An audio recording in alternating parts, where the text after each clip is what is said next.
people we recommended were denied ticket. But look at where we are today. To that, apparently, and this is what Rohini says, that she was attacked, a slipper was thrown at her. She was asked to sever ties with her Maika or with her because she should move to her marital home. She should not interfere now in the household of her parents, which she found extremely demeaning. Then the allegation was made that the kidney that she had donated to Lalu Prasad Yadav was also not completely in good faith, that there was ulterior motive attached to that as well. And all of that led to a situation where Rohini left home, and soon enough the other sisters followed. So it's not just Rohini Acharya. She's left the 10 Circular Road residence of Rabri Devi and come to Misa Bharti's residence here in Pandara Road, and subsequently she left for Mumbai.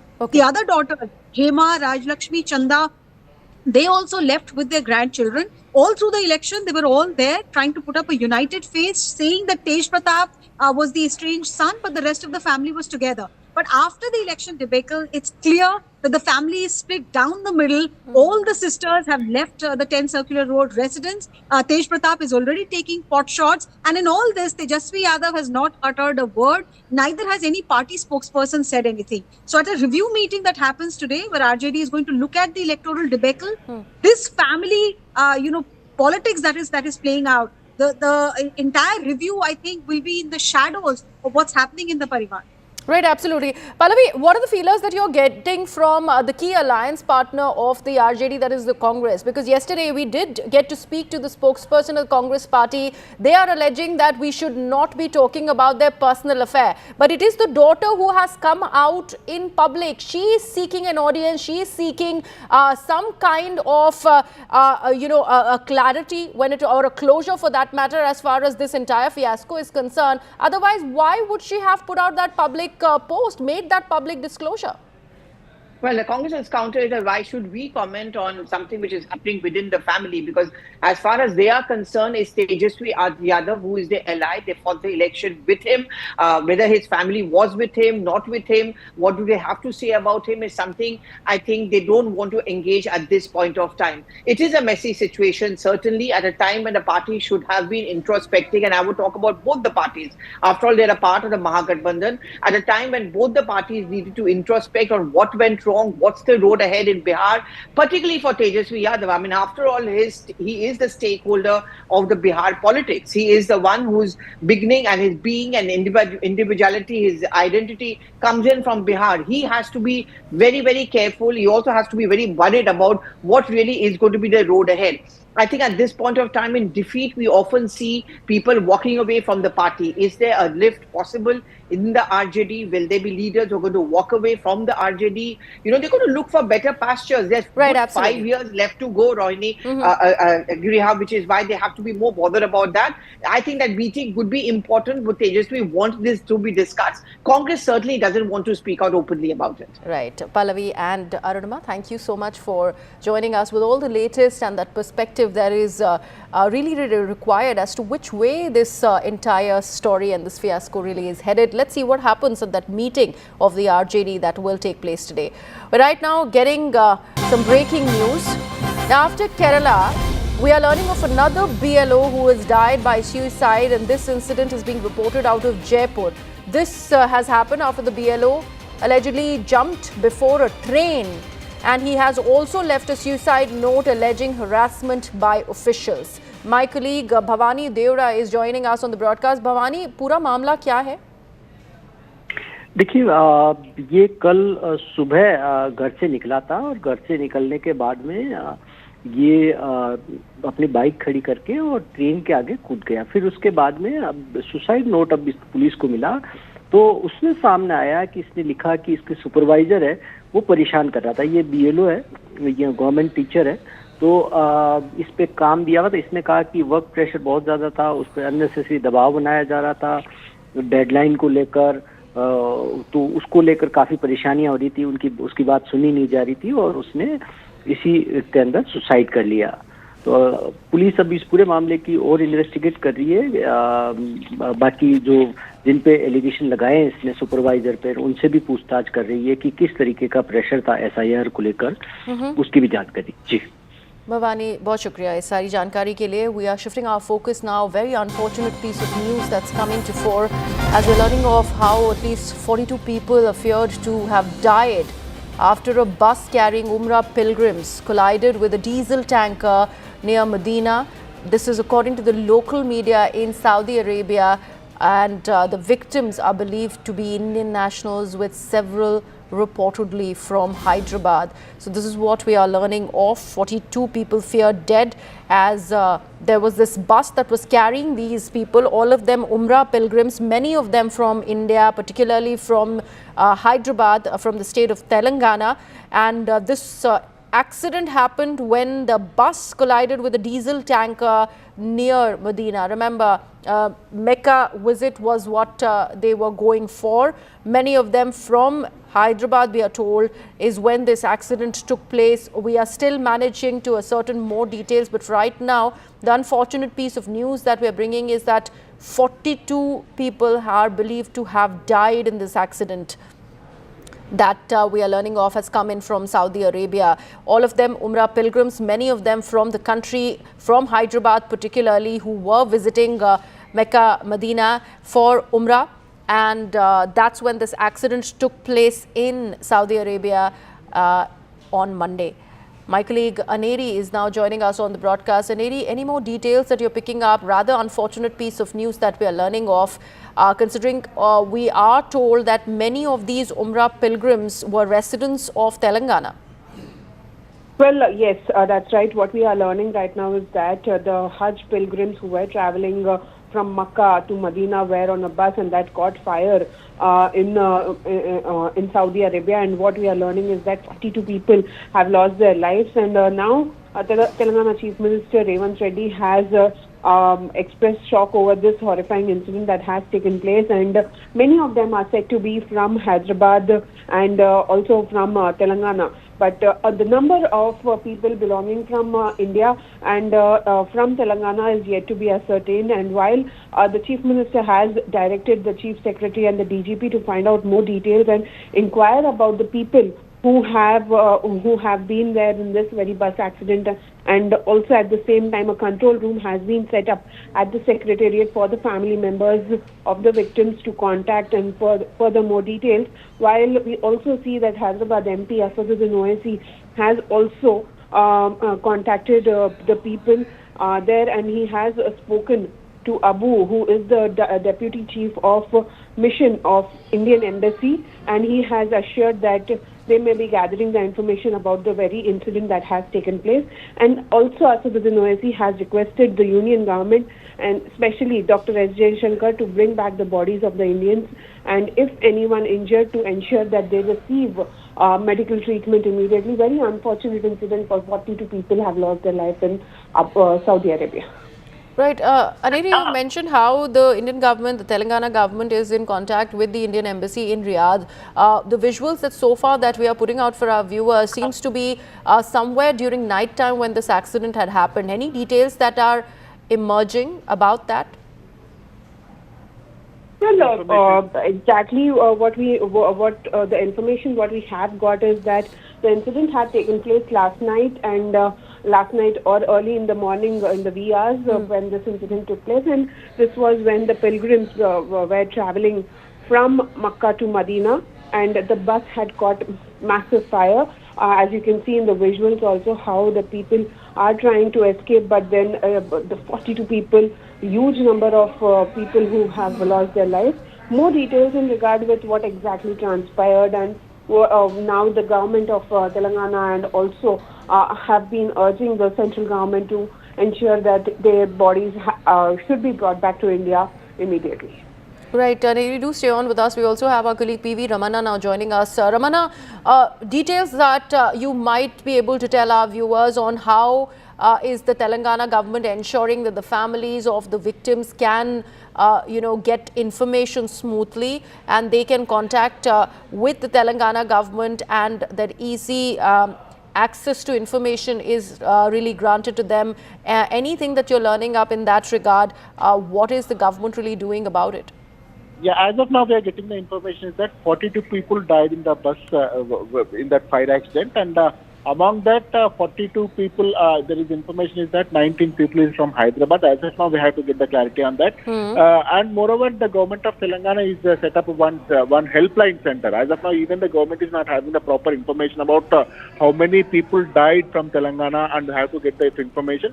And of course, they are started one helpline over there, and the people who lost their lives and the families who is having the worry about their families, they can reach out to that particular district. And even the Telangana government is continuously and access with the embassy of Saudi Arabia, in fact. So as of now, there is only primary information because the accident was happened in the midnight around 1:30 and all. And among that, there was 12 women and 10 children also there. We are getting the primary information about that, in fact. So have to get some clarity on that. And of course, all the authorities, all the officials, and even foreign embassies also reacted on that. They alerted their people, and they are trying to get more information about that. And of course, even Asaduddin Owaisi also reacted on that, and he stated that the government has to support properly to the deceased who lost their lives in this particular incident. And of course, he has given his condolences to the deceased families also. Right, do stay on with us, Ramanna. We also have a reaction coming in from AIMIM's Asaduddin Owaisi after this unfortunate incident has been reported out of Saudi Arabia. Let's listen in. 42 हाजी मक्का से Medina जा रहे थे बस में, और बस को आग लगने से मालूम हुआ कि सिर्फ एक शख्स की जान बची है, कंफर्म नहीं है। बात कह रहे हैं कि पूरों का इंतकाल हो गया। तो मैंने इंडियन एम्बेसी रियाद में जो डीसीएम है अबू मैथन जॉर्ज साहब से मेरी बात हुई। खुद इस पर मालूमात हासिल कर रहे हैं और जो भी ज़रूरी कार्रवाई करना है वो करेंगे। जिन लोगों की डेथ हुई है उनके परिवार ये चाह रहा है कि उनकी डेड बॉडीज़ जल्द से जल्द इंडिया को लाई जाए, और अगर कोई उसमें ज़ख्मी है तो उनको अच्छी से अच्छी वहाँ पर उनको इलाज हो सके। ये मैं रिक्वेस्ट करता हूँ हमारे external affairs minister sir Bharat सरकार से। Aniri, we just heard Owaisi speaking about how he is imploring upon the Revant Reddy government to assure that the bodies of the victims are returned to the country as soon as possible. Ramanna is mentioning how 19 people belong to Telangana, particularly from Hyderabad. Any more details on the residence of the rest of the people who were on board that ill-fated bus? Well, what we are learning is that out of the 42, near about 19 people, well, the number of people from belonging from Hyderabad is yet to be confirmed by the officials, where officials from the Telangana government have also been working on to get more details as to how many people are from Hyderabad, and to ensure that their bodies are brought back safely. Emergency teams and local authorities are working on, and they have been contacting the central government, NIA, and External Affairs Ministry, and also at the same time they are in contact with the embassy in Saudi. So we'll have to wait for more details in that regard. But yes, the incident that took place last night at around 1:32. Exact timing over this is not yet known, and more details also are yet to be ascertained, whereas what exactly transpired, what led to this massive fire accident but in Saudi Arabia is yet to be ascertained. Any more updates that the Telangana government is right now putting out for the families of the victims who might want to know more? Aneri, anything that you're learning of now that Owaisi is also speaking about how there needs to be a smooth trickling of information and swift updates and assistance that needs to be provided to the families? Well, yes, what we are seeing is that the Telangana government, after the Chief Minister of Telangana, Revant Reddy, has spoken to the DGP and the Chief Secretary to find out more details of the victims in the bus fire accident that has taken place. And also the Chief Minister also inquired about the number of people who were travelling in that very bus, as Asaduddin Owaisi has just stated that only one person is said to be alive. Well, that confirmation is not yet confirmed by the authorities there. But the officials were given orders. The Telangana Chief Minister has ordered to contact the External Affairs Ministry and Saudi Embassy also to take immediate relief measures, and also to put out more details. And now a control room number has also been set up by the Telangana government. In fact, you mentioned about the Ministry of External Affairs. We have an update from there as we are learning that the Indians in Jeddah, this is the in fact, the Consulate General of India in Jeddah that has put out this tweet, the details where they are talking about how in view of this tragic bus accident near Medina, Saudi Arabia involving Indian Umrah pilgrims, a 24/7 control room has now been set up in Jeddah. This is a detail that our colleague Siddhant is getting for us. Siddhant, more on this? Well, yes, that's right. So, in a view of a tragic bus accident near Medina, Saudi Arabia, involving Indian Umrah pilgrims, a 24/7 control room now has been set up by Consulate General's office in Jeddah. The contact details and the helpline numbers have been issued by Minister of External Affairs. In fact, Minister of External Affairs is in touch with the authorities in Saudi Arabia, the embassy, the Consulate General is in touch. In fact, all the possible help and relief will be extended to the victims, and in fact, Indian government takes the pilgrim to Mecca very, very seriously. In fact, last week, Minister Kiran Rijiju was in Saudi Arabia, perhaps to inspect, to review the preparations done by the Saudi Arabian government. So, Indian government takes this particular pilgrimage on a priority levels, and in fact now also we've been told that the situation is being monitored at the highest level in the Ministry of External Affairs. In fact, the control room has been set up by the Consulate General's office in Jeddah. The helpline numbers, etc., have also been issued. So a very unfortunate incident where a bus carrying Indian pilgrims crashes, and even over 42 have been feared dead. This is what we're getting to know. Right now we have a very limited information, but as I said, that Indian government takes this particular pilgrimage on a priority levels. In fact, last week Kiran Rijiju was there in Saudi Arabia, perhaps reviewing, inspecting the preparations. Okay. In fact, at the highest level, both sides are in touch, perhaps to extend all kinds of relief to the victims, and also, since 42 have been feared dead, so establishing contact with their family members, their relatives, perhaps is definitely going to be the priority of the Indian side. Right. So the Consulate General in Jeddah setting up a 24/7 control room. Any more details of emergency teams who possibly have been rushed to the spot? Do we have reasons to believe that there are no survivors, unfortunately? Well, in regard with the number of death toll, we are told that there are 42 people who have lost their life, and over the people who have survived, as we are yet to get more details, but as per the statement of our Southern OSC, we see that only one survivor managed to survive in this very shocking fire accident, the bus accident that took place. And also at the same time, now what we are learning, we have also accessed few more visuals of the bus accident which has taken place in Saudi Arabia, and also at the same time the emergency teams have been set up. They are contacting the External Affairs Ministry and also the embassy in Saudi Arabia. And also at the same time, what we are learning right now is that the officials are working on to bring more details and get more details over what exactly has transpired there and what led to this massive fire accident. That is also one of the larger questions that remains to be seen.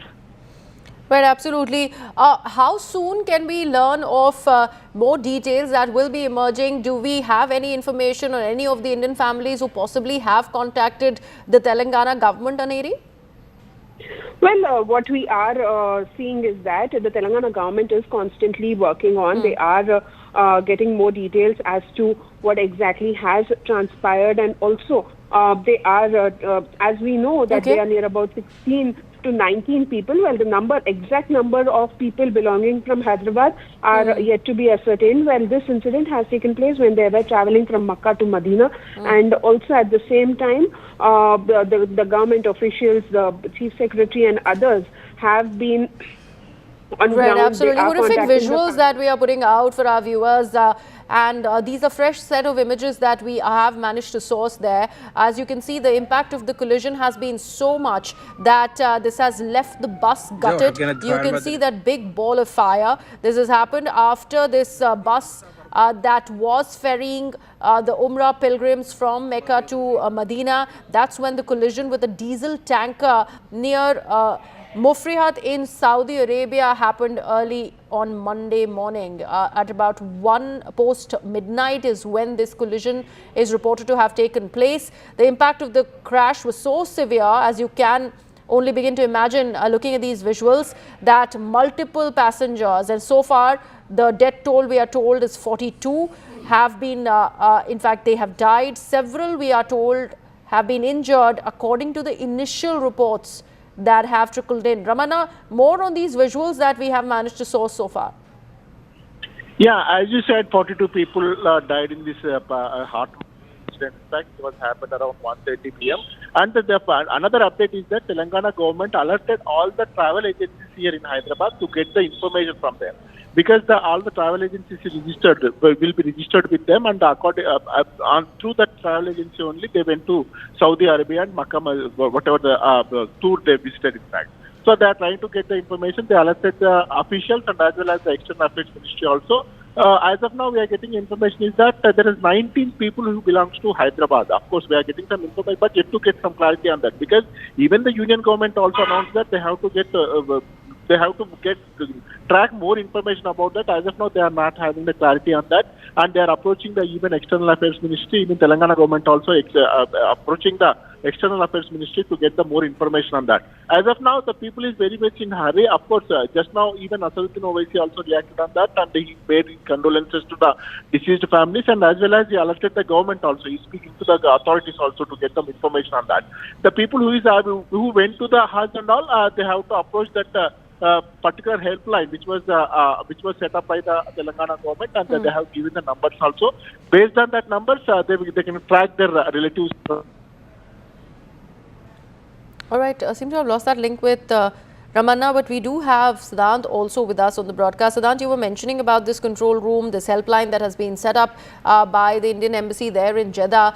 This will provide a lot of information, of course, but initial reports that have trickled in also speak of some survivors possibly. Is the MEA really underlining any of that? Well, definitely. As I said, the Indian government takes the pilgrimage to Saudi Arabia as the topmost priority. In fact, Minister Kiran Rijiju was present in Saudi Arabia himself to review and inspect preparations. Now we're getting to know that at the top level, the Minister of External Affairs is in touch with the Saudi authorities. Perhaps we are yet to hear the exact details from the authorities in Saudi Arabia. All we know from Telangana and from the families of the victims so far. In fact, our colleagues are also reporting that 42 have been feared death, and there have been many injured as well. So we are still awaiting response from the government of Saudi Arabia. All we know is that Consulate General's office in Jeddah has set up a control room. Perhaps even the helpline numbers have also been issued.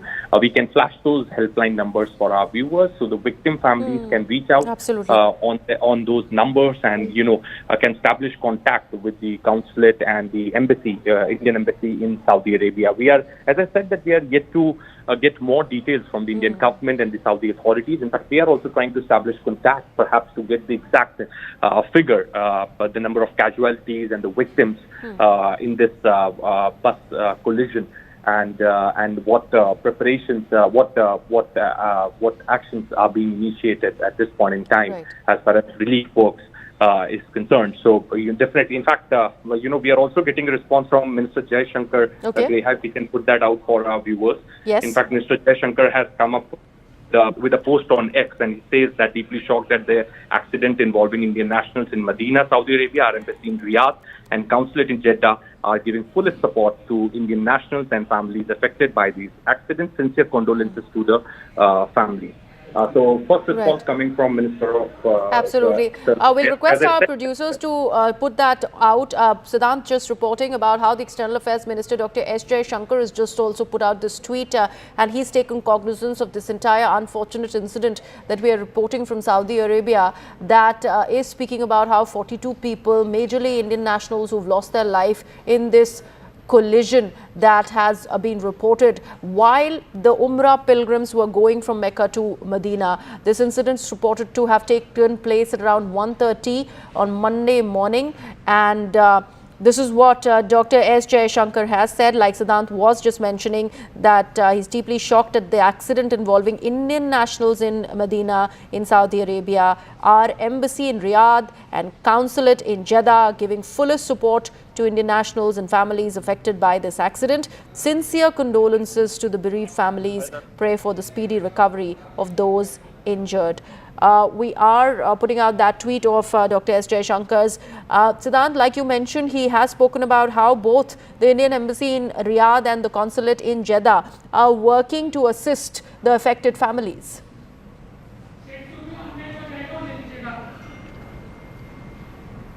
We seem to have lost that link with Siddhant, but Siddhant was also mentioning about the helpline numbers. We're constantly putting those helpline numbers on the screens for our viewers. So that is also something that we are learning of, and how the Indian Embassy in Saudi Arabia has been quick to react to this entire accident that has been reported out of this place in Saudi Arabia. This has happened while the Umrah pilgrims were going from Mecca to Medina, and right in the wee hours of the night, around 1:30 on Monday morning is when this incident was reported. This is a major crash, remember, and this accident with a diesel tanker has left the bus gutted. 42 so far are reported to have died. Initial reports also suggest there are several people who have been injured in this accident, and you can see there's a ball of fire. The bus is completely gutted, and the flames that are billowing out of the accident spot really tell the story of how bad this accident is and how unfortunate these developments really are. We're talking about 42 lives, majorly Indian lives, that have been lost as they were in fact going for their pilgrimage to Mecca, and that's when this has happened. 42 Indians feared dead. We also have a reaction by AIMIM's Asaduddin Owaisi. We just played out that reaction for our viewers. Let's play it out once again. 42 हाजी मक्का से Medina जा रहे थे बस में, और बस को आग लगने से मालूम हुआ कि सिर्फ एक शख्स की जान बची है, कंफर्म नहीं है। ये बात कह रहे हैं कि पूरों का इंतकाल हो गया। तो मैंने इंडियन एम्बेसी रियाद में जो DCM है अबू मैथिन जॉर्ज साहब से मेरी बात हुई। खुद इस पर मालूमात हासिल कर रहे हैं और जो भी ज़रूरी कार्रवाई करना है वो करेंगे। जिन लोगों की डेथ हुई है उनके परिवार ये चाह रहा है कि उनकी डेड बॉडीज़ जल्द से जल्द इंडिया को लाई जाए, और अगर कोई उसमें ज़ख्मी है तो उनको अच्छी से अच्छी वहाँ पर उनको इलाज हो सके। ये मैं रिक्वेस्ट करता हूँ हमारे एक्सटर्नल अफेयर्स मिनिस्टर और भारत सरकार से। And we were just talking about the tweet by the External Affairs Minister Dr. S. Jaishankar. Siddhant is back with us on the broadcast. Siddhant, Dr. S. Jaishankar mentioning about assistance not just by the Indian Embassy in Riyadh, but also the Consulate General in Jeddah to the affected families. That's where all of the families can also approach. Of course, there are helpline numbers that we are also putting out for our viewers. Well, yes, that's right. In fact, you know, we have response coming from Consulate General's office in Jeddah. Now, in fact, EMS Jaishankar also writes on X, and he says that deeply shocked at the accident involving Indian nationals in Medina, Saudi Arabia. Our embassy in Riyadh and consulate in Jeddah are giving fullest support to Indian nationals and families affected by this accident. Sincere condolences to the families. Pray for the speedy recovery of those injured. So right now, you know, Ministry of External Affairs at the highest level is in touch with the authorities in Saudi Arabia. In fact, as I said, that Indian government gives a lot of importance to this pilgrimage. In fact, last week, Minister Kiran Rijiju was in Saudi Arabia, perhaps to inspect, review the preparations done by the Saudi Arabian government for the pilgrimage. And now, since this unfortunate incident occurred, where 42 people have lost their lives, we are still awaiting official confirmation from the authorities. In fact, many are injured. So helpline numbers have been issued, control room has been set up. In fact, the Indian teams have been dispatched to the spot, perhaps to help those who are injured and to extend support in the rescue works. Okay, you are mentioning about how Indian teams are also on the spot. We did get information on how the initial relief and rescue was underway. So far, there is nothing official, but there is 42 unfortunate deaths that are being reported, and these are unverified, unclaimed, unverified sources that are right now suggesting that this possibly could be the number. We also had a colleague Ramanna join us, and he'd mentioned about how 19 of those individuals, in fact, I beg your pardon, were from Telangana, from Hyderabad, and this is what we are learning of at the moment. So far, official responses have also trickled in. We've had a tweet that has come in from the External Affairs Minister, where he's not yet giving a number out, but he's talking about how every possible assistance is going to be given to the affected families. He's talking about how the Indian embassy in Riyadh is also working towards it, and also the Consulate General in Jeddah. There's also the Consulate General in Jeddah putting out that 24/7 control room that they say that has been set up to assist the bereaved family members, to affected families, and this is in view of this tragic incident that has been reported from Saudi Arabia. Remember, we're constantly putting out the details as and when we are learning of more details that will be trickling in. This is first we learnt on how the Telangana government mentioned that they are in contact with the Indian embassy in Riyadh, and this was after the initial reports of at least 42 Indian Umrah pilgrims being killed in this accident first emerged. This is what we are learning, that this collision happened with a diesel tanker while the bus was going from Mecca to Medina. Very near, close to Medina is where this incident took place. These are through local media reports in Saudi Arabia early on Monday, where we learnt of this incident, a very unfortunate incident. We're learning of Indian pilgrims having died as they were on Umrah to Mecca and Medina.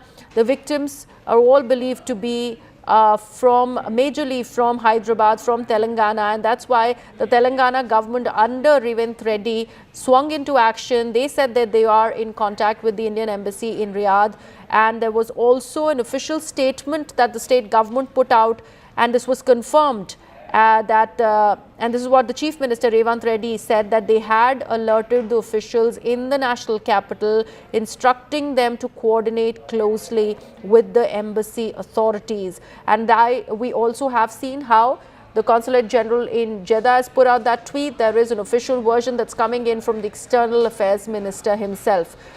The visuals are absolutely shocking. This is the kind of accident that we are talking about. The impact is only for the viewers to see and imagine what possibly could have happened, because all we can see is how the bus has been completely gutted. Dr. S. Jaishankar says he's deeply shocked with the entire incident, and they are constantly in touch with the authorities in Saudi Arabia. An aide is with us on the broadcast. And we are constantly putting out these helpline numbers. So far, the maximum number of residents who were on board that bus are believed to be from Telangana.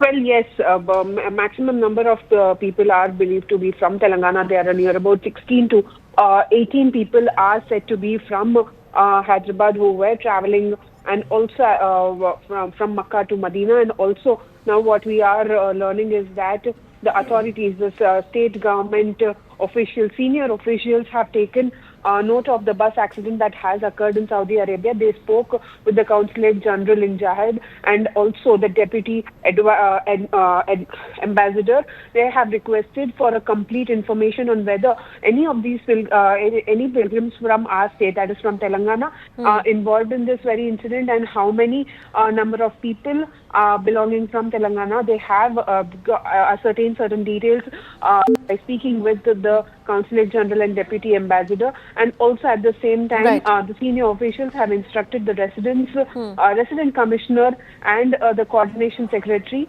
in Delhi to coordinate with the officials in this regard. Right. Also, Siddhant, we are learning that the Deputy Chief of Mission at the Indian Embassy in Riyadh, Abu George, he has been provided with a list of passengers either through these travel agencies that were based out of Hyderabad, who have in fact shared those passenger details with the Riyadh Embassy and also the Foreign Secretary. Any details that you're learning of? Well, that's right. So at the highest level, Ministry of External Affairs is in touch with the government of Telangana. In fact, they are also coordinating with the Saudi Arabian authorities. And you rightly said that there are some details which have been provided by the government of Telangana to Ministry of External Affairs. In fact, Abu is the Deputy Ambassador in Riyadh. Perhaps he is in touch with the authorities. In fact, that is exactly what MIM Chief Asaduddin Owaisi also said. So as I said, at this point in time, there is very little detail which is available with us. All we know is that this bus carrying Indian pilgrims collided with the oil tanker, and perhaps very unfortunate incident occurred. In fact, the teams have been dispatched to the spot, perhaps to extend help in relief, and in fact the Jeddah Consulate has set up a control room. There have been 3 numbers which have been issued by the Jeddah Consulate. Toll-free numbers have been issued. In fact, the WhatsApp numbers have also been issued by the consulate, so the victim families can directly reach out to the consulate in Jeddah for more details. And in fact, so these measures have been taken. Absolutely. By and more details also are emerging now, Siddhant. We are learning that since the incident, of course, happened around 1:30 in the night, wee hours, many of the passengers, and that is how unfortunate this information is, many of those passengers were asleep, and that gave them little chance to really escape that incident site. And that is also something that we must put out for our viewers. The reports are also suggesting that there were at least 11 women and 10 children among the victims out of the 42 that we are learning of who have been feared dead. These are the unfortunate details that we are putting out for our viewers. 42 who have unfortunately died in this collision that has taken place very close to Medina. These were Umrah pilgrims that were going from Mecca to Medina when this incident took place, many of them Indian nationals. We go into a very short break with that.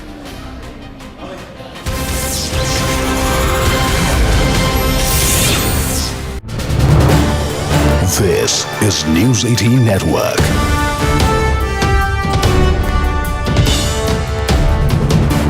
India's largest news network. Amid growing turmoil in Lalu Yadav's family, daughter Rohini Acharya has taken a dig at Tejasvi Yadav, saying that she has only disowned her brother. She asserted that her parents, particularly her father, have always supported her and stood by her side. Earlier, Acharya alleged that she was subjected to humiliation, including abusive language, an attempt to assault her with a slipper, and her kidney being called dirty. She said that she refused to compromise on her self-respect or abandon the truth, claiming that this was the reason she faced such behavior. She also blamed Tejasvi's close aides, Sanjay Yadav and Ramiz, for quitting politics, and she said that she has been made an orphan. On the other side, the BJP launched a sharp attack on the Lalu Prasad Yadav's family, using Rohini Acharya's allegation of mistreatment to accuse the RJD of patriarch of failing his own daughter despite her life-saving sacrifice. Let's listen in. Rohini जो बोलती है सच बोलती है, और जिसको भी condemn करना आकर के सामने मेरे सामने बैठवाइए। आप ये बात जाकर के तेजस्वी यादव किसके शह पे हुआ है उनसे जाके पूछिए, संजय यादव से पूछिए, रेचल यादव से पूछिए, रमेश से जाके पूछिए। नहीं, पिताजी मेरे साथ हमेशा है। कल मेरे माता पिता भी रो रहे थे, मेरी बहन रो रही थी मेरे लिए। मुझे बस इतना ही कहना है कि भगवान ना करे कि आप लोग के भी घर में कभी मेरे जैसी बहन बेटियां हो। जिस घर में भाई हो, भाई लोग का ही योगदान होना चाहिए। काहे सारा बलिदान बेटी लोग दी, और जब बेटी कुछ सवाल पूछे तो आप बोल दीजिएगा कि आप ससुराल में जाओ, तुम्हारा शादी हो गया है। बॉम्बे घर है, बॉम्बे में रहेंगे 10 दिन। नहीं, देखिए वो भगनी है, हमारी भी बहन राबड़ी देवी रही हैं। बहुत सारा हम भी प्रताड़ना झेले हैं, लेकिन हम अपने बहन के खिलाफ कभी आज तक एक शब्द भी नहीं बोला है। लेकिन जो सुनने में आया है, जो लोग बोल रहे हैं, ये गलत है, ठीक नहीं है। वो हमारी भांजी भी है और घर की बेटी भी है, बिहार का भी बेटी है। उसके साथ जो है व्यवहार, अगर कोई भी अगर इस तरह का व्यवहार किया है तो गलत है, तरीका ठीक नहीं है।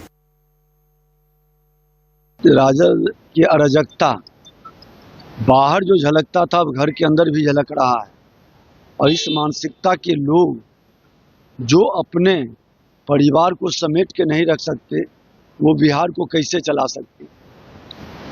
पहले भाई को अब बहन को, ये मानसिकता कहीं उनका पारिवारिक मामला है, इस पर हम बहुत कुछ नहीं कहेंगे, लेकिन ये मानसिकता उनके भविष्य को तय करेगा।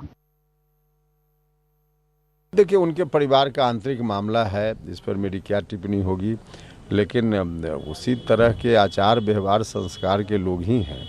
तो बाहर में कम दिखता है, अंदर में तो उसी तरह की स्थिति है जो कभी कभी बाहर दिख जाती है, लेकिन उनका मामला है, इसमें हम क्या बताएंगे। देखिए, अब इसमें हम बहुत कुछ नहीं बोल पाएंगे, उनका मामला है, लेकिन बाहर जो चीज़ें दिख रही है, इस तरह की चीज़ किसी भी परिवार में नहीं होनी चाहिए, लेकिन मामला तो उनका ही है।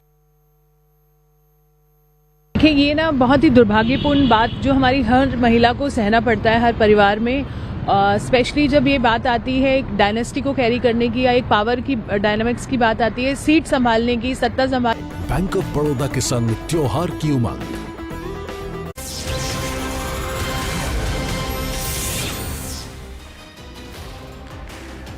Hello and welcome. You're watching CNN News 18 with me, Hem Khorsar, and here's a look at all the top stories that we're tracking for you at this hour. Let's get started. At least 42 Indian pilgrims feared dead after bus carrying Umrah pilgrims collides with a diesel tanker near Medina. External Affairs Minister Dr. S. Jaishankar expresses condolences, assures full support to the families.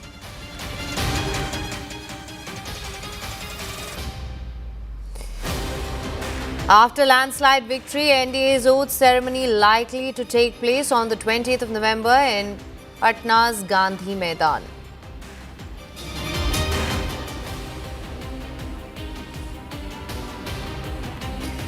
Lalu Yadav family feud has intensified further. Rohini Acharya alleges insult over kidney transplant. Tej Pratap comes out in support of his sister. A breakthrough in the Red Fort blast case. NIA arrests Umar Nabi's aide Amir Rashid Ali in the case for alleged conspiracy with the bomber. West Bengal governor seeks legal opinion against TMC MP's arms remark. Kalyan Banerjee says he's ready for a court battle. Karnataka cabinet reshuffle appears on the cards. Chief Minister and Deputy Chief Minister to meet the High Command. DK Shivkumar says will not blackmail the leadership with resignation. First Kerala BLO ends life ahead of local body polls. Family alleges SIR-related stress. Now another BLO dies by suicide in Jaipur, this time over alleged harassment by officials.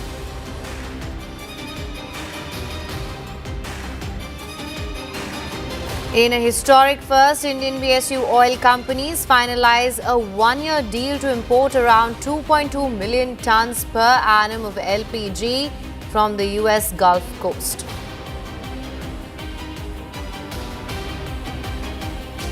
Bangladesh tightens security after violence ahead of verdict against Sheikh Hasina. Shoot-at-sight orders in place.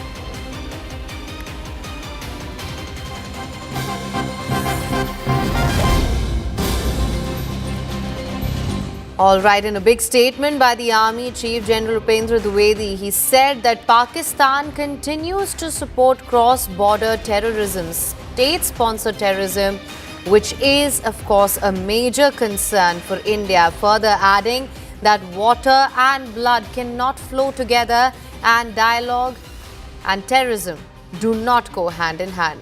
These were the statements by the Army Chief. For more on this, we have Siddhant Mishra live. Thank you so much for joining us on the broadcast. How do you assess these statements by the Army Chief? Well, a very significant statement coming from the Army Chief. In fact, he is speaking at Chanakya Dialogue in the national capital, and this is not something for the first time Army Chief has said. In fact, now Army Chief has said once again that Pakistan continues to support cross-border terrorism, state-sponsored terrorism. Operation Sindoor during May was just a trailer. In fact, on security situation in Jammu and Kashmir after 2019, he says that fallen terrorism is seen, no stone pelting happens now. In fact, Army Chief also spoke on the India-China relations. Perhaps he says that India-China ties have improved after political leaders held talks. Both sides looking for conflict resolution. If we have a clear direction, then it helps. In fact, Army Chief also says that there have been a significant changes over the past year. Our relations have improved a lot. When political directions are clear, it benefits every levels. The Prime Minister and the Chinese leadership talked and worked out a solution. The more dialogue that happens at the border, the better it will be. So there have been many core commander level talks between India and China. In fact, initially when the Kazan summit happened and Prime Minister Modi and President Xi met, perhaps there were talks of 3 Ds to be implemented, which are disengagement, de-escalation and de-induction. So disengagement has happened successfully. Now, de-escalation process is indeed slow, perhaps as per the reports. It is not happening at a fast pace. So that process is slow. Definitely there is a concern regarding that. But since this assurance is coming from the Army Chief, where Army Chief is saying that there has been significant changes over the past year and relations have improved, perhaps a positive statement coming from the Indian Army Chief as far as India-China border issue is concerned. Absolutely. I also just want to zoom in on the statements that he's made regarding Pakistan. He slammed Pakistan, saying it's still backing cross-border state-sponsored terror and saying that Operation Sindoor was just a trailer and Pakistan's terror push in fact continues in light of all that's happened in the aftermath of Operation Sindoor. How do you think these statements bolster India's response? Well, there's no doubt that Pakistan continues to support cross-border terrorism, state-sponsored terrorism. In fact, there have been many such evidence which India has been providing to the global community as far as the Jaish-e-Mohammed camps being rebuilt. Some speeches of the Jaish leader, Lashkar leaders went viral, perhaps openly, praising the Pakistani army, thanking them for their support, things like that. So those things are very much in the public domain. And in fact, how Pakistani government is helped building those camps which were destroyed by India. Yeah. All right, let's just listen into what he said exactly as well. क्योंकि जब आप state sponsored terrorism या राज्य प्रायोजित आतंकवाद को बढ़ावा देते हैं तो ये हमारे लिए, भारत के लिए बहुत चिंता का विषय बन जाता है। क्योंकि देखिए, हम तो एक उन्नति की बात करते हैं, हम सबको साथ में लेके चलने की बात करते हैं। तो जो भी हमारे काम में रोड़ा अटकाएगा उसके लिए हमें कुछ ना कुछ कार्रवाई करनी पड़ेगी। अब जहाँ तक न्यू नॉर्मल का सवाल है, आप देखिए, हमने तो यही बोला है कि पानी और खून एक साथ नहीं बह सकता। Blood and water can't flow together, talks and terror can't be together. यानी बातचीत, संवाद और आतंकवाद एक साथ नहीं चल सकता है। तो हम तो सिर्फ यही बोल रहे हैं कि आप शांति की प्रक्रिया अपनाइए, हम भी उसका साथ देंगे। जब तक ये नहीं होगा तब जो आतंकवादी हैं या उनके आका हैं वो हमारे लिए समान मान है। दूसरी चीज़ ये है, जो भी आतंकवादी को बढ़ावा देगा हम उसको जवाब देंगे। और हमारे पास अगर बैरंग चिट्ठी भी आई तो भी हमें पता है कि जवाब किसको देना है। हमें उसकी चिंता नहीं है।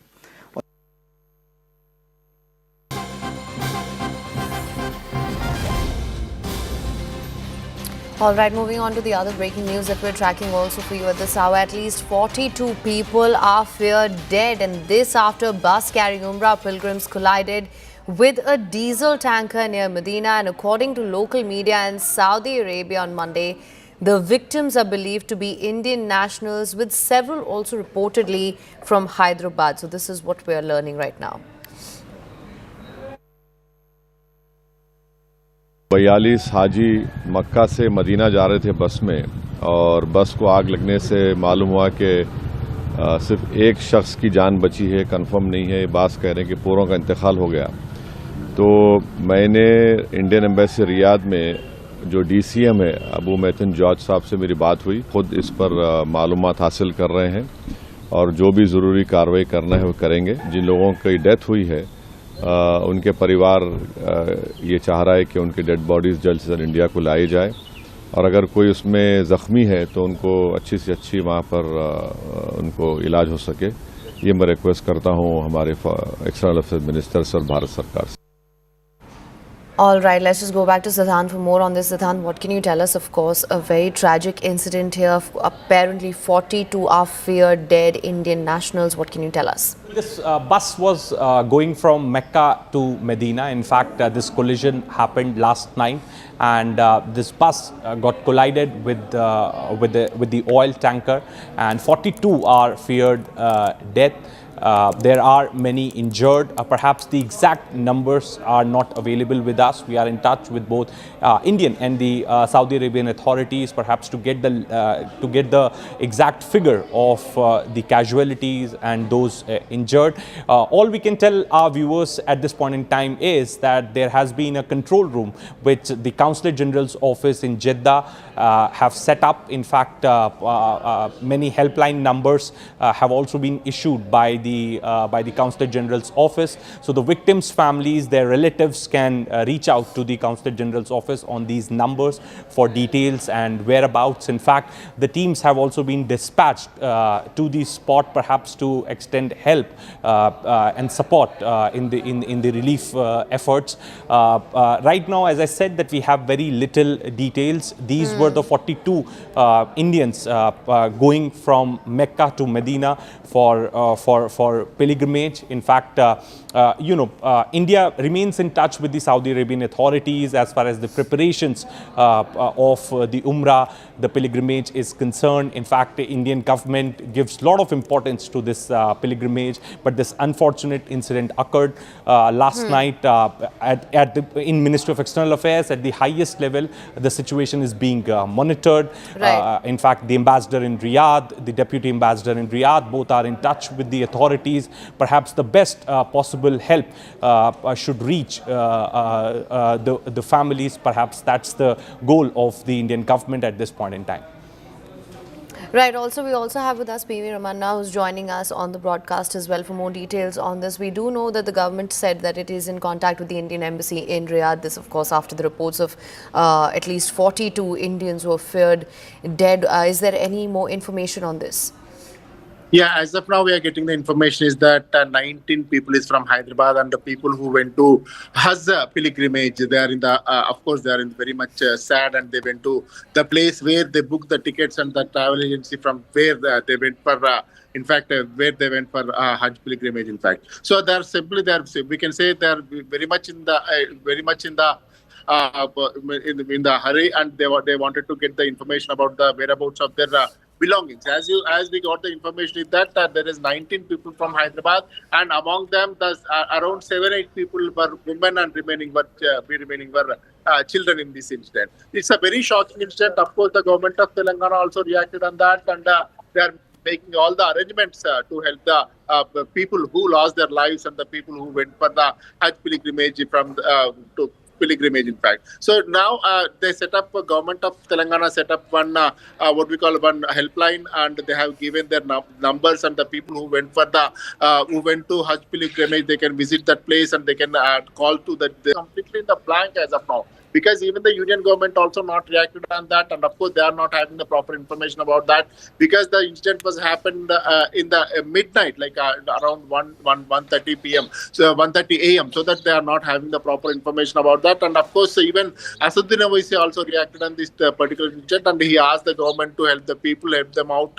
and he is having the information that one among the 42 passengers is only one person was alive in this particular incident. We have to get the more information about that, and of course we got some photographs and the names of the people who went for the Hajj pilgrimage. We are showing their photographs and their names also, but yet to get some clarity, because it's a very far place, so that we are not having the proper information about them, and are they alive or are they traveling in the same bus or not, we don't know. So we have to get some information, some inputs about that. So have to see by afternoon we may get complete clarity on that, and accordingly people will react, and then the government will also react on that.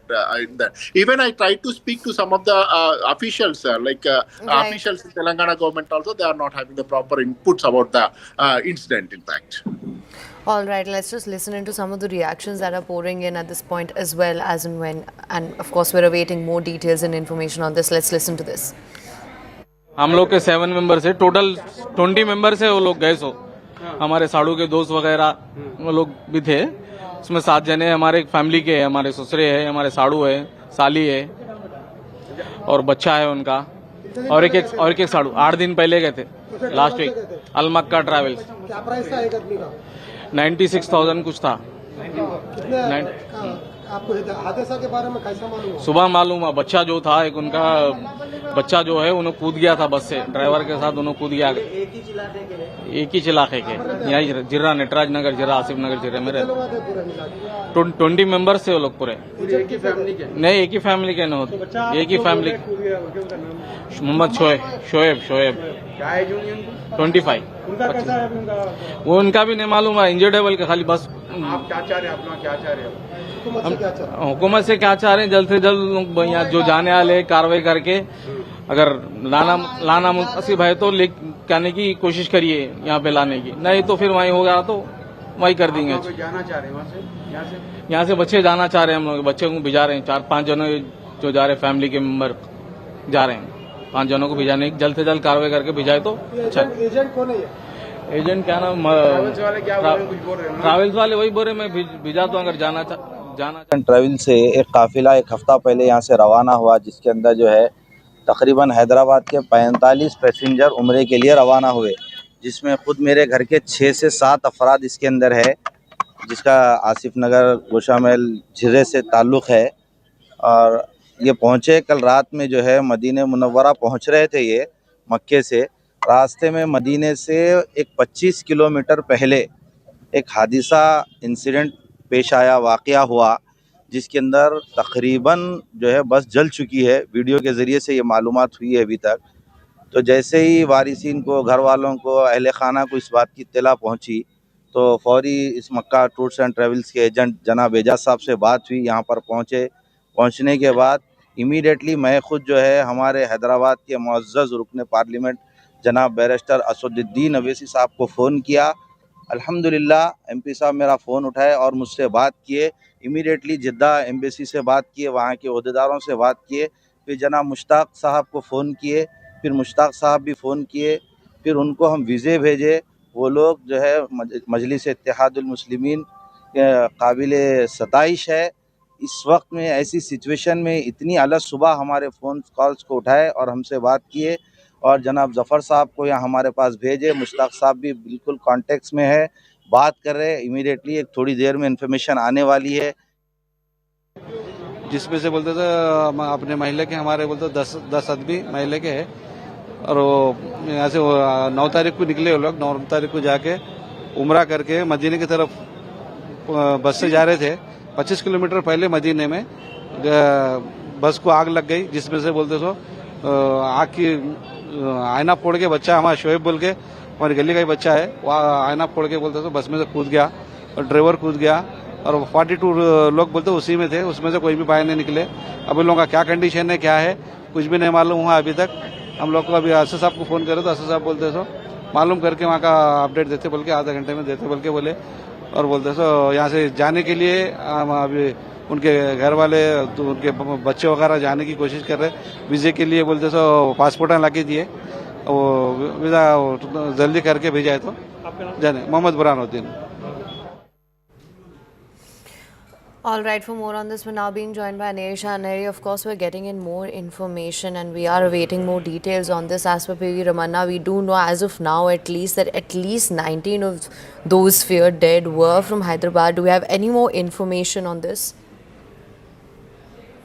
Well, what we are learning is that now, based on the information what we have got, is that they are about 18 people have lost their life in this very bus accident that took place when it was traveling from Makkah to Medina. And now, as on the instructions of the Chief Minister Revanth Reddy, a control room has also been set up at the Telangana Bhavan in the national capital in connection with this bus incident that has taken place involving Indian pilgrims traveling and from Makkah to Medina. And also now what we are learning is that there are control room numbers which have been set up for the family members to contact them. And also at the same time, now what we are learning is that Azharuddin, who also is the Minority Affairs Minister, has also given out a statement on social media where he has stated that deeply shocked by the tragic accident involving bus carrying Indian pilgrims in Saudi Arabia. My heartfelt prayers with the family. And also he has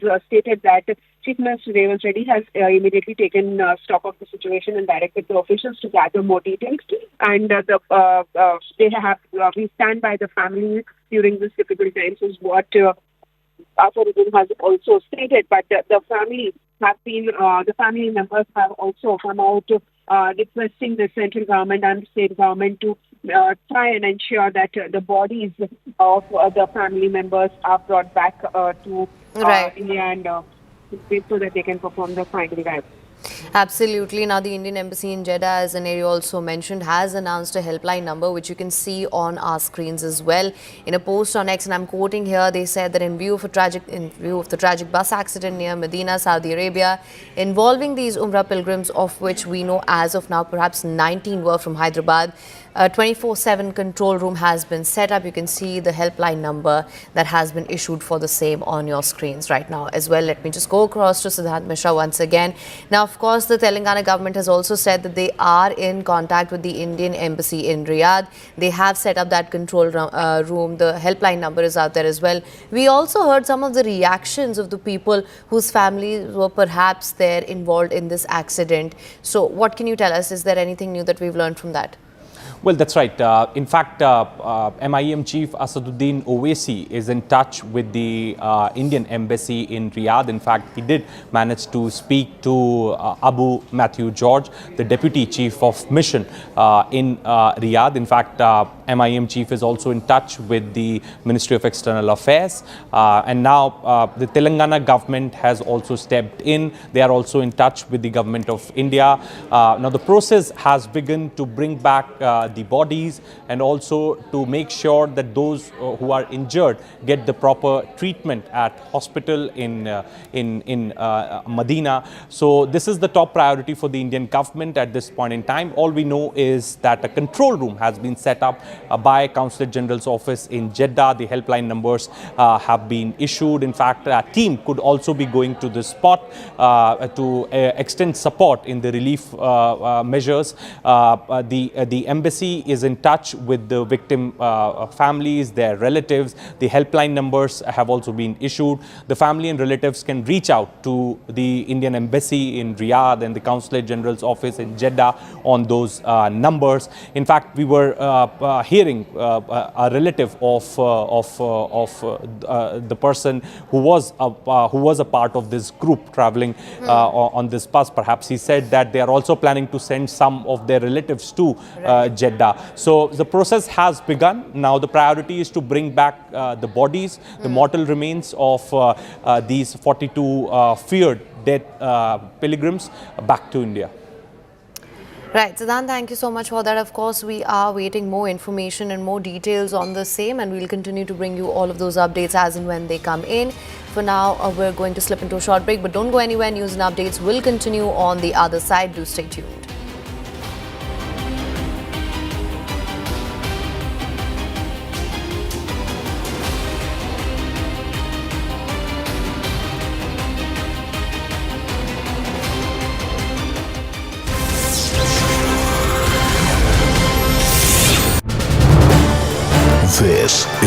News18 network.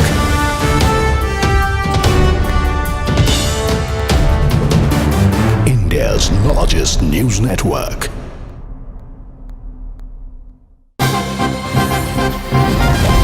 And we're now getting some breaking news on the broadcast. We're learning that the Al-Falah scam crackdown is intensifying as the Mau police have now arrested the director Javed Siddiqui's brother from Hyderabad. So this is what we are learning. This is the latest development as far as the crackdown on the university, which is at the center of this entire terror module, is now showing further cracks. There is crackdown at the university, and we are learning that the director of the university, Javed Siddiqui's brother, has now been taken into custody, and this has happened in Hyderabad. So there are repercussions that have been seen. This is the Mau police arresting the director, Javed Siddiqui's brother from Hyderabad now. This is the director of the Al-Falah University. His brother is now in police custody. In fact, let me take this across to my colleague Mithilesh Gupta, who is now joining us on the broadcast. Mithilesh, कब हुआ है ये arrest? कल रविवार को हैदराबाद से जवाद अहमद सिद्दीकी के भाई हमूद को गिरफ्तार किया गया है। 25 साल पहले एक फ्रॉड हुआ था महू में। चिटफंड कंपनी बनाई गई थी और चिटफंड कंपनी का नाम भी रखा था अल-फलाह चिटफंड कंपनी के नाम पर यह फ्रॉड हुआ था, और जिसमें एफआईआर दर्ज हुई थी जवाद अहमद सिद्दीकी के भाई हमूद पर। हमूद को हैदराबाद से गिरफ्तार किया गया। इस वक्त बड़ी जानकारी सामने आ रही कि वहां पर उसने शेयर मार्केट का एक बड़ा कारोबार खड़ा कर रखा था, और कुछ दिनों पहले ही उसके खाते से फॉरेन में किसी खाते में लगभग लाखों रुपए, वो अमाउंट के आसपास लगभग 40 लाख रुपए की बात सामने आ रही कि वो इतना बड़ा अमाउंट विदेश में कहीं ट्रांसफर हुआ है। हालांकि पैसे कैसे ट्रांसफर हुए, किसके खाते में, इन सब चीजों को लेकर देश की बड़ी एजेंसियां जांच पड़ताल में जुटी हुई है, लेकिन महू पुलिस ने हमूद को हैदराबाद से गिरफ्तार किया। 25 साल पहले सिद्दीकी परिवार यहां से रातों रात भाग निकला था, करोड़ों रुपए को फ्रॉड किया था। महू का भगोड़ा है सिद्दीकी परिवार। जवाद अहमद सिद्दीकी अपने परिवार के साथ वहीं पे रहते थे। हालांकि जिस मकान की बात सामने आ रही थी कि वो मकान बेच दिया गया है, जो महू के कायस्थ मोहल्ले में, लेकिन अभी बड़ी जानकारी सामने आ रही है कि वो मकान नहीं बिका, क्योंकि पेपर्स जो है वो ट्रांसफर नहीं हुए। अभी भी वो मकान जवाद अहमद सिद्दीकी के पिता हम्माद सिद्दीकी के नाम पर है, जो महू के शहर काजी थे।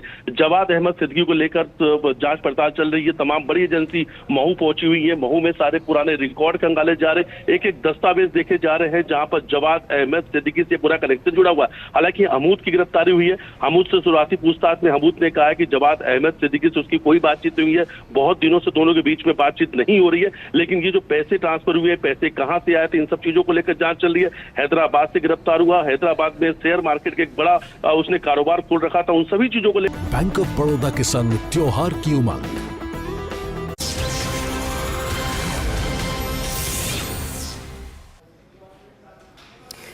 Welcome back to CNN News 18 with me, Hemkor Saroya. Now, this is what we're learning at the moment. Army Chief General Upendra Dwivedi spoke about China at the Chanakya dialogue, adding that there have been significant changes over the past year, talking about the relations between India and China, saying our relations have improved by a lot.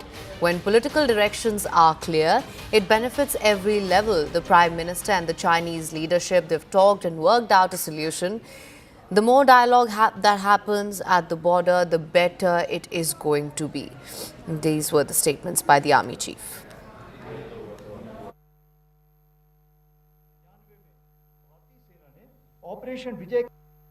पिछले एक साल से बहुत ज़्यादा बदलाव आया है।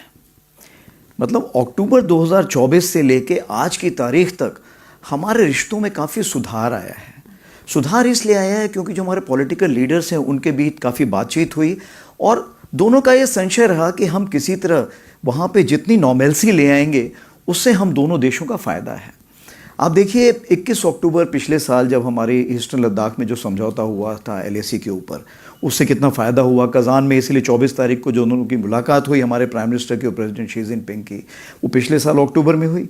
और देखिए इस बार जो हमारी सितंबर में हुई, जब ये यहाँ गए थे अपनी SCO मीटिंग के लिए गए थे, तो इसमें भी बातचीत यही हुई कि सबसे पहले हमें डायलॉग करना चाहिए, यानी बातचीत करनी चाहिए, और हमें कॉन्फ्लिक्ट रेजोल्यूशन ढूंढना है, यानी कोई हल ढूंढना है कि ये जो संघर्ष हमारा हुआ है इसका क्या हल मिल सकता है। तो जब वहाँ से पॉलिटिकल डायरेक्शन क्लियर होते हैं तो हर जगह फ़ायदा होता है। All right, joining us again is Siddhant Mishra on this. Siddhant, of course, we were discussing how he was talking about improved India-China ties as well and the importance of dialogue between the two and clear direction. What can you tell us? Well, definitely things have changed between India and China in last 1 year since the meeting of Prime Minister Modi and President Xi in Kazan. There have been political direction given by these two leaders. In fact, since then, there have been two special representative level talks between India and China. There have been Corps Commander level talks as well. The direct flight between India and China have started. In fact, Kailash Mansarovar Yatra has resumed. So there are a lot of positive developments taking place in this relationship, and perhaps now it's coming from the Army Chief Upendra Dwivedi, and in fact he says that from October 2024, that was the time when Prime Minister Modi met President Xi. India and China ties have improved after political leaders held talks, both sides looking for conflict resolution. If we have a clear political direction, then it helps. We are having several ground level talks with Chinese at the border. Aim is to resolve most issues at the ground. Both sides have direction from the top. So, a very welcoming and encouraging statement coming from the Indian Army Chief. Perhaps Army is also involved in this entire process. And as I was referring before, that there were 3 Ds which were decided: disengagement, de-escalation and de-engagement. So disengagement has successfully been implemented. Now it's the time for de-escalation. The process is indeed slow. There is a concern as far as de-escalation process is getting slow. But this particular statement coming from the Army Chief is very encouraging for the India-China relationship, and also it shows that how things have improved, and perhaps and both countries have come on the same page. Right. All right, thank you so much for that. Now, more news coming in. We have breaking news that's coming in. Bengaluru authorities. All right, we will be bringing you those details on that on the other side of the show. We're going to slip into a short break. Do stay tuned.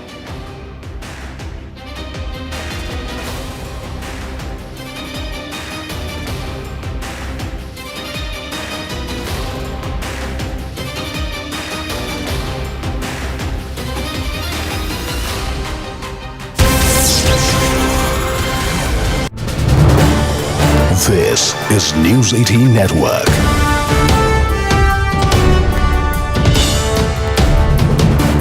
India's largest news network.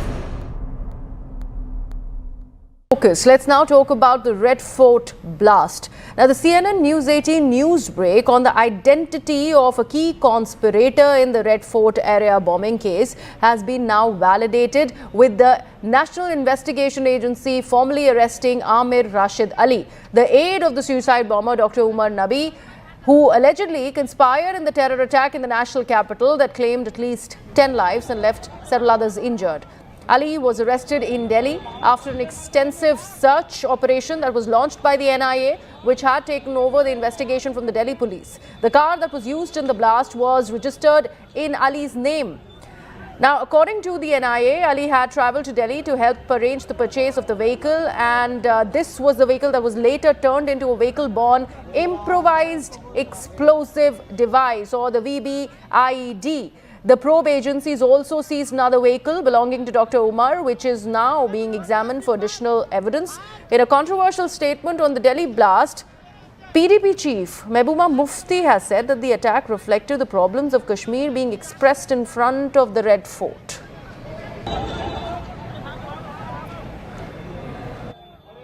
मैं सिर्फ यही कहना चाहती हूँ, मरकजी सरकार से आपने बहुत तबाही मचाई 2019 के बाद। अगर कोई अखबार वाला कुछ लिखता है तो उसको भी शाम को थाने पे बुलाते हो। अगर कहीं पानी नहीं होता तो लोग सड़क पे निकलते हैं तो उनको भी एसएचओ जाता है, कहता है अंदर जाओ नहीं तो पीएसए लगा लूंगा। हर चीज के लिए पीएसए, हर चीज के लिए यूएपीए। ये जो दहशत का माहौल आपने बनाया, आपने दुनिया को बोला कश्मीर में सब ठीक हो गया, मगर अब देखिए कश्मीर का मुसीबत जो हमारी थी वो परसों रेड फोर्ट लाल किले के सामने बोल पड़ी। आपने वादा किया था कि आप जम्मू कश्मीर को सेफ बनाओगे, मगर आपने यहाँ की सेफ्टी तो दूर की बात है, आपने तो दिल्ली को भी अनसेफ कर दिया अपनी पॉलिसी से।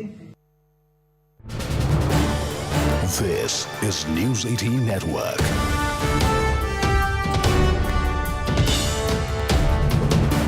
India's largest news network.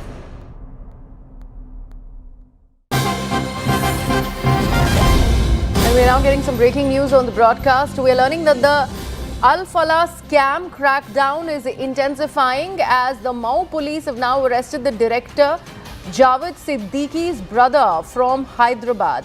So this is what we are learning. This is the latest development as far as the crackdown on the university, which is at the center of this entire terror module, is now showing further cracks. There is crackdown at the university, and we are learning that the director of the university, Javed Siddiqui's brother, has now been taken into custody, and this has happened in Hyderabad. So there are repercussions that have been seen. This is the Mau police arresting the director, Javed Siddiqui's brother from Hyderabad now. This is the director of the Al-Falah University. His brother is now in police custody. In fact, let me take this across to my colleague Mithilesh Gupta, who is now joining us on the broadcast. Mithilesh, कब हुआ है ये arrest? कल रविवार को हैदराबाद से जवाद अहमद सिद्दीकी के भाई हमूद को गिरफ्तार किया गया है। 25 साल पहले एक फ्रॉड हुआ था महू में। चिटफंड कंपनी बनाई गई थी और चिटफंड कंपनी का नाम भी रखा था अल-फलाह चिटफंड कंपनी के नाम पर यह फ्रॉड हुआ था और जिसमें एफआईआर दर्ज हुई थी जवाद अहमद सिद्दीकी के भाई हमूद पर। हमूद को हैदराबाद से गिरफ्तार किया गया। इस वक्त बड़ी जानकारी सामने आ रही कि वहां पर उसने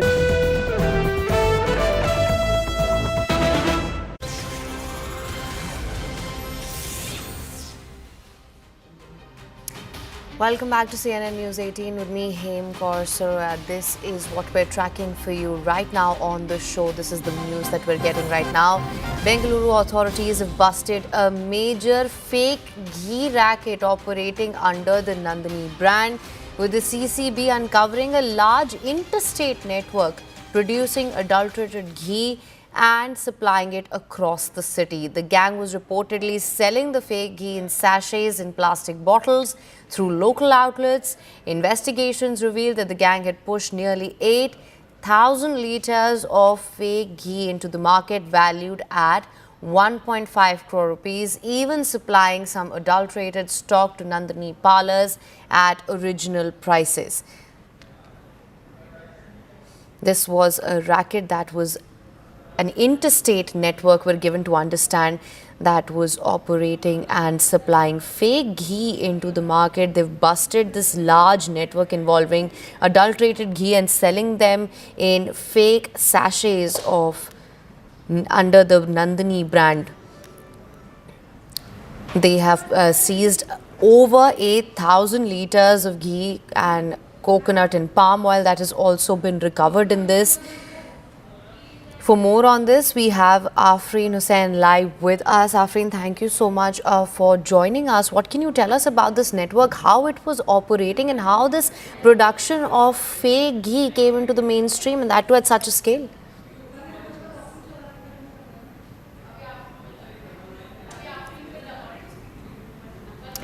All right, I believe there's some problem with that line. We'll try and get Afreen back online with us, but this is what we do know so far: a large network of fake ghee under the Nandini brand, which has been busted in Bangalore. We have Afreen back online with us. Afreen, I was talking to you about the scale and the operations of this huge interstate network that we're given to understand.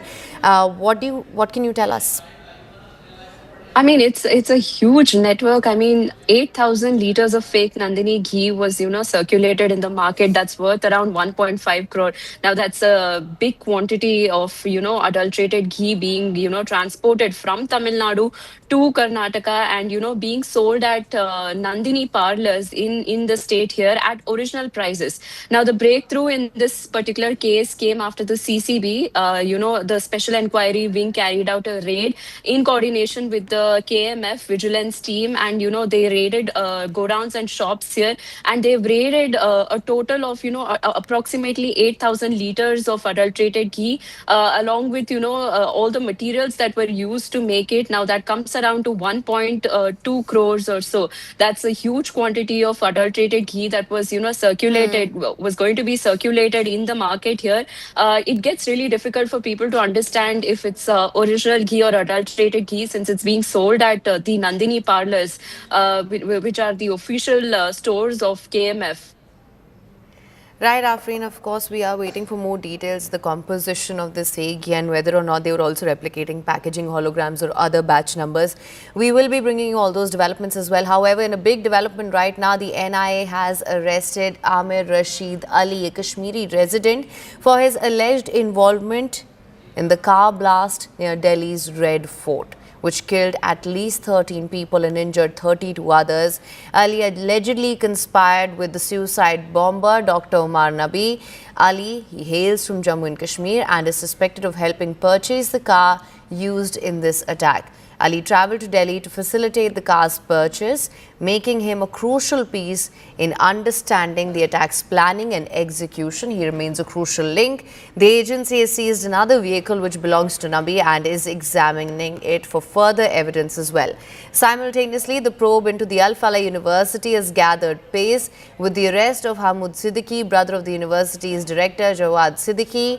He was arrested by Mau police in connection with the investment company case as well. As you know, the funding of which was linked to the Al Falah University as well, and that was that link that we had uncovered for you as well here. He's currently being interrogated as well.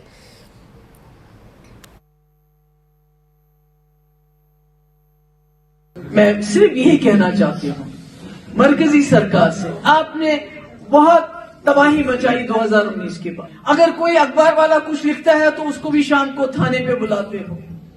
अगर कहीं पानी नहीं होता तो लोग सड़क पे निकलते हैं तो उनको भी एसएचओ जाता है, कहता है अंदर जाओ नहीं तो पीएसए लगा लूंगा।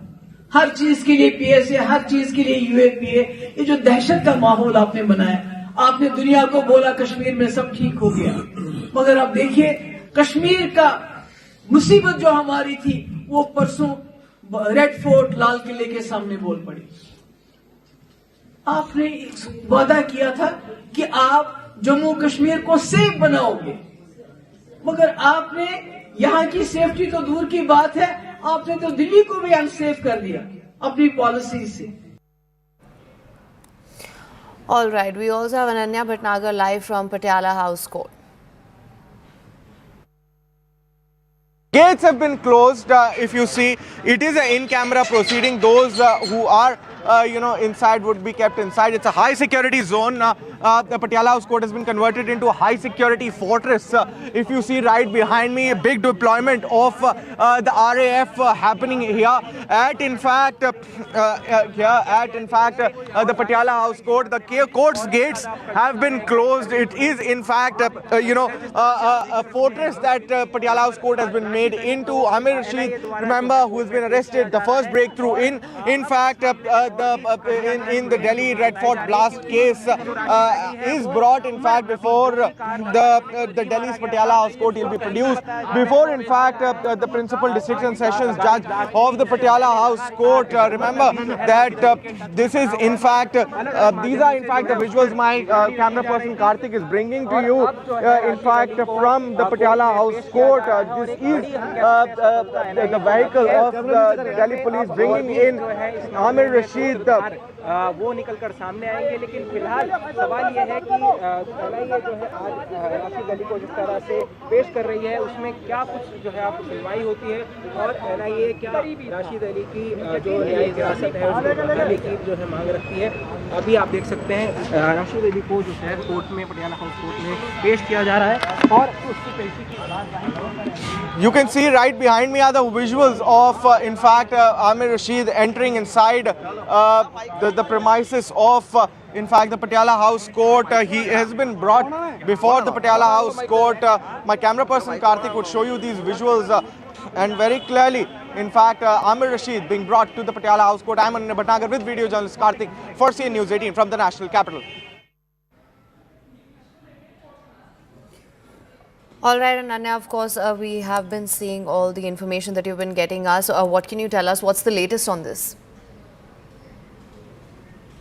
You can see right behind me, this is in fact the gate of the Patiala House Court, the gate number 4, the main gate of the Patiala House Court, from where Amir Rashid has been brought inside the court and he will be produced before the Principal District and Sessions Judge Anju Bajaj Chandna. Remember that the Patiala House Court had 2 NIA courts, but the case is marked in fact to the Principal District and Sessions Judge before whom Amir Rashid would actually be produced. And very clearly, this whole case is something, that remains to be highly sensitive, and you can see and you can imagine with the kind of security deployment that is here, that how seriously in fact the NIA and the investigators are taking this, because it is unusual that the gates of the Patiala House courts are closed when any of the accused is being produced. In a high security accused being brought in fact the Patiala House court. These proceedings also would be in camera, since it involves the Unlawful Activities Prevention Act and it's an investigation of the National Investigation Agency, hence a matter of national security. Hence nobody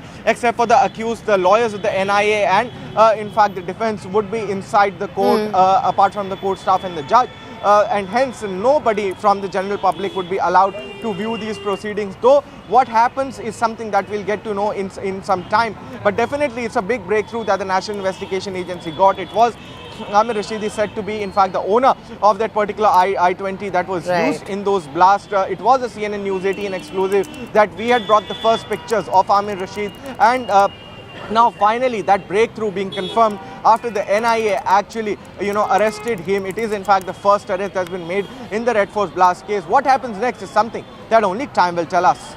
Absolutely, of course, we will continue to track all the developments on that front, as well as we know Amir Rashid, of course, remains a key link in this entire nexus, and he is at the moment in the Patiala House Court. We will be bringing you more details on that as and when we get them. Now, moving on, the national capital is facing severe air pollution as temperatures drop. The air quality index has soared above 350, crossing the dangerous mark. Experts warn that Delhi's air will remain very poor for the next 3 to 4 days as the winter sets in. In response, the Delhi government has implemented GRAP Stage 3 measures which aim to curb pollution levels and protect public health. Residents are advised to stay indoors, avoid outdoor activities and wear masks if they are venturing out, if they do have to do so. Delhi, as you know, is battling one of its harshest pollution spells of the season. The temperatures in the national capital are falling, but the AQI out here is definitely increasing. Over the last 4 to 5 days, the AQI has constantly been in the very poor category, and that is the reason why the Delhi government has gone ahead and imposed GRAP 3 out here in Delhi NCR. Due to this, the classrooms for students 1 to 5 has been put on hybrid mode. It is an option if the schools want to continue their classrooms offline or online, whereas the entry of vehicles of BS4 vehicles have also been banned out here in the national capital. But even at this point in time, as we are speaking, the AQI is way above the 350 mark, which means that it is absolutely hazardous for any person to come out and breathe in open air. Over the next few days, the IMD has predicted that due to the ongoing wind conditions, the AQI will continue to remain in the very poor category, and if the temperature falls, then the AQI could deteriorate as well. Now it remains to be seen, as the politics is already happening on this entire issue, will this year be any different? Over the last many years, we have seen the political bickering happening between the government and the opposition. This time around, the story has been the same, whereas very little work has been done to give any sort of immediate relief to the people of Delhi.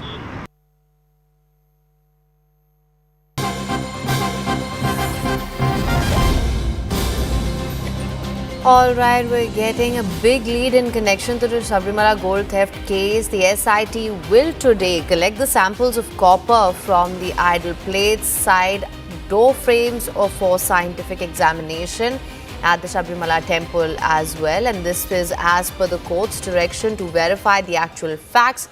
on the allegation that the idol plates might have been swapped. The SIT has been given time by the chief priest, that's from 1 to 3 p.m. after the afternoon puja, when the temple closes for a brief while. The officers are already at the temple preparing for this as well, and this is the big lead in connection to the gold theft case. For more on this, we have with us Neetu Kumar. Thank you so much for joining us again. We're given to understand that from 1 to 3 p.m. they will be collecting samples from the side frames and the idol plates as well to determine whether or not these plates might have been swapped. That's correct. From 1 to 3 p.m. that is a time that has been given to the office, to the team of the SIT to conduct this. We know that earlier, while the case was considered, the SIT had also requested that they need to conduct these tests, these scientific tests, to see whether the plates have been exchanged. So there has been several allegations related to that also. So that testing will be done today between 1 to 3 p.m. The special investigation team is already at Sanidana. Right, absolutely. We do know that they will be collecting samples of copper from these idol plates. What other clues might the composition of these samples give us? I'm sorry, I didn't understand the question. I'm saying we're given to understand that they will be collecting the samples of copper from these idol plates. Do you know if any other composition materials can help us uncover more details of what might have happened? That's what the special investigation team is trying to do. They are trying to collect these samples. Then the testing will be conducted to see if this was the original plate or there has been some changes being made to that original plate also, because there has been allegations related to that also. So all that will be tested. The court had given them clearance to conduct these scientific tests. Right, now these scientific tests, do we have any sort of a timeline on when the results might be out? No, as of now, there is no timeline on this, because this is a very closed investigation. As far as the investigations are concerned, the court is directly monitoring this. On December 3rd, the special investigation team will again submit their third progress report, so that's when we'll know. But as of now, there is no timeline given on this. Before that, they could be completing this and submitting this before the court. Right, absolutely. As you mentioned, this is a very close investigation as well. So we do not have a timeline yet. However, we do know that from 1 to 3 p.m. this afternoon is when these sample collections will happen, which will further go in for scientific examination as well. Any other details that we might have on this? As far as the investigation is concerned, the arrests have been made. 3 officers, a former Devasam commissioner and a Travancore Devasam board president, N. Vasu, have been arrested. What we understand is that more officials will be questioned. The former Travancore Devasam board president and even commissioner is also being will also be questioned. So more arrests are likely in the coming days. The Prevention of Corruption Act is also slapped against these officials of the Travancore Devasam board who have been arrested. Apart from that, Unikrishnan Poti, the main accused, has also been arrested. That is as far as the investigation goes. All right. Well, thank you so much for bringing us the latest on this. Of course, we will have to wait and find out what the scientific examination tells us about this.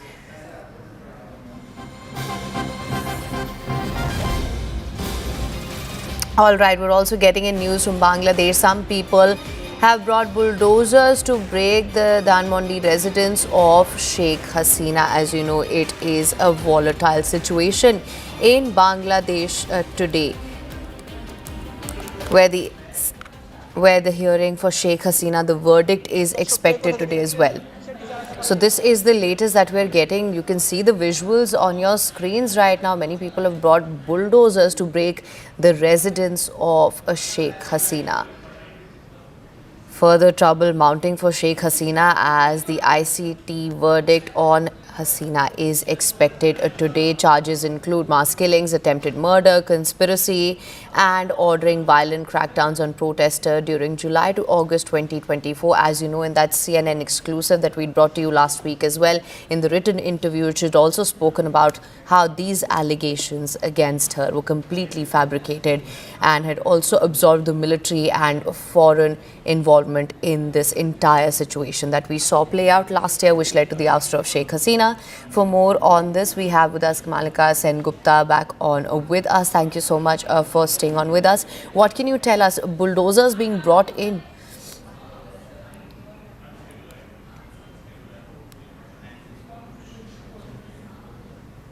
Kamalika, I hope you can hear me. Yeah, now I can hear. See, there's a total tension situation in Bangladesh. In one side, this International Crime Tribunal, they will come up with the verdict of Sheikh Hasina, and since it is totally one-sided, as being claimed by Sheikh Hasina, that this International Tribunal itself is very much illegal. So the expected verdict which will come, it will not be in favor of Hasina. That's quite clear. On the other hand, the Awami League has called for a lockdown, and there are protests in the streets. But on the other hand, the lot of students front who actually were responsible for the ousting of Sheikh Hasina that point of time in the month of August, in the month of July, in that July revolution, what they said, some of their supporters and some of that group also has come up with this bulldozer in front of Dhanmondi. We know that's a very historical place. That's a place where Sheikh Hasina used to stay, and not only Sheikh Hasina, there's a lot of widow with the Mujibur Rahman's residence, and he was killed there. So already we know that after Sheikh Hasina came out from Bangladesh, this place was badly vandalized by the local miscreants out there and the people who were doing those July revolution and all, as what they say. Some of that group has come there, and police has barricaded this entire area. But there can be a showdown any moment. Now that's what we are getting it from on ground. All right, Zadan, let me just come to you on this. Bangladesh, as we know, and we've been reporting on this since the morning as well, it has firmed up security arrangements as well across sensitive areas, and this ahead of that International Crimes Tribunal a verdict on deposed Prime Minister Sheikh Hasina. However, right now what we are seeing, it only points to how volatile the situation is and could further get. What can you tell us? Well, that's right. In fact, earlier we were told that verdict will be pronounced at around 11 a.m. In the morning, but due to some reasons, the verdict got delayed. In fact, we could see heavy police bandobast outside the courtroom. In fact, yesterday, if we talk about, then there were mass arrests on the stronghold of Awami League. 4 districts were flooded with Bangladesh BGB force arms with ammunitions, including the birthplace of Hasina, Gopalganj. In fact, police and BGB teams have been deployed all across Bangladesh. In fact, we have also been told that that heightened security arrangements have been made.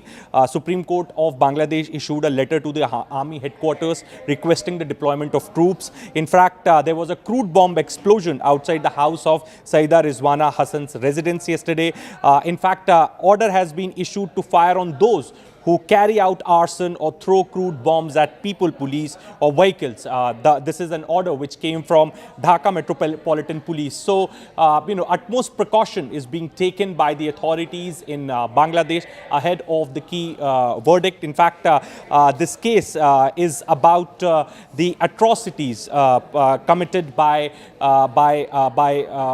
the police and the forces during the July uprising. Perhaps the government, the interim government, has made 3 people prime accused in this matter. One is the IG of police, Chaudhry Abdullah Al Mamun. The second is the former Prime Minister Sheikh Hasina. And the third is the Interior Minister, the former Interior Minister of Bangladesh. Now, the IGP has turned approver in this matter. And in fact, he has testified against former Prime Minister Hasina and Interior Minister, former Interior Minister. So the verdict in the case against Sheikh Hasina is related to the atrocities committed, things like that. In fact, so alongside Sheikh Hasina, the former Home Minister Asaduzzaman Khan are also accused, and in fact there will be verdict on them as well. So definitely this International Court of Justice was formed in Bangladesh after legislation was passed by the House, and perhaps this was done to put all those who were involved in the 1971 fight to put them on trial, Razakars, to put them on trial. In fact, in 2016-2017, this court came into media headline because of some of the Jamaat-e-Islami people were convicted when Sheikh Hasina was the Prime Minister. Now, this trial is going on from last 1 year, and today court will be pronouncing the verdict. Right, and be that as it may, of course, there have been a lot of questions about the due process, about concerns regarding due process and with regard to the bias, with regards to the ICC as well. So has there been any sort of a defense on that as well, and is that likely to perhaps impact the verdict? Well, definitely. Look, the Awami League supporters, the Sheikh Hasina supporters are calling it a politically motivated case. In fact, as I mentioned before, the three people were made the prime accused in this case. Inspector General of Police, former Prime Minister Sheikh Hasina, and former Home Minister of Bangladesh. So Awami League has been making the allegations that this is a politically motivated case. Now, many are saying that this is also a tactic to justify the ban which has been imposed by Mohammad Yunus on the Awami League. Now, Awami League cannot be contesting the elections in Bangladesh. All right. All right. There's a massive controversy that's been going on in West Bengal politically between the TMC and the BJP around the special intensive revision of electoral rolls. I want to go straight across now to the Honorable Governor of the state of Bengal, Shri C.V. Ananda Bose. Thank you very much, Your Excellency, for speaking with us here on CNN News 18. A TMC MP, a sitting member of Parliament, Mr. Banerjee, has said that you are actually giving some kind of credence, some kind of safe haven for BJP criminals inside the Raj Bhavan. You are storing weapons there, etc. How would you respond to this political charge that's been made by this TMC MP? And do you believe this has been made without the blessings of the Chief Minister?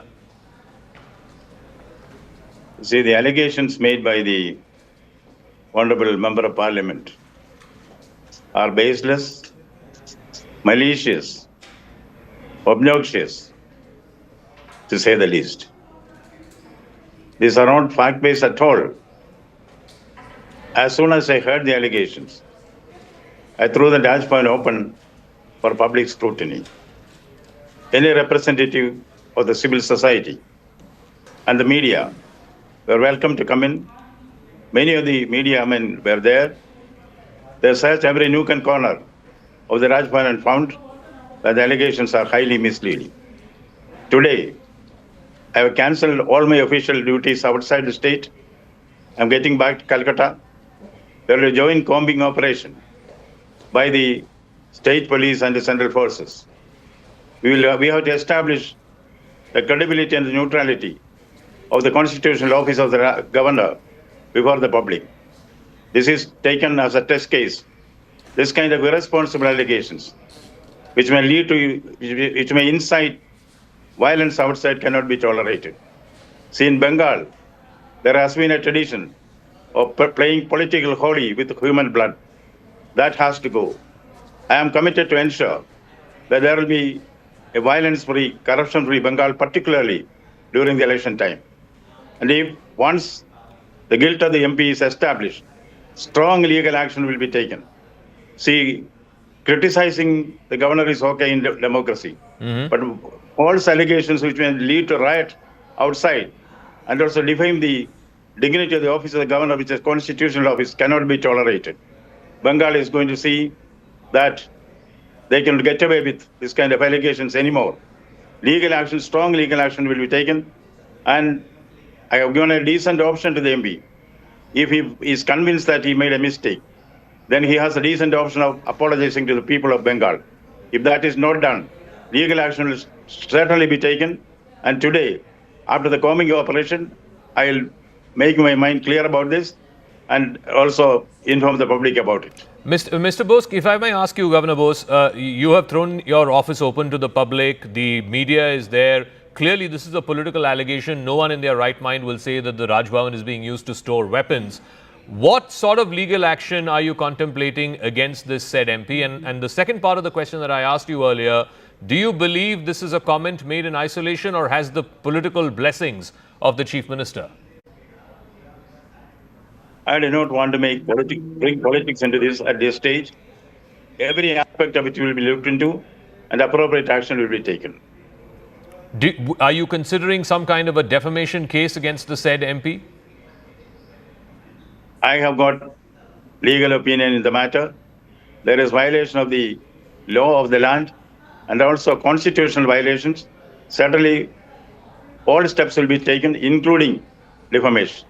What would you say to this trend in Bengal, particularly, and this precedes your time, of drawing in authorities in high constitutional office like the governor into this political mudslinging? It's a very ugly situation there. The governor's office should remain neutral. Governor Rajbhavan should be a no conflict zone. I have been trying to see that this is done so. But whatever is required to ensure that Rajbhavan is kept out of controversy will be done. Wild allegations will be treated the way it should be. Governor, if I may ask you, this whole thing is stemming from what is called the special intensive revision that the Election Commission is undertaking of electoral rolls in Bengal as well as in other states. The state government there has said that this is a disenfranchising exercise. They will not cooperate. State authorities will not cooperate. There are instances which they are alleging of people committing suicide because of fear of not being able to show the documents and their names being removed from the electoral rolls. How do you see this entire SIR exercise that's underway in Bengal? See, in a democracy, the political parties can air their grievances, their complaints. That is most welcome. But as a governor and also a former civil servant, I am convinced that SIR is an essential part of the democratic process. It is required to ensure that elections are free and fair in Bengal, not only in Bengal. We have seen it in Bihar, how the people have accepted it. Certainly, if complaints are there, if flaws are there, if imperfections are there are checks and balances within our democratic setup which can take care of these things. But I am convinced that SIR is required. It will certainly help the conduct of free and fair elections in the country. There are certain elements in the state establishment there, the political establishment of the state, who have even said that if things turn violent, then the SIR is to be blamed for it. That's an empty threat. If violence is resorted to, strong action will be taken. India is a strong country.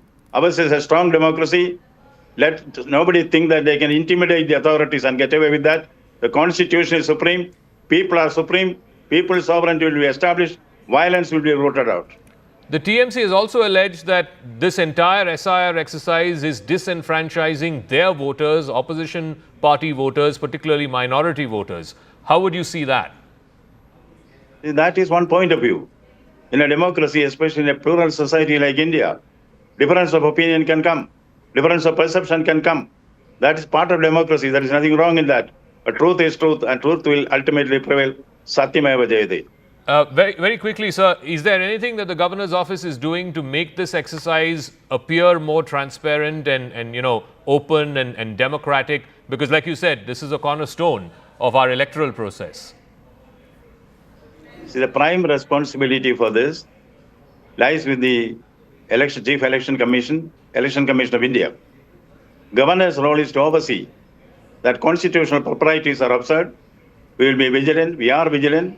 We will certainly intervene when intervention is required. And very quickly, how confident are you that there will be cooperation of the state authorities? If the state authorities do not cooperate, then how will this exercise be undertaken? The Election Commission is adequately empowered to see that its dictats are translated into action in Bengal as in other states. And if it doesn't? Then, of course, the Constitution has got checks and balances within. Okay, we'll leave it at that. The West Bengal Governor, Honorable Shri C.V. Ananda Bose there, speaking exclusively to CNN News 18. Of course, the immediate trigger point was this absolutely bizarre comment made by TMC MP Mr. Kalyan Banerjee that the Raj Bhavan is being used to store weapons to house BJP criminals, to which the governor has responded that strong legal action will follow. He's opened up the Raj Bhavan to the media, to the general public, to come and look at the entire premises and see if there's any merit at all in these allegations. And once this is sort of submitted in the people's court, as it were, in the public domain, the governor has also said that pending legal consultations, he will take firm and definitive legal action against the said TMC MP. With that, I'm tossing it over to my colleague, Griha. Thank you so much for that, Zaka. And after that exclusive conversation that the West Bengal Governor C.V. Ananda Bose has had with Zaka Jacob, here are a few more reactions that are coming in from West Bengal.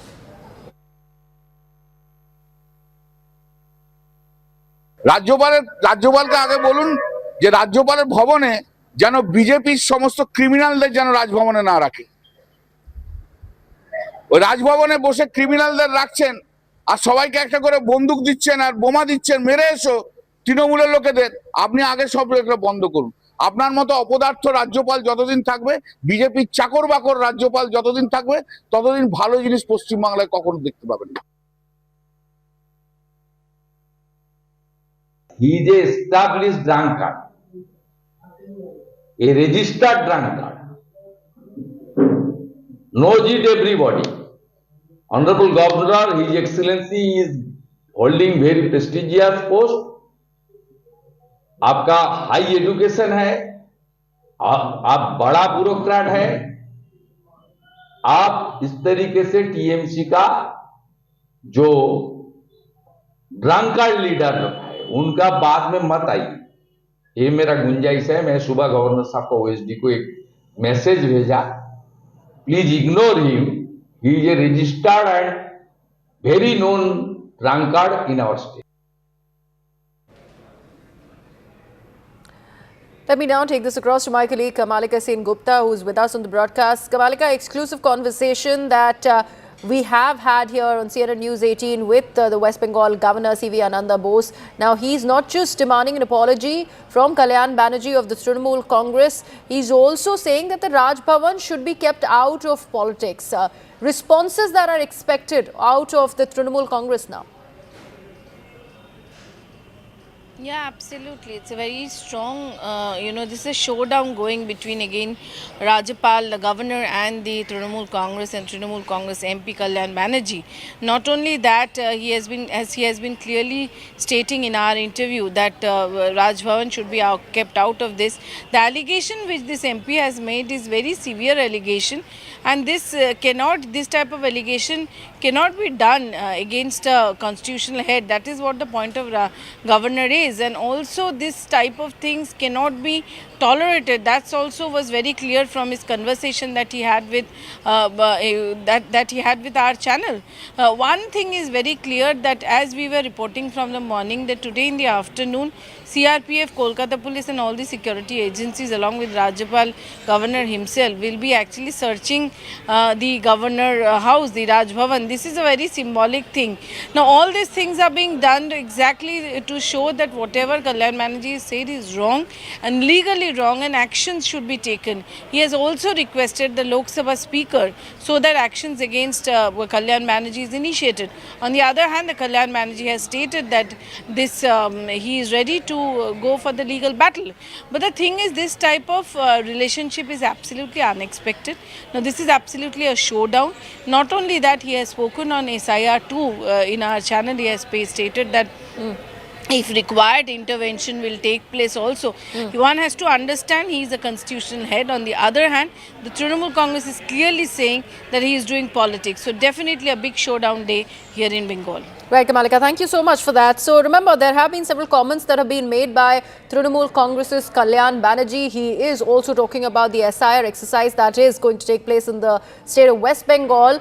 Talking in the context of SIR, he says that this is eventually going to go and disenfranchise several of the registered voters in the state. Now, Gulshan Colony in Panchanagram has once again come under the political spotlight as the SIR verification process has begun there as well. A locality with nearly 1 lakh residents, but only about 4,000 voters. This discrepancy has triggered sharp political accusations. CNN News 18's Kamalika has brought us this ground report from Kolkata. Take a look.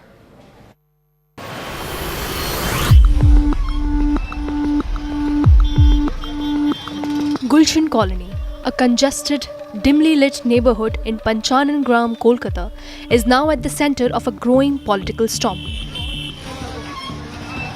Locals say close to 1 lakh people live here, yet electoral rolls show only 3,000 to 4,000 registered voters. The BJP claims this mismatch is due to the presence of illegal Bangladeshis in the area. Party leaders say that once SIR is completed, the real picture will emerge. This is a place which is a minority infested area. This is called Gulshan Colony, and the most striking feature of this region is there are people staying here. More than 1 lakh people might be staying here, but the number of voters are near about 4,000. So much of outsiders. Who are these outsiders? These are all questions. This locality, home to a large minority population, had earlier made headlines after the local councillor was targeted. Police later found that the accused shooter has been living inside Gulshan Colony. As the SIR process gets momentum, residents are queuing up at help desks to check their enumeration forms. Many say they are originally from Bihar. Others claim they have not yet received their forms. कितना आबादी होगा यहाँ पे? 1 से 1.5 लाख आबादी हो। और कितने लोग वोटर्स हैं यहाँ? जितना आबादी उतना वोटर होना चाहिए था। अभी फिलहाल 3,500-4 हज़ार वोटर है। बिहार का है, कुछ राजा बाजार का है। 3,500-4 हज़ार 1 लाख मतलब अंतर कहीं है। अंतर है तो फिर सब आस्ते आस्ते वोटर चेंज करो ना। यहाँ पे वोटर कम है और हाँ, आबादी ज़्यादा है। ये सब नए लोग बस रहा है, सब बिहार के है, यूपी के है। क्या फॉर्म आया है आपका? मेरा तो यहाँ का नहीं है वोट, हमारा बिहार का है। But the BJP is not convinced. The party maintains that illegal immigration is the core issue. With the SIR process underway and both parties locked in a war of words, Gulshan Colony is poised to become a major flashpoint ahead of the upcoming elections.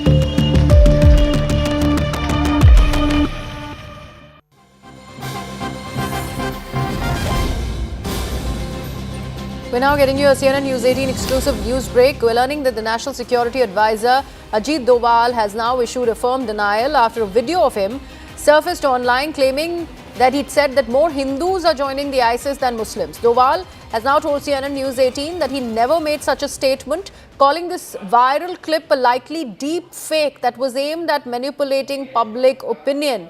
Doval has also told CNN News 18 that the media tools are now being used to distort national security. So putting everything on record, there is NSA Ajit Doval speaking to CNN News 18 and also talking about how this video that is purportedly attributed to what he'd said, claiming that more Hindus are joining ISIS, is probably a deep fake, and he never said such a thing. My colleague Siddhant is with us on the broadcast. Siddhant, NSA Doval making things clear and also putting into perspective this particular video that's been doing the rounds, possible deep fake. Well, that's right. In fact, NSA Doval has spoken to CNN News 18, and in fact, NSA Doval issues categorical denial flags over this deep fake video getting circulated. In fact, NSA Ajit Doval has clarified that he never made this statement claiming more Hindus are attracted to ISIS than Muslims. He indicated that the circulating clip is likely a deep fake manipulation. Doval, in fact, told CNN News 18 that media tools are now being used to distort national security. The clip surfaced in the middle of increased geopolitical tensions and domestic polarization. He says that this is an attempt to target India's counter-terror narrative. Such a fabricated statement directly attacks India's long-standing counter-terrorism position. This is against ISIS recruitment in India, has been limited, monitored, and inspired by global jihadi propaganda. The deepfake appears designed to inflame domestic political divides by falsely suggesting that the NSA is making communal comparisons. The operation fits the broader pattern of AI-generated misinformation campaigns. So, in fact, in the past also, Manoj Gupta has been reporting on this particular subject, that how Pakistan ISI perhaps has been, making such deepfake videos, perhaps with the aim to do communal divide in India, and perhaps this video of NSA Doval also, which is getting circulated, is an AI-generated video. It is fake. It is a deep fake video, and now this clarification is coming from nobody else but NSA Ajit Doval himself. Right. Also, Siddhant, way back in 2014, I believe, more than 10 years back, NSA Doval had in fact underlined on how fewer than 10 Indians are even keen on joining organizations like the ISIS. Do you think those videos, purported clips also have been distorted to make it appear that NSA Doval in fact made this suggestion that Hindus are more keen on joining ISIS? Well, that's right. In fact, look, in today's scenario where we may not be at war with Pakistan, but definitely ISI keeps attempting to fuel communal divide in the country. They keep they keep attempting to create some kind of a polarized atmosphere in the country, and that is very continuous, and that is very regular, which they keep doing. In fact, our agencies, our cyber security networks do counter such videos, do come up with the clarifications and expose these handles circulating such videos. But at times people, because the technology has become so advanced and has got evolved so much that at times it gets really difficult for anybody to perhaps understand whether this video is fake or real, and perhaps that is the case with NSA Doval's video as well. And since it was getting circulated, and in fact now we have this clarification coming from nobody but NSA Doval, and Manoj Gupta has managed to speak to him, and he has the version of the NSA Doval. It's a deep fake video, has been made to fuel communal divide in the country, and perhaps that was the intention. But now the clarification has come, and perhaps definitely the government of India should also be acting against such handles circulating this deep fake video of NSA Doval.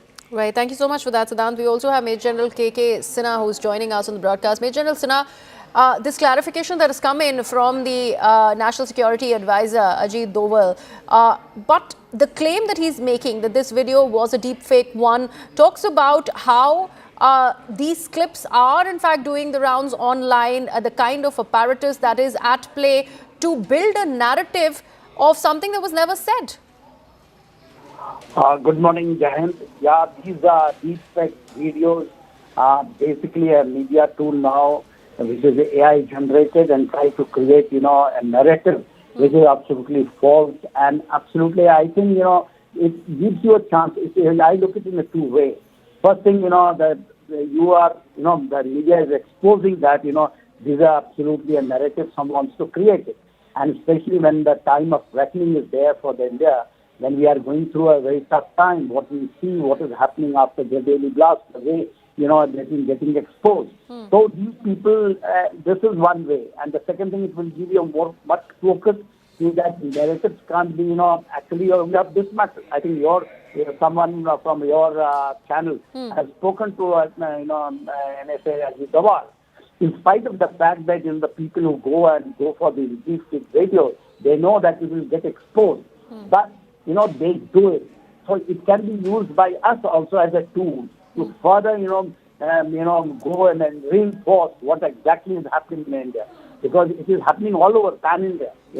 What happened in Faridabad, it's connections you see more or less in all states. It is in Pathankot, it's getting into UP, it is getting in Jammu and Kashmir. So this is the time, we have to use it in our way. Let them make the details. Everyone understands. This is national, in any video, NSA Ajit Doval can't give it. If anyone just think coolly you are saying see this video, they know this is a deep. But when you through media and everyone creates and reinforces this exactly what is happening, it reinforces what the India is doing and the security forces are doing to defeat the design of not only Pakistan, but there are deep states also involved of many countries.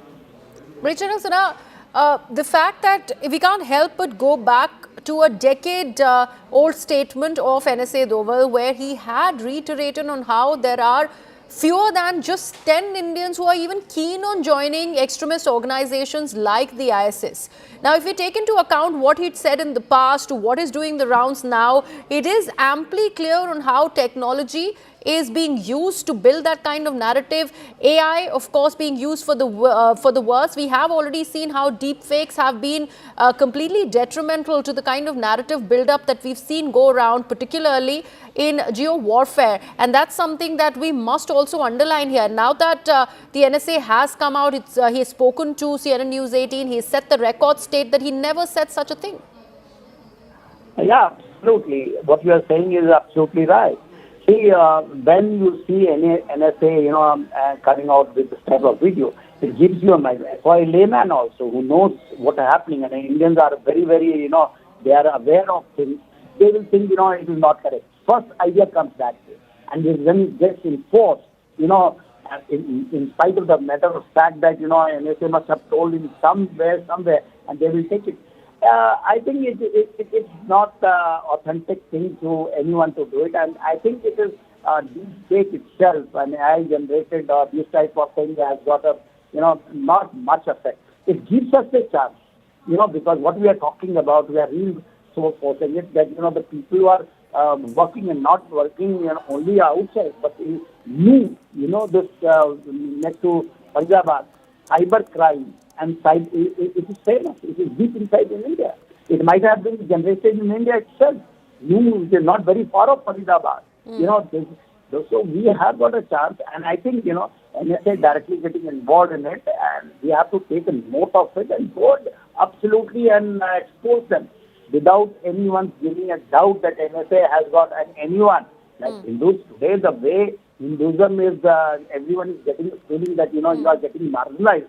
I think this give us one more, and these people do not understand how the whole situation can be. And I take it as a situation. I take an opportunity that we have to come and go and counter it in a big way, so that they get whoever. Right, absolutely. Major General Sinha, thank you so much for joining us with that perspective of yours. We are now shifting our focus. We're getting some breaking news on the broadcast.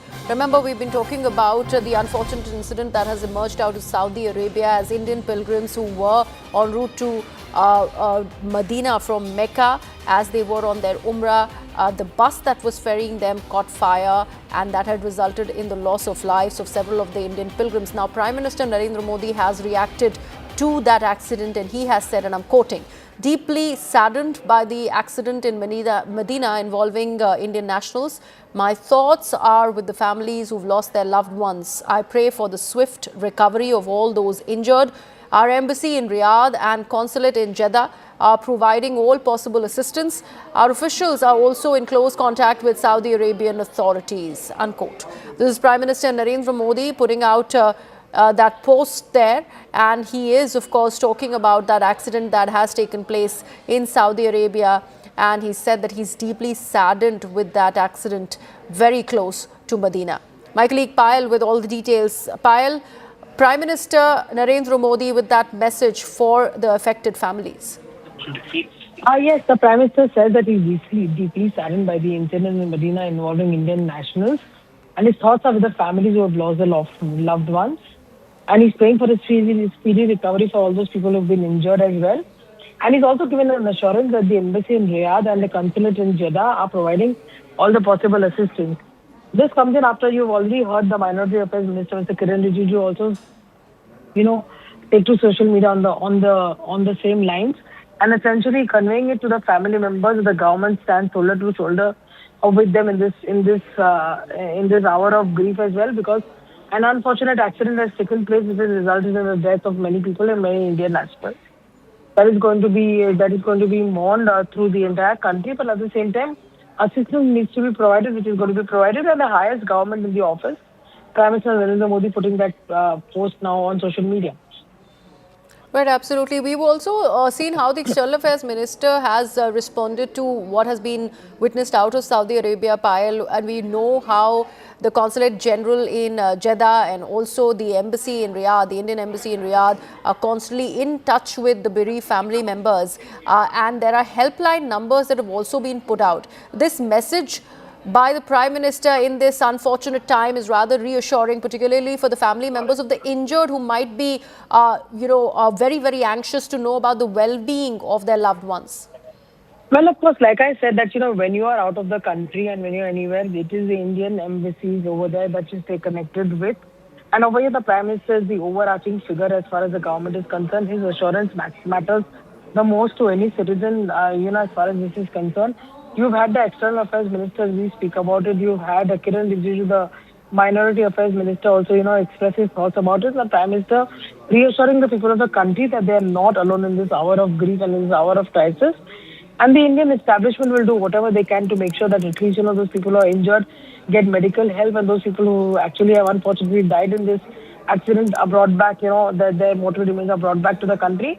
It's part of the drill that the Indian government has been taking on, for every such episode. But, here the assurance coming in from the Prime Minister will really, apply a lot of soothe on the wounds of those people who are actually impacted by this. Absolutely. Thank you so much for all those details there, Payal. Prime Minister taking stock of the situation and the accident in Saudi Arabia that has claimed many Indian pilgrims' lives as it took place in the wee hours of Monday morning at about 1:30, where a bus carrying the pilgrims, most of them from Hyderabad, who had gone for Umrah and they were coming from Makkah, they were going to Medina, is when that accident happened, with the bus colliding with a diesel tanker. We go into a very short break with that.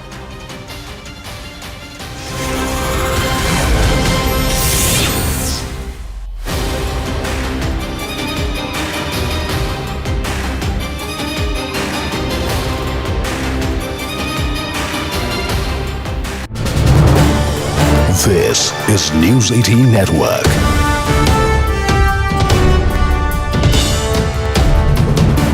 India's largest news network. Focus. Let's now talk about the Red Fort blast. Now, the CNN News 18 news break on the identity of a key conspirator in the Red Fort area bombing case has been now validated, with the National Investigation Agency formally arresting Amir Rashid Ali, the aide of the suicide bomber Dr. Umar Nabi, who allegedly conspired in the terror attack in the national capital that claimed at least 10 lives and left several others injured. Ali was arrested in Delhi after an extensive search operation that was launched by the NIA, which had taken over the investigation from the Delhi police. The car that was used in the blast was registered in Ali's name. Now, according to the NIA, Ali had travelled to Delhi to help arrange the purchase of the vehicle, and this was the vehicle that was later turned into a vehicle-borne improvised explosive device, or the VBIED. The probe agencies also seized another vehicle belonging to Dr. Umar, which is now being examined for additional evidence.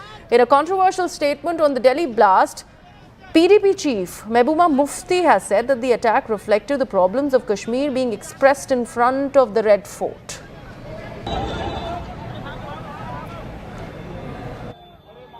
मैं सिर्फ यही कहना चाहती हूँ मरकजी सरकार से, आपने बहुत तबाही मचाई 2019 के बाद। अगर कोई अखबार वाला कुछ लिखता है तो उसको भी शाम को थाने पे बुलाते हो। अगर कहीं पानी नहीं होता तो लोग सड़क पे निकलते हैं तो उनको भी एसएचओ जाता है, कहता है अंदर जाओ नहीं तो पीएसए लगा लो। हर चीज के लिए पीएसए, हर चीज के लिए यूएपीए। ये जो दहशत का माहौल आपने बनाया, आपने दुनिया को बोला कश्मीर में सब ठीक हो गया, मगर अब देखिए कश्मीर का मुसीबत जो हमारी थी वो परसों रेड फोर्ट लाल किले के सामने बोल पड़ी। आपने वादा किया था कि आप जम्मू कश्मीर को सेफ बनाओगे, मगर आपने यहाँ की सेफ्टी तो दूर की बात है, आपने तो दिल्ली को भी अनसेफ कर दिया अपनी पॉलिसी से। This is News 18 Network.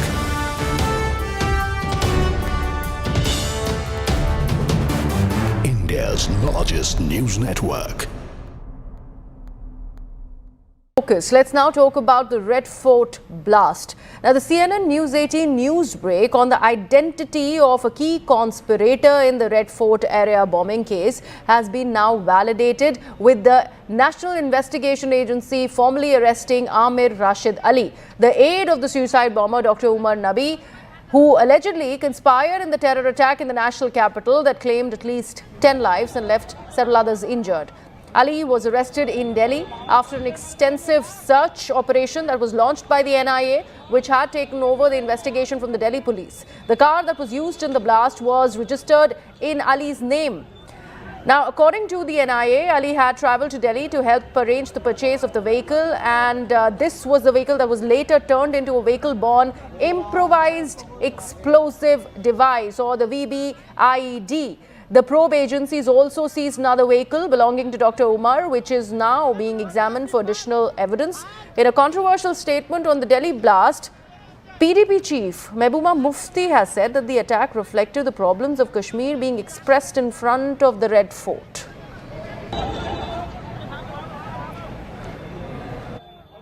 मैं सिर्फ यही कहना चाहती हूँ मरकजी सरकार से, आपने बहुत तबाही मचाई 2019 के बाद। अगर कोई अखबार वाला कुछ लिखता है तो उसको भी शाम को थाने पे बुलाते हो।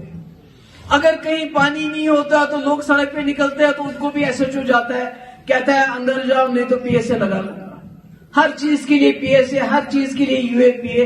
ये जो दहशत का माहौल आपने बनाया, आपने दुनिया को बोला कश्मीर में सब ठीक हो गया, मगर अब देखिए कश्मीर का मुसीबत जो हमारी थी वो परसों रेड फोर्ट लाल किले के सामने बोल पड़ी। आपने वादा किया था कि आप जम्मू कश्मीर को सेफ बनाओगे, मगर आपने यहाँ की सेफ्टी तो दूर की बात है, आपने तो दिल्ली को भी अनसेफ कर दिया अपनी पॉलिसी से। This is News 18 Network.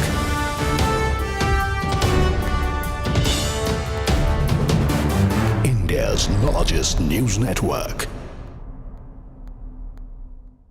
Let's now talk about the Red Fort blast. Now, the CNN News 18 news break on the identity of a key conspirator in the Red Fort area bombing case has been now validated, with the National Investigation Agency formally arresting Amir Rashid Ali, the aide of the suicide bomber Dr. Umar Nabi, who allegedly conspired in the terror attack in the national capital that claimed at least 10 lives and left several others injured.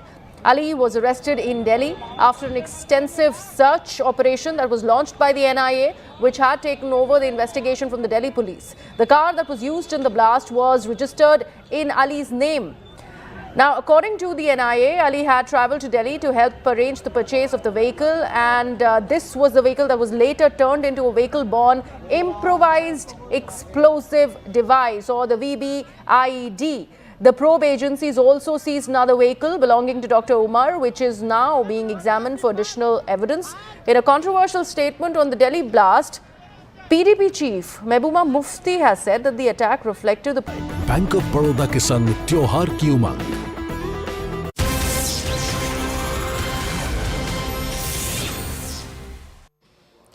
Welcome back. You're watching CNN News 18 with me, Griha. Proceedings in the former Bangladesh Prime Minister Sheikh Hasina's case have now begun. Protests also have broken out in Dhaka and other cities of Bangladesh, with incidents of arson, cocktail explosions and road blockades that have been reported from various parts of the country. Bulldozers also were brought outside Sheikh Hasina's residence in Bangladesh. The government has deployed the police, the army and also border guards to maintain order.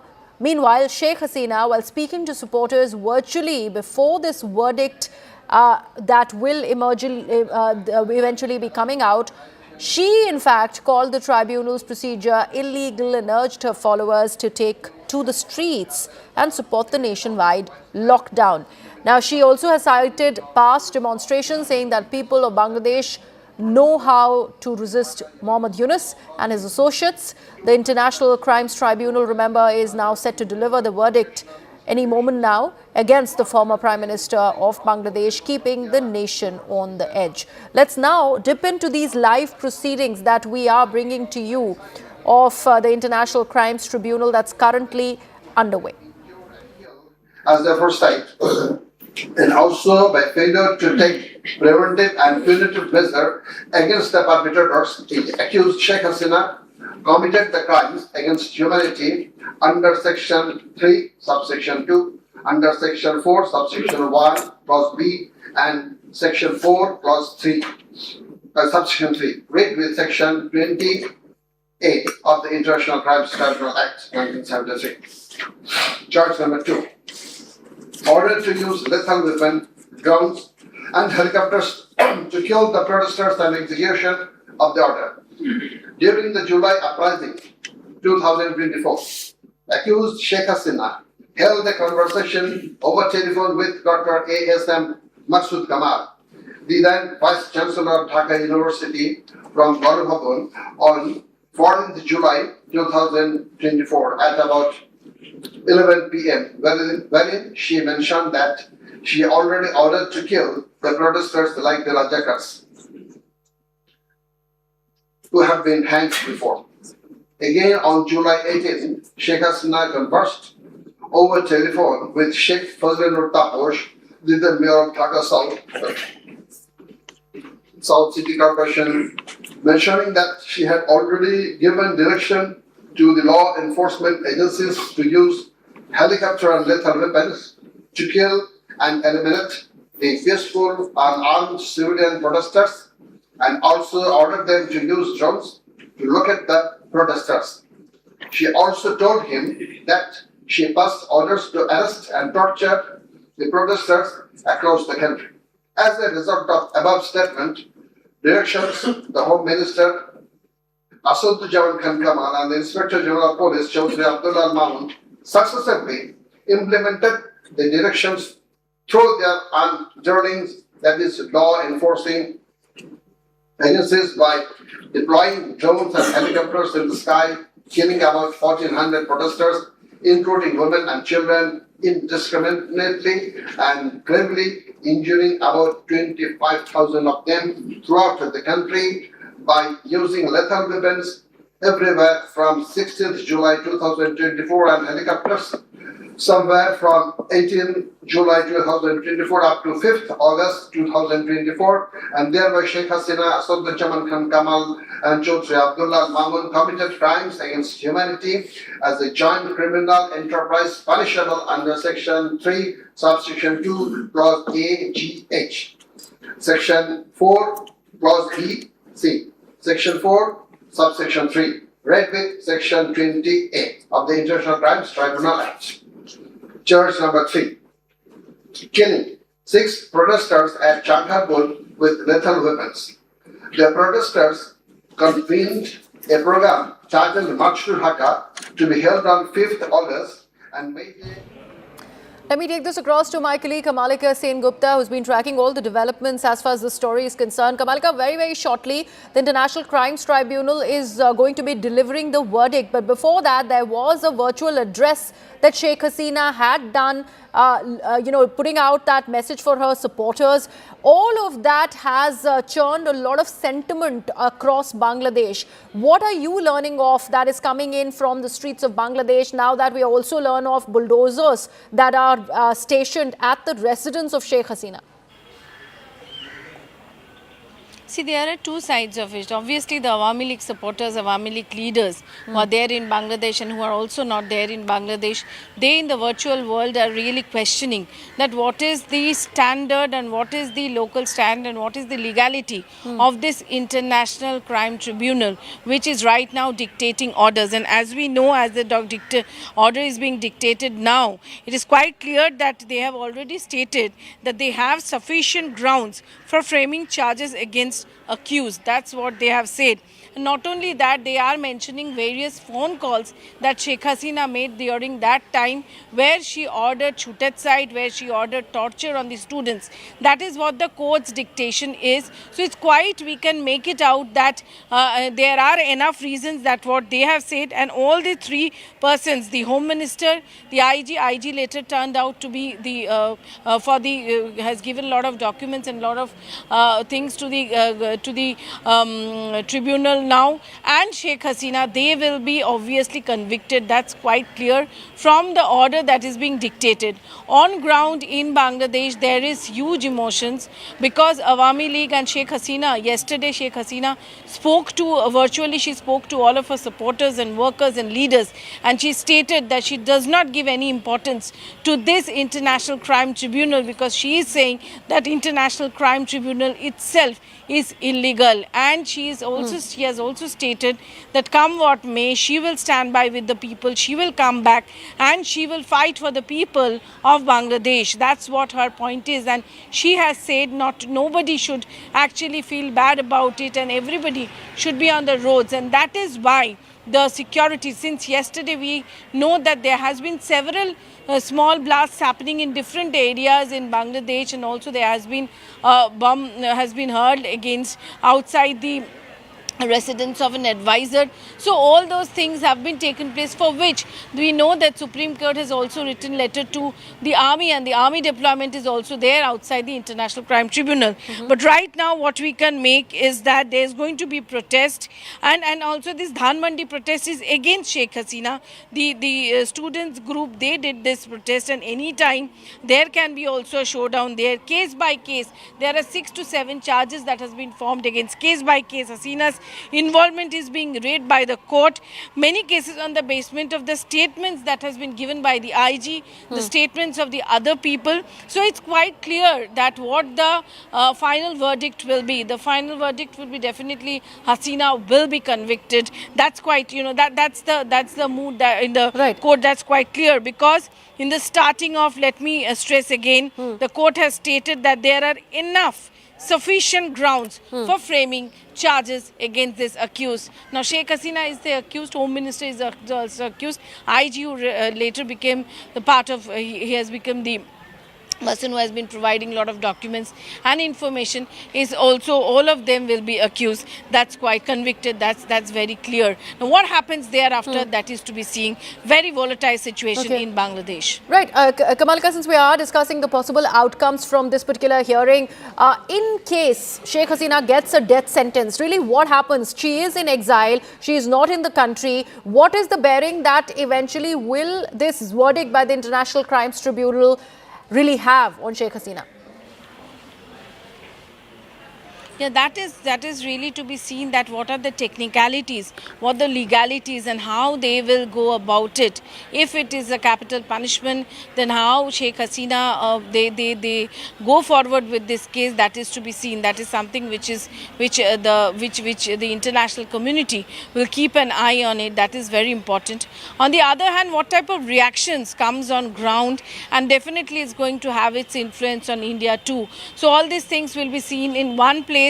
Sheikh Hasina has also stated, she has given a clarion call for lockdown, which is also taking place in Bangladesh. In one portion, there are several Awami League supporters who are trying to come out, because Awami League is banned there. They have not been able to come out. In some places they have been arrested, and some places such bomb blasts and crude bomb blasts and cocktail bomb blast incidents are taking place. On the other hand, Dhanmandi, which is very much history, which has huge historical significance, where Sheikh Hasina used to stay, and where the Mujibur Rahman's, it was a museum that has already been vandalized after Sheikh Hasina came out from Bangladesh.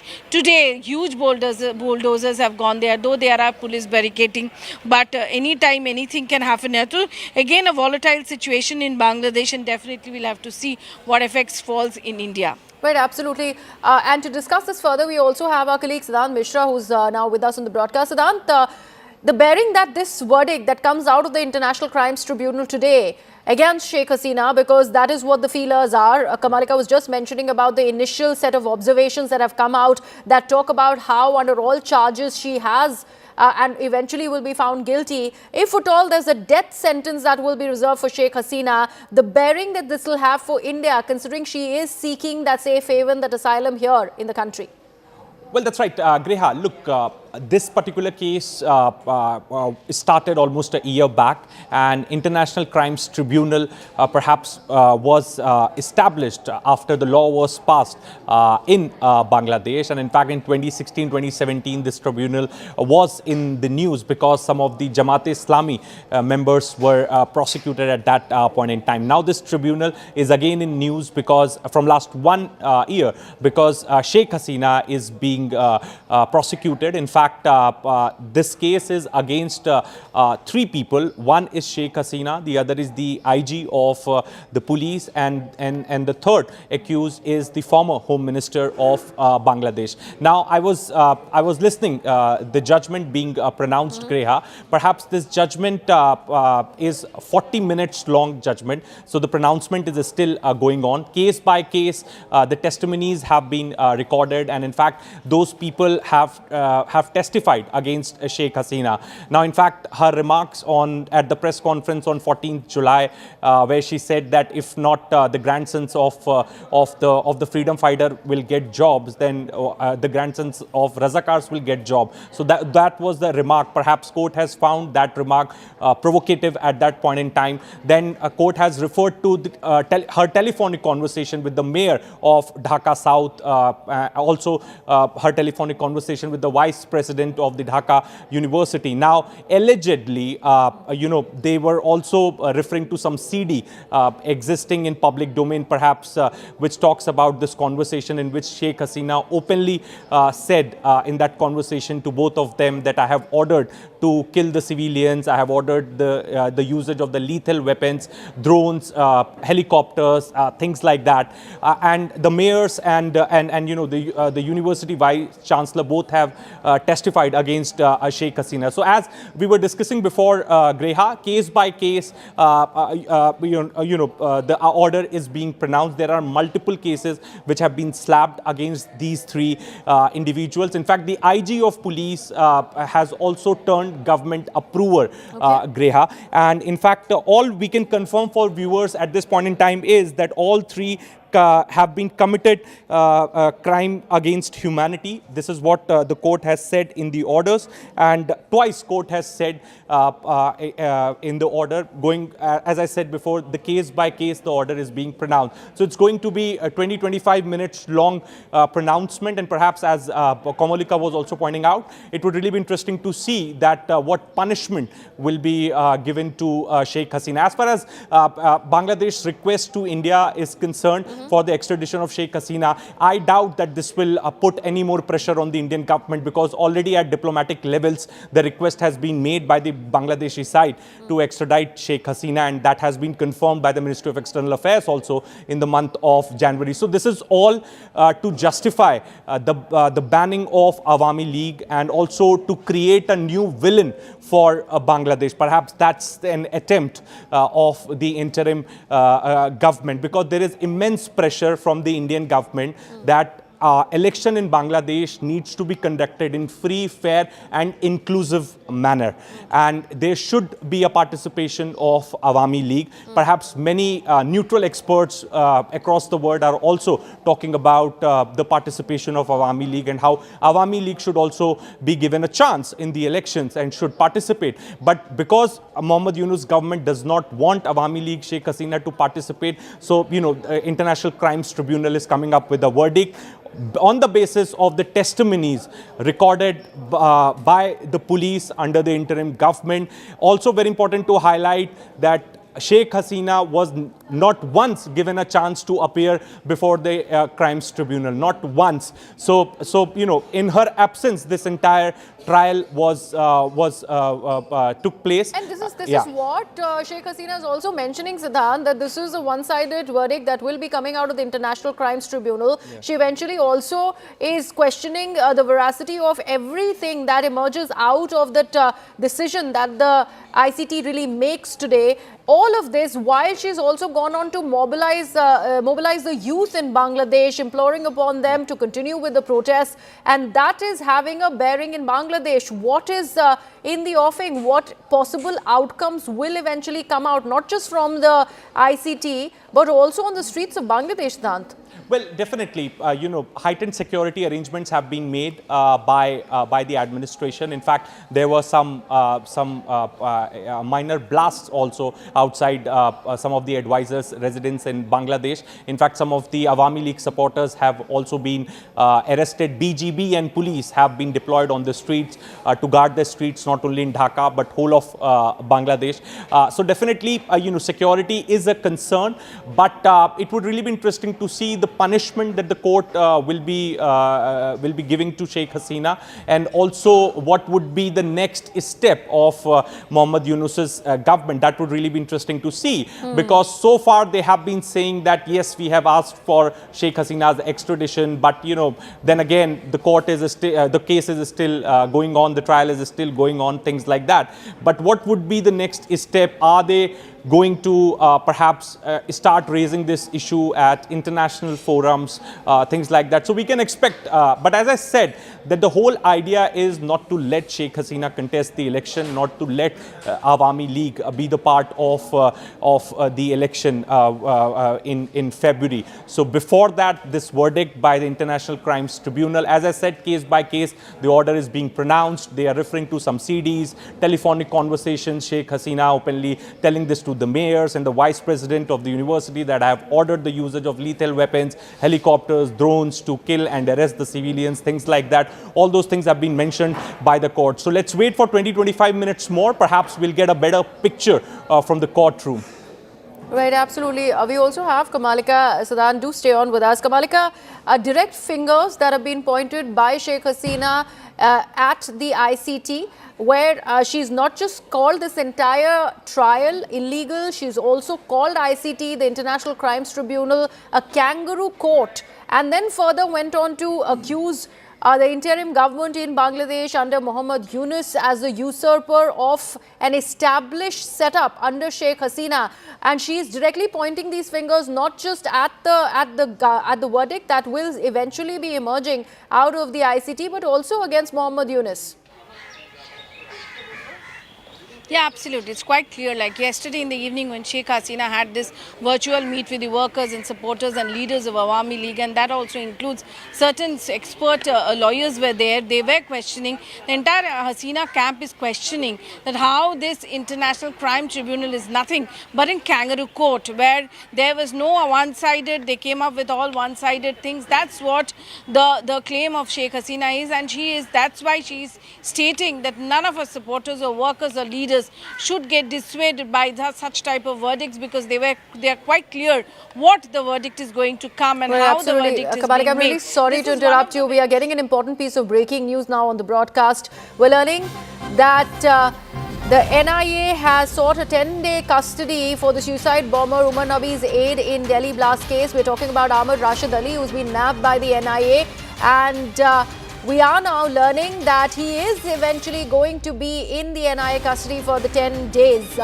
This is what is the latest update. Remember, Amir Rashid Ali, who was one of the key conspirators who had assisted Umar Nabi, who was driving that car, that I-20. It was purchased by Rashid Ali. He was nabbed by the NIA from the national capital.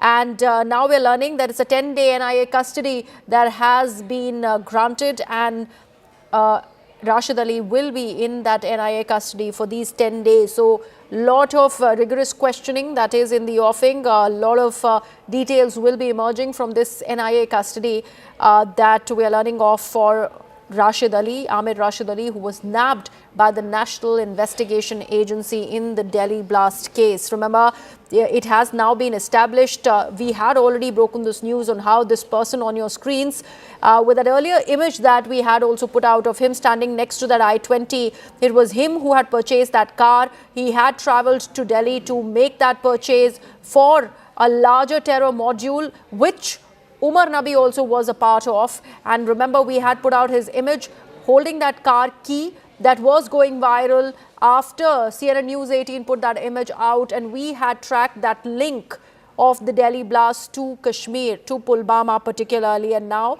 NIA is also underlining that very fact with this arrest of Amir Rashid Ali, and we're also trying to give you these first images as Rashid Ali is now in NIA custody for the next 10 days. So this is what we are learning of as far as the 10th November Delhi blasts are concerned. 10-day NIA custody has been given to the aide of Umar Nabi. Umar, who was driving that vehicle, the I-20 car that was purchased by Amir Rashid Ali. He is now in NIA custody. He's been nabbed from the national capital. There are certain versions that had also come out from his family members who had mentioned on how he had gone to the national capital a year back and they did not know about his whereabouts. And finally, NIA got a whiff of his presence somewhere in the national capital, and from there he was taken into custody, and now it's a 10-day NIA custody for Umar Nabi's aide, Amir Rashid Ali. He will be in the NIA custody for more than 10 days, and now more and more details will emerge from his questioning and while he is in custody. My colleague Ananya Bhatnagar is now joining us live from the Patiala House Court. Ananya, very important details that you're tracking for our viewers here on CNN News 18. We had first spoken about his NIA arrest and now a 10-day custody. Well, absolutely a 10-day custody that was demanded by the National Investigation Agency, seeking in fact a 10-day police custody remand of in fact Amir Rashid, who is the brother of Umar Rashid, has been in fact granted to by the Principal Districts and Sessions Judge of the Delhi's Patiala House Court, Ms. Sanju Bajaj Chandna. And in fact, the hearing continued for about 30 to 40 minutes, wherein the NIA detailed down its investigation and the kind of arrest that it has made. The whole, in fact, the proceedings were in camera in nature, but what sources tell us is that the NIA wants to unravel this big chain of events, and hence his 10-day police custody remand has been granted. Whether or not he will be taken out of the national capital to various places is something that is yet not clear. But clearly a 10-day police custody remand suggests that not only is his sustained interrogation necessary, but also that he would be taken out of the national capital, because usually a remand of more than 7 days is taken when the accused has to be taken to in fact various places, and it's a multifaceted investigation that needs to be carried out. And in fact the NIA would leave no stone unturned to actually establish the chain of events, to create a watertight case, and whether Amir Rashid's disclosure would lead to further arrest is something that we'll have to wait and watch for. Any initial details that are right now emerging, Ananya? You mentioned about how he is going to be taken to the scene of the exact spot where the blast took place, possibly also to the Al Falah University, because there have been direct links of very many details that have emerged from the Al Falah University, including that CCTV image of the car, the I-20 car that was used for the Red Fort blast, that was also stationed at the university campus till 30th of October. Well, absolutely. In fact, he might be taken to the Al Falah University, but most importantly, he might be taken to the site of that particular blast. Though he was not in that car per se, it was Umar only who was driving that particular car, which is amply clear from, in fact, the CCTV footages, the ample amount of CCTV footages that have come out in the picture. Amir Rashid, remember, is the owner of that I-20 car, and very clearly this was the Patiala House Court from where he was produced, and a 10-day police custody remand of the National Investigation Agency has been granted by the Principal Districts and Sessions Judge. The crime scene recreation is something that could be on the cards of the NIA, though since it was an in-camera proceeding, the detailed submissions of the National Investigation Agency could not be accessed so far. But at this particular point of time, a 10-day police custody remand is usually taken when the person has to be taken somewhere, or there has to be a big chain of events that needs to be established. Griya. Right, absolutely. Thank you so much for all of those details there, Ananya. With that, I'm handing it over to my colleague Shivani Gupta. Thanks a lot for staying with us. Let's take a quick check of the top stories we're tracking at this hour. After landslide victory, NDA's oath ceremony likely on November 20 in Patna's Gandhi Maidan. Lalu Yadav family feud intensifies. Rohini Acharya alleges insult over kidney transplant. Tej Pratap comes out in support of his sister. Breakthrough in Red Fort blast case. NIA arrests Umar Nabi's aide Amir Rashid Ali in case for alleged conspiracy with bomber, accused sent to 10-day custody. Army Chief General Upendra Dwivedi warns Pakistan, says Operation Sindoor was just a trailer.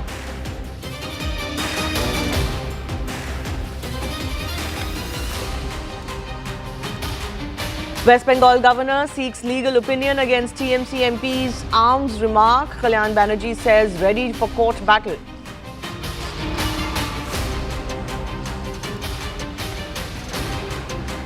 Karnataka cabinet reshuffle on the cards. CM and Deputy CM to meet High Command. DK Shiv Kumar says won't blackmail leadership with resignation. At least 42 Indian pilgrims feared dead after a bus carrying Umrah pilgrims collides with diesel tanker near Medina. External Affairs Minister S. Jaishankar expresses condolences, assures full support to families. Prime Minister expresses condolences over Saudi bus tragedy, says consulate in Jeddah and embassy in Riyadh providing all assistance. Bangladesh tightens security after violence ahead of verdict against Sheikh Hasina, shoot at sight orders. So first a humiliating defeat in the Bihar polls and now a family feud out in the open which is escalating by the day. Lalu's second daughter Rohini is going all out with her allegations after she quit the party and disowned the family soon after the results came out. Now she has taken a dig at Tejasvi Yadav, her brother, saying that she has only disowned her brother. She asserted that her parents, particularly her father, have always supported her and stood by her side. Earlier, remember, Acharya alleged that she was subjected to humiliation, including abusive language, an attempt to assault her with a slipper, and her kidney being called dirty. She said she refused to compromise on her self-respect or abandon the truth, claiming that this was the reason she faced such behavior. She also blamed Tejasvi's close aide, Sanjay Yadav and Ramiz, for quitting politics and said that she has been made an orphan. On the other side, the BJP has launched a sharp attack on the Lalu Prasad Yadav family, using Rohini Acharya's allegations of mistreatment to accuse the RJD patriarch of failing his own daughter despite her life-saving sacrifice of giving him her kidney. Rohini जो बोलती है सच बोलती है और जिसको भी condemn करना आकर के सामने मेरे सामने बैठवाइए। आप ये बात जाकर के तेजस्वी यादव किसके शहर पे हुआ है उनसे जाके पूछिए, संजय यादव से पूछिए, रेचल यादव से पूछिए, रमीज से जाके पूछिए। नहीं, पिताजी मेरे साथ हमेशा है। कल मेरे माता पिता भी रो रहे थे, मेरी बहन रो रही थी मेरे लिए। मुझे बस इतना ही कहना है कि भगवान ना करे कि आप लोग के भी घर में कभी मेरे जैसी बहन बेटियां हो। जिस घर में भाई हो, भाई लोग का ही योगदान होना चाहिए।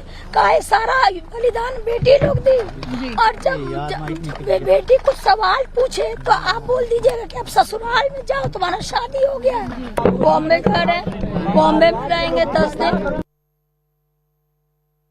हमारी बहन का जो अपमान करेगा, कृष्ण का सुदर्शन चक्र चलेगा। हम उनके गोद में खेले और जिस तरह की बात वो कर रही है वो बिल्कुल सही बात कर रही है, अपने जगह पे वो बिल्कुल सही है। एक महिला होने के नाते, एक माँ होने के नाते, एक बहन होने के नाते जो वो सराहनीय काम उन्होंने किया है, शायद कोई बेटी या कोई माँ कर सकती है।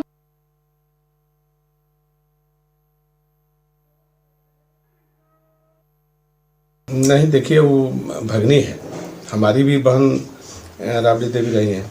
बहुत सारा हम भी पकड़ना झेले हैं, लेकिन हम अपने बहन के खिलाफ कभी आज तक एक शब्द भी नहीं बोला है।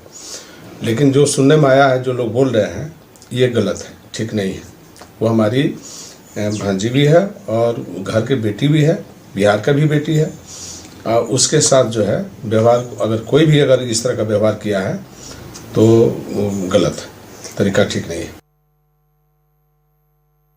देखिए, मैं इसके ऊपर मैं कोई टिप्पणी नहीं करूंगा, क्योंकि जब एक परिवार ऐसी कठिन परिस्थितियों से गुजरता है तो वो किस मानसिक दबाव में रहता है, इसका अंदाज़ा मुझे है, क्योंकि मैं भी इस दौर से गुजरा हूं। हम लोगों के राजनीतिक मतभेद ज़रूर रहे हैं, पर मैंने हमेशा आदरणीय लालू जी के परिवार को अपना परिवार माना है। मैंने हमेशा तेजस्वी हों, तेज हों, मीसा दी हों, रोहिणी जी हों, सबको मैंने अपने भाई बहन ही माना है। ऐसे में बस मैं सिर्फ इतनी प्रार्थना करता हूं कि जल्द से जल्द ये पारिवारिक विवाद सुलझे। घर में एकता बनी रहती है तो इंसान बाहर कठिन परिस्थितियों से लड़ लेता है।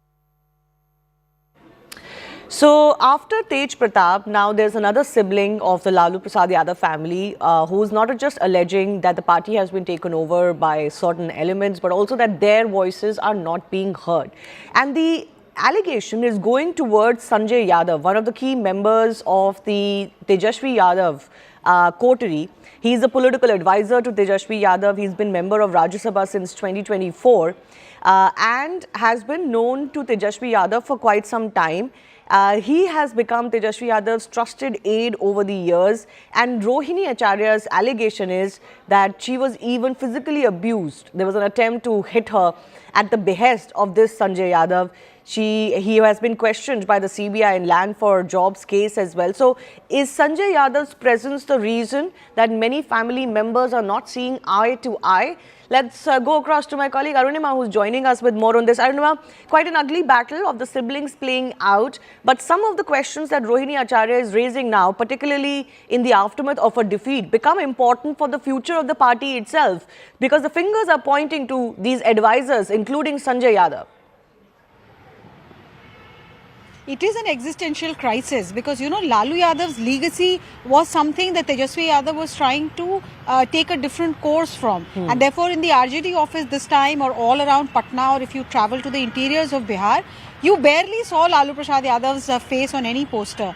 Even at the RJD office, it was only Rabri Devi you could see, but dominantly it was Tejasvi Yadav. So now that the family is asking questions, that if there has been such a debacle, why should answers not be sought from those who were advising Tejasvi Yadav? Looks like, prima facie, even though Tejasvi has not spoken on record, but looks like he's standing by his advisors, something that the family is not liking. And though on the face of it, this only looks like an accountability battle, this actually goes back to the time when ticket distribution had started. We are told by party functionaries that Rohini Acharya, who in the past has fought from the Saran seat, the Chhapra seat, she wanted some of her, well-wishers, some of her supporters to be accommodated in this assembly election, tickets be given to them. Something that Sanjay Yadav led team refused because they had done their own survey and decided on candidates they thought were winnable.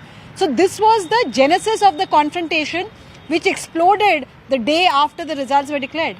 Yes, and it's not just Rohini, right? I mean, through this election campaign, which was so important for the RJD, we've heard several party members, former MLAs or aspirants for tickets come out in the open and talk about how tickets are being sold. In fact, Congress of the Mahagathbandhan also faced a similar charge, and there was a ruckus at the Patna airport as well. It just goes on to show that despite the importance of the elections, sometimes the inner workings of the parties are such that, ticket selling or money making becomes more important than even getting the right candidates of winning an election.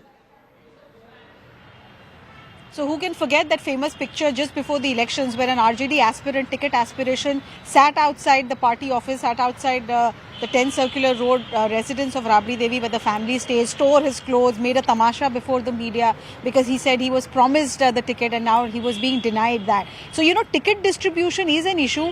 To Sanjay Yadav's defense, the two candidates for whom, he thought they were winnable, they are that rare commodity from RJD who have managed to win these elections. But overall, the debacle has certainly put Sanjay Yadav, Ramiz, because they have been named by Rohini Acharya and Tejasvi Yadav, all of them under the scanner, because here you are not just talking about a debacle, you are talking about a tsunami which has completely washed off RJD. There is an existential crisis here, and the rest of the Lalu Prasad Yadav, Rabri Devi family feel that this outsider, Sanjay Yadav comes from Haryana, he's not even from Bihar, so they feel that this outsider does not understand Bihar, he's controlling Tejasvi, he's not allowing access of MLAs, he's not allowing access of even old-timers, old Lalu loyalists, and therefore the feeler from the ground that the party should be getting, that is missing. So for now, Rabri Devi or Lalu Prasad Yadav have not spoken, Tejasvi has not spoken, but Misa Bharti and the rest of the sisters are all,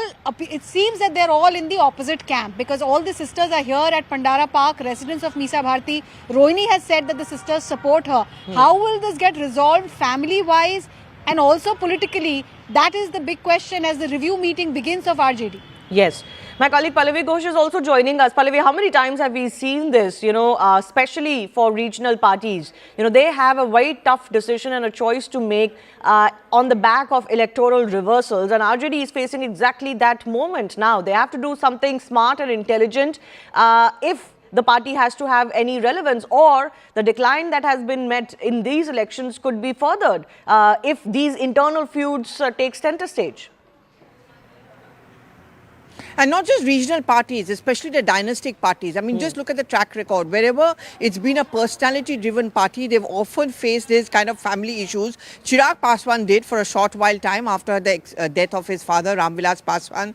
We see that happening also within the Samajwadi Party, Akhilesh Yadav versus his uncle. And now you're seeing it, we saw it, for example, down south in the DMK, Stalin versus Kanimori. And now, of course, you're seeing it, I would say, much more murkier and much more dirtier, because what is happening over here is the daughters are pitted opposite one of their brother, which is Tejasvi Yadav, and that split in the family is absolutely complete. So today Tejasvi Yadav is on one side, his sisters plus Tej Pratap is on the other side. The parents, of course, are going to be divided, but they've also named and made Tejasvi Yadav the inheritor of Lalu Prasad Yadav's legacy. While most of the other political parties are being very muted in their response, barring perhaps the BJP, but you know, for a party which needs to regroup itself, to analyze, to introspect, this kind of family war within the Parivar is going to be another huge roadblock. And will Tejasvi Yadav break his silence? Will there be more supporters within the party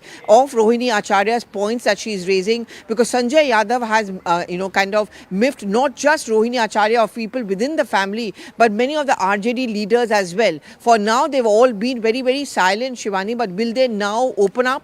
Will they accept what Rohini Acharya has also been saying about Sanjay Yadav?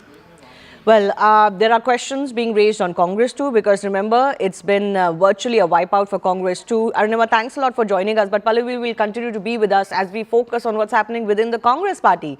Congress MP Rajiv Shukla has now defended Rahul Gandhi and the party leadership following the criticism over the Bihar Assembly election results. He said blaming Rahul has become a recurring trend despite praise for him after the Lok Sabha elections when the India bloc performed strongly. Shukla talked about Gandhi's extensive campaigning across Bihar for 15 days during the Vote Adhikar Yatra. He also pointed to the opposition facing biased election machinery, widespread money power and vote manipulation.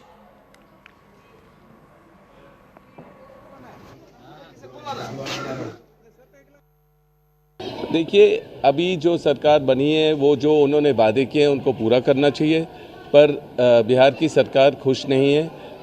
Rahul मेरे ख्याल वहाँ लोगों के बीच में रहेंगे, काफ़ी लोग उनको हेल्प कर रही है जो गलत है, और अब आगे नतीजे आएंगे, आगे जो परिणाम है लोग उससे खुश नहीं है, पर राहुल और प्रियंका मेहनत करते रहेंगे और हमें डेमोक्रेसी को बचाना है देश भर में, वो सबसे ज़रूरी। Pallavi, we've been tracking, of course, all of these internal questions within the Congress party for far too long, for over 10 years now, since 2014. But, there's an inherent contradiction in what Rajiv is saying. He's saying that, Rahul Gandhi got credit because of his Bharat Jodo Yatra and the results were there to see in 2024. If he got the credit for that, why should he also not be blamed for what happened in Bihar? Precisely the question which everyone in the opposition to the Congress party is asking, that if you take the credit, you also have to take the flak. But that doesn't happen in the Congress party. Covering it for years, Shivani, I've never seen that happen in the Congress party. Incidentally, the Bharat Jodo Yatra went through all those areas and not in all of them did the Congress perform well. Incidentally, the Voter Adhikar Yatra, whichever areas it went through, barring one which is Kishanganj, in none of those areas has the Congress party won. And not only that, wherever Rahul Gandhi campaigned, he did campaign in Kishanganj, but wherever he campaigned, wherever Priyanka Gandhi Vadra campaigned, over there the Congress party has lost. So the figures, the statistics don't lie.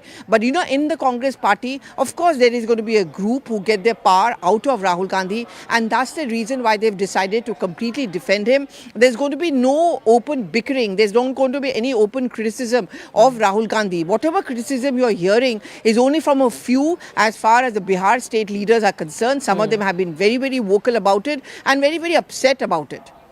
So Pallavi, is there going to be no reassessment within the party of this entire, vote chori campaign? Because Congress led with this in Bihar. They may have had to take a step back because Tejasvi and others were not on the same page. But is there not going to be any assessment of the fact that all of these bombs that Rahul Gandhi has been dropping have had zero impact? No. I don't think they're going to backtrack on the vote chori. Just go through the first statement which was made by Jairam Ramesh and by Rahul Gandhi post the Bihar results. In both the cases, the line which has been taken by the party thereon is it's a death of democracy in Bihar. We did not lose elections. The BJP won elections. They have been targeting Ganesh Kumar. So the Congress party is convinced that they lost only because the entire election was manipulated. And even as we speak, tomorrow is going to be a meeting of all the Congress leaders of the 12 states where the SIR exercise is going on. There is going to be a Rahul Gandhi 2.0 voter Adhikar Yatra. So this is an issue he's certainly not backing off on. All right, we'll wait and see whether this works for the party. Pallavi, thanks a lot for joining us. But also shifting our attention to the process of government formation itself in Bihar. It has picked up pace as NDA partners have begun discussing the broad contours of a formula to distribute ministerial berths. As per a top NDA source, the allotment of ministerial berths has been finalized amongst the partners, with the BJP getting 15 to 16 berths and the JDU getting 15 as well, including the Chief Minister's post. LJP has secured 3, while 1 has been finalized for HAM and RLM each.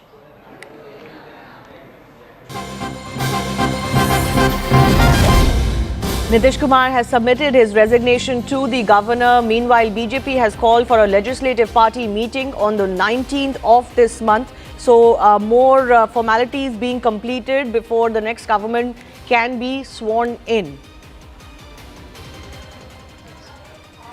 Key BJP legislative meeting has been called for the 19th now, in a couple of days' time. There, of course, they are likely to discuss the faces from the BJP itself, who will be ministers, made minister. But Nitish Kumar, the outgoing chief minister and the incumbent who's also coming back, has submitted his resignation to the governor. Now, of course, an invite will be given to the largest combined, the NDA, to come and stake claim and also do the swearing in soon after that. How soon can the swearing in happen remains to be seen, but the legislative party meeting is on 19th only, so likely the swearing in could happen possibly from 20th or even the day after.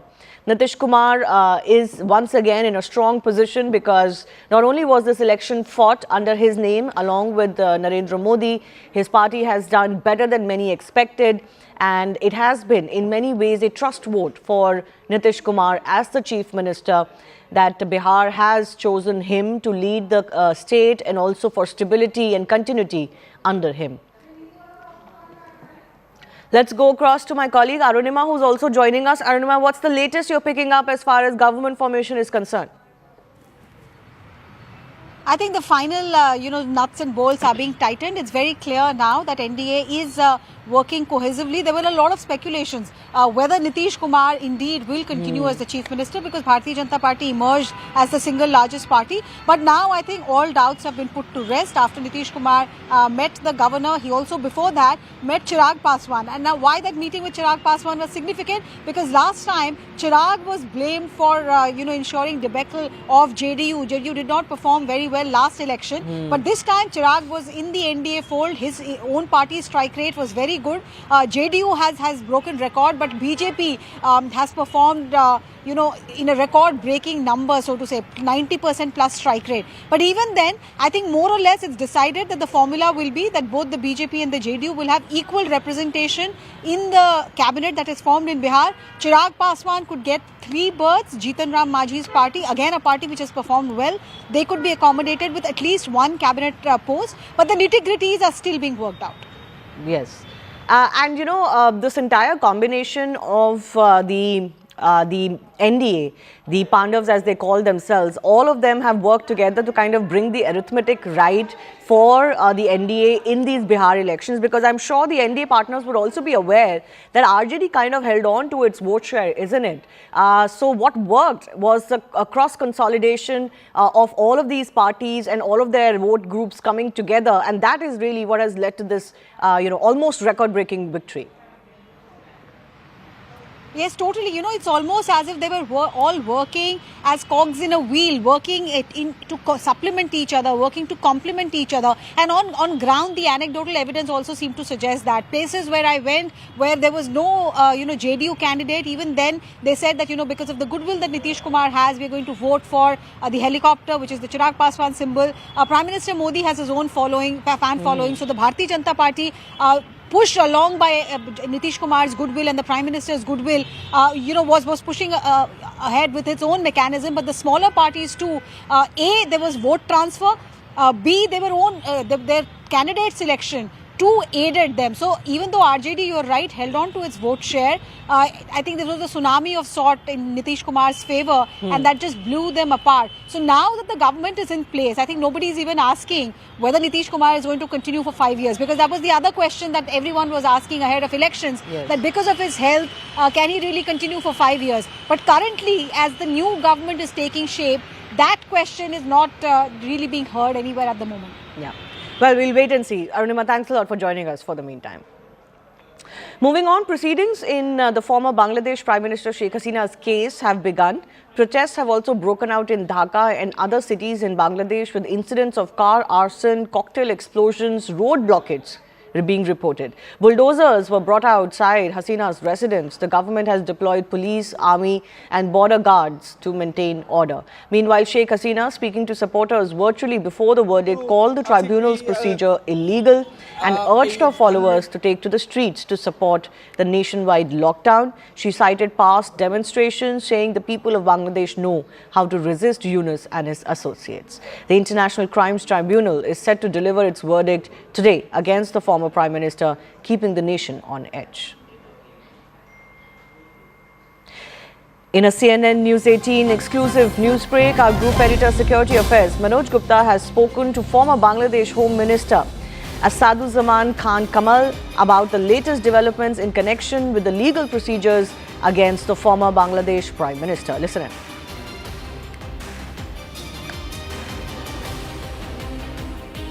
So how you see that everybody has their states appointed states upon? I want to ask you questions on the conviction of Sheikh Hasina. Sir, do you think this is a fake trial or engineered outcome? Everything is fake. They are doing whatever they are doing. Everything is fake, and it's a conspiracy to take revenge. What they did in 1971, they are taking that revenge. So how you see that everybody has their states appointed lawyers, and Madam has Sheikh Hasina has only she tried in absentia, and you are saying this is a fabricated thing. How you explain this, sir? The thing is this: the Chief Justice of them, he didn't attend the court, and last about 15 days he didn't attend the court, and he prepared the judgment on his own, and he submitted this thing. This is my information what I received, and just going to already announced. So I don't know whether he announced or waiting for announcement. But these are all drama, I would say. Sir, they are relying mostly on the digital evidences as what we are getting to know, and these viral videos and digital files. So nobody is there to verify from your side. So what is your explanation on that? You see, in digital arena, the artificial design, they can do anything what they like, and there is no practical evidence is there, no physical evidence are there. So on the basis of digital share, how can you believe that these are not fake? So everything are fake. Everything are pre-planned. Sir, this ICT also said that this is a crime against humanity. So, do you think this is a political vendetta? You see, how can you say it's a crime against humanity? This unauthorized government has announced that there will be no case against what they did from 4th August to till today. They have made a law there like this way. You know it. So whatever they are doing their own. Nothing they are following the law and other. We'll continue to track that very closely, the developments in Bangladesh. But time for a very short break. On the other side, all the stories from the south of India coming up.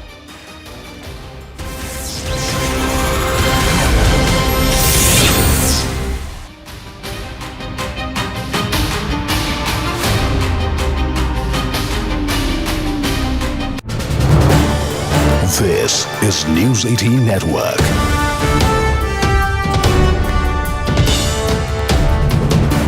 India's largest news network.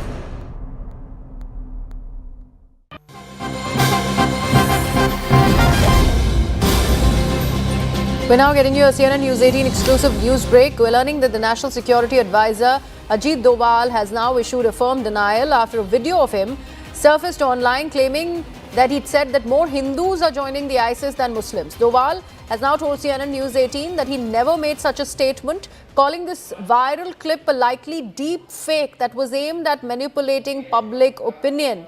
Doval has also told CNN News 18 that the media tools are now being used to distort national security. So putting everything on record, there is NSA Ajit Doval speaking to CNN News 18 and also talking about how this video that is purportedly attributed to what he'd said, claiming that more Hindus are joining ISIS, is probably a deep fake, and he never said such a thing. My colleague Siddhant is with us on the broadcast. Siddhant, NSA Doval making things clear and also putting into perspective this particular video that's been doing the rounds, possible deep fake. Well, that's right. In fact, NSA Doval has spoken to CNN News 18, and in fact, NSA Doval issues categorical denial flags over this deep fake video getting circulated. In fact, NSA Ajit Doval has clarified that he never made this statement claiming more Hindus are attracted to ISIS than Muslims. He indicated that the circulating clip is likely a deep fake manipulation. Doval, in fact, told CNN News 18 that media tools are now being used to distort national security. The clip surfaced in the middle of increased geopolitical tensions and domestic polarization. He says that this is an attempt to target India's counter-terror narrative. Such a fabricated statement directly attacks India's long-standing counter-terrorism position. This is against ISIS recruitment in India, has been limited, monitored, and inspired by global jihadi propaganda. The deepfake appears designed to inflame domestic political divides by falsely suggesting that the NSA is making communal comparisons. The operation fits the broader pattern of AI-generated misinformation campaigns. So in fact, in the past also, Manoj Gupta has been reporting on this particular subject, that how Pakistan ISI perhaps has been making such deepfake videos, perhaps with the aim to do communal divide in India. And perhaps this video of NSA Doval also, which is getting circulated, is an AI-generated video. It is fake. It is a deep-fake video. And now this clarification is coming from nobody else but NSA Ajit Doval himself. Right. Also, Siddhant, way back in 2014, I believe, more than 10 years back, NSA Doval had, in fact, underlined on how fewer than 10 Indians are even keen on joining organizations like the ISIS. Do you think those videos, purported clips, also have been distorted to make it appear that NSA Doval, in fact, made this suggestion that Hindus are more keen on joining ISIS? Well, that's right. In fact, look, in today's scenario where we may not be at war with Pakistan, but definitely ISI keeps attempting to fuel communal divide in the country. They keep they keep attempting to create some kind of a polarized atmosphere in the country, and that is very continuous and that is very regular, which they keep doing. In fact, our agents circulating such videos, but at times people, because the technology has become so advanced and has got evolved so much that at times it gets really difficult for anybody to perhaps understand whether this video is fake or real, and perhaps that is the case with NSA Dowell's video as well.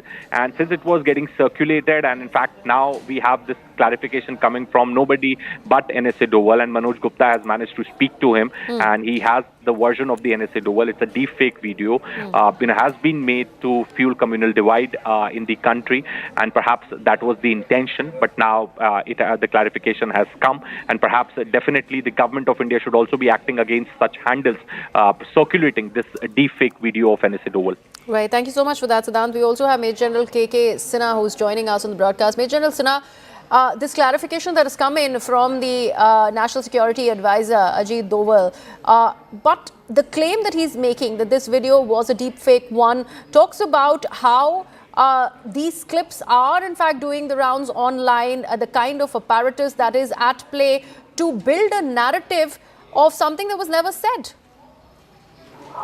Good morning, Jayant. Yeah, these are deepfake videos, basically a media tool now, which is AI generated and try to create, a narrative which is absolutely false. And absolutely, I think, it gives you a chance. I look at it in a two-way. First thing, that you... bank of Baroda के संग त्योहार की उमंग।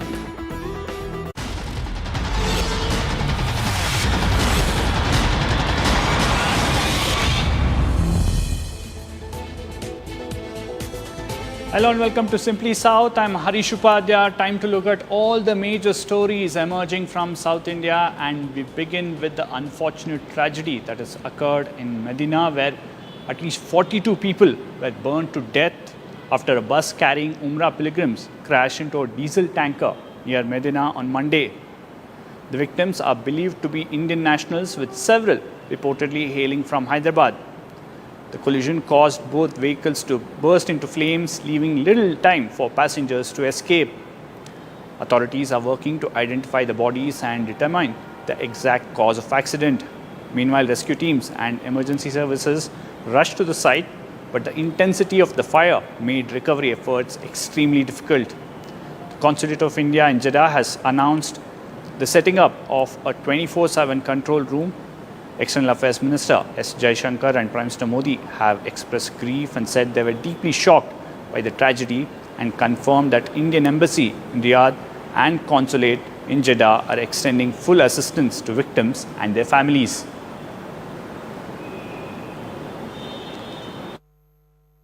माजिद जी, आप बताइए कि क्या exactly हुआ, आपको किस तरह से इन्फॉर्मेशन मिली इसके बारे में, और आपके कितने फैमिली मेम्बर्स उस बस में ट्रैवल कर रहे थे? मेरे घर के फैमिली में 18 मेंबर्स हैं। अच्छा। 18 मेंबर्स से कल मक्का से मदीना वापस जा रहे थे। अचानक आज सुबह मेरे को मालूम हुआ, उनके मामू आके बोले कैसा हुआ बोल के बोले थे, फ़ौरन बात करा। और अब आप गवर्नमेंट से क्या रिक्वेस्ट कर रहे हैं? आप कई लोग बोल रहे हैं कि बॉडीज़ जो है वो वापस डेड बॉडीज़ यहाँ भी जाए तो अच्छा रहेंगे बोल के। आप बताइए, आपकी भी फैमिली मेम्बर्स जो है वो बस में थे? मेरी भांजी है एक्चुअली, 9th को निकले यहाँ से हम लोग। तो मैं आज सुबह में बैठा था, फ्रेश होकर मैं ऑफिस जाने के चक्कर में था। मैं इमीडिएट मेरा भांजा फ़ोन करा मेरे को, रोते हुए फ़ोन करा कि ऐसा एक्सीडेंट हुआ मामा, ऐसा हुआ बोल के सब कुछ बताया था ना। तो मेरी भांजी के हस्बैंड और उनके 3 बच्चे, और मेरी भांजी के जो हस्बैंड है उनकी फैमिली के पूरे 18 मेंबर का एक्सपायर हुआ बोल के ऐसा बोला उन्होंने। तो मैं इमीडिएटली क्या करा बोल, तो सब हमारे फैमिली को इतला करके टीवी ऑन करा तो ये न्यूज़ आ रहा था। इन लोग बच्चे, छोटे छोटे बच्चे भी है उसके अंदर, सब लोग एक्सपायर हुए बोल के मालूम पड़ा मेरे को।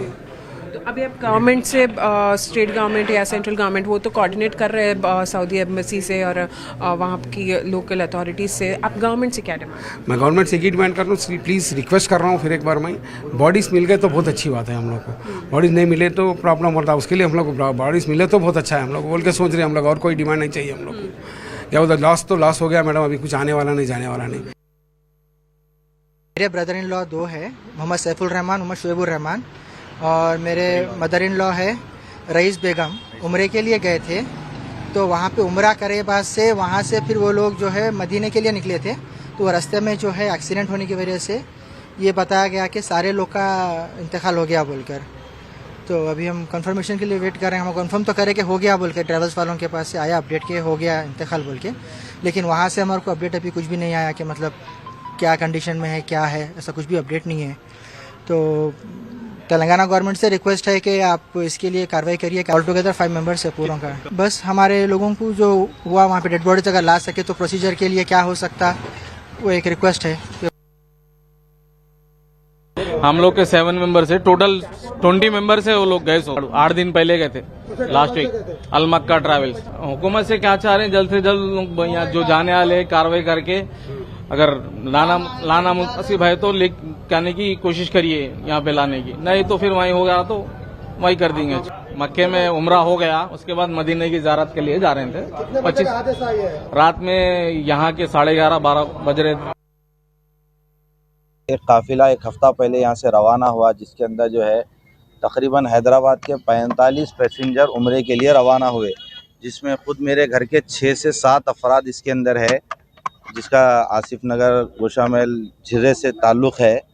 और ये पहुँचे कल रात में जो है मदीने मुनव्वरा पहुँच रहे थे ये मक्के से, रास्ते में मदीने से एक 25 किलोमीटर पहले एक हादिसा इंसिडेंट पेश आया, वाक़या हुआ, जिसके अंदर तकरीबन जो है बस जल चुकी है। वीडियो के ज़रिए से ये मालूमात हुई है अभी तक। जनाब बैरिस्टर असदुद्दीन अवैसी साहब को फ़ोन किया, अल्हम्दुलिल्लाह एमपी साहब मेरा फ़ोन उठाए और मुझसे बात किए, इमीडिएटली जिद्दा एम्बेसी से बात की। In fact, remember most of these pilgrims were from Hyderabad and surrounding areas. CNN News 18's Aneri Shah now joins us for more on this. Aneri, the consulate in Jeddah setting up a helpline. We've also seen the Telangana government jumping in, trying to ensure that the communication happens very clearly and the families are kept in loop about the next course of action. Well, that's right, Harish. Definitely a very unfortunate and shocking incident that has reported in Saudi Arabia, where we see that 42 Indian nationals are reportedly dead in this very bus accident, which caught fire, massive fire. And now when we just happen to speak to the family members, one of the family members, 18 members from one family died in this very incident. And what they say is that they are requesting the government to bring back the bodies. But then we also happen to speak to the Telangana Minority Affairs Minister, where he says that the bodies are completely charred and it is very difficult at this point in time to identify the bodies. But then the efforts are being made to ensure that the relief operations continue, and they, also at the same time the state government is trying to send some of the family members of the victims to Saudi Arabia to ensure that some sort of relief measure is being brought to the family. And also at the same time the state government and the central government have been working closely with the embassy of Saudi to ensure that more details are ascertained, as at the earliest, as we know that 42 people have unfortunately died, and they had travelled through a travel agency on 9th of this month, on 9th of November, and they were supposed to come back on the 23rd. And this is when the 42 people, Indian pilgrims basically, who had went to Umrah in Saudi, and they were returning from Makkah to Medina. Absolutely. Stay with us, Aneri, because as you rightly mentioned, the family is absolutely shattered hearing this news. In fact, now they are hoping that the Indian government and agencies involved can ensure that the mortal remains of these pilgrims can be brought back to India as soon as possible. 42 हाजी मक्का से Medina जा रहे थे बस में, और बस को आग लगने से मालूम हुआ कि सिर्फ एक शख्स की जान बची है, कंफर्म नहीं है। बास कह रहे हैं कि पूरों का इंतकाल हो गया। तो मैंने इंडियन एम्बेसी रियाद में जो DCM है अबू मैथिन जॉर्ज साहब से मेरी बात हुई। खुद इस पर मालूमात हासिल कर रहे हैं और जो भी ज़रूरी कार्रवाई करना है वो करेंगे। जिन लोगों की डेथ हुई है उनके परिवार ये चाह रहा है कि उनकी डेड बॉडीज़ जल्द से जल्द इंडिया को लाई जाए और अगर कोई उसमें ज़ख्मी है तो उनको अच्छी से अच्छी वहाँ पर उनको इलाज हो सके। ये मैं रिक्वेस्ट करता हूँ हमारे एक्सटर्नल अफेयर्स मिनिस्टर से और भारत सरकार से।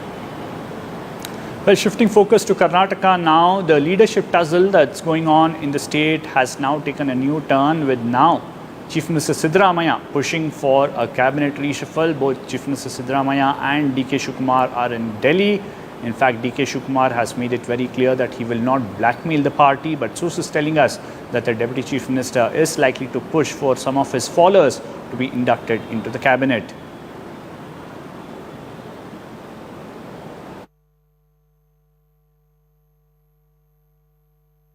ಎಲ್ಲವೂ ಕೂಡ ಕಾದ್ ನೋಡ್ಬೇಕಲ್ವಾ, ಏನೇನು ಯಾರ್ಯಾರ ಕ್ಲೈಮ್ ಏನೇನಿದೆ. ಒಬ್ರದೇ ಇಲ್ವಲ್ಲ, DK ಶಿವಕುಮಾರ್ ಅವರು ಒಬ್ರದೇ ಇಲ್ವಲ್ಲ, ಬೇಕಾದಷ್ಟು ಜನದ ಕ್ಲೈಮ್ ಇದೆ. ಗೊತ್ತಿಲ್ಲಪ್ಪ ನನಗೆ, ನೀವು ಅದನ್ನ ಹೇಳ್ತಾ ಇದ್ದೀರಿ, ಕಾದ್ ನೋಡೋಣ ಎಲ್ಲನೂ ಏನೇನಾಗುತ್ತೆ ಏನು ಅನ್ನೋದನ್ನ. ಅದನ್ನ ಅನೇಕ ಸಾರಿ ಸ್ಪಷ್ಟವಾಗಿ ಹೇಳಿದ್ದೀನಿ ಏನು ಅಂತ ಹೇಳಿ. ಪಕ್ಷದ ಹೈಕಮಾಂಡ್ ತೀರ್ಮಾನನೇ ಅಂತಿಮ ಎಲ್ಲದಕ್ಕೂ ಕೂಡ. ಮುಖ್ಯಮಂತ್ರಿ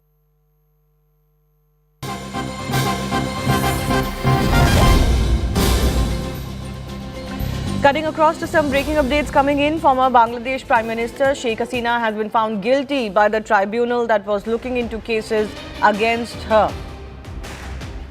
So remember, this is many charges that have been brought against the former Prime Minister, including failure to prevent murder, amounting to crimes against humanity, against Bangladeshi law. The prosecutors had filed 5 charges against her and she has been found guilty.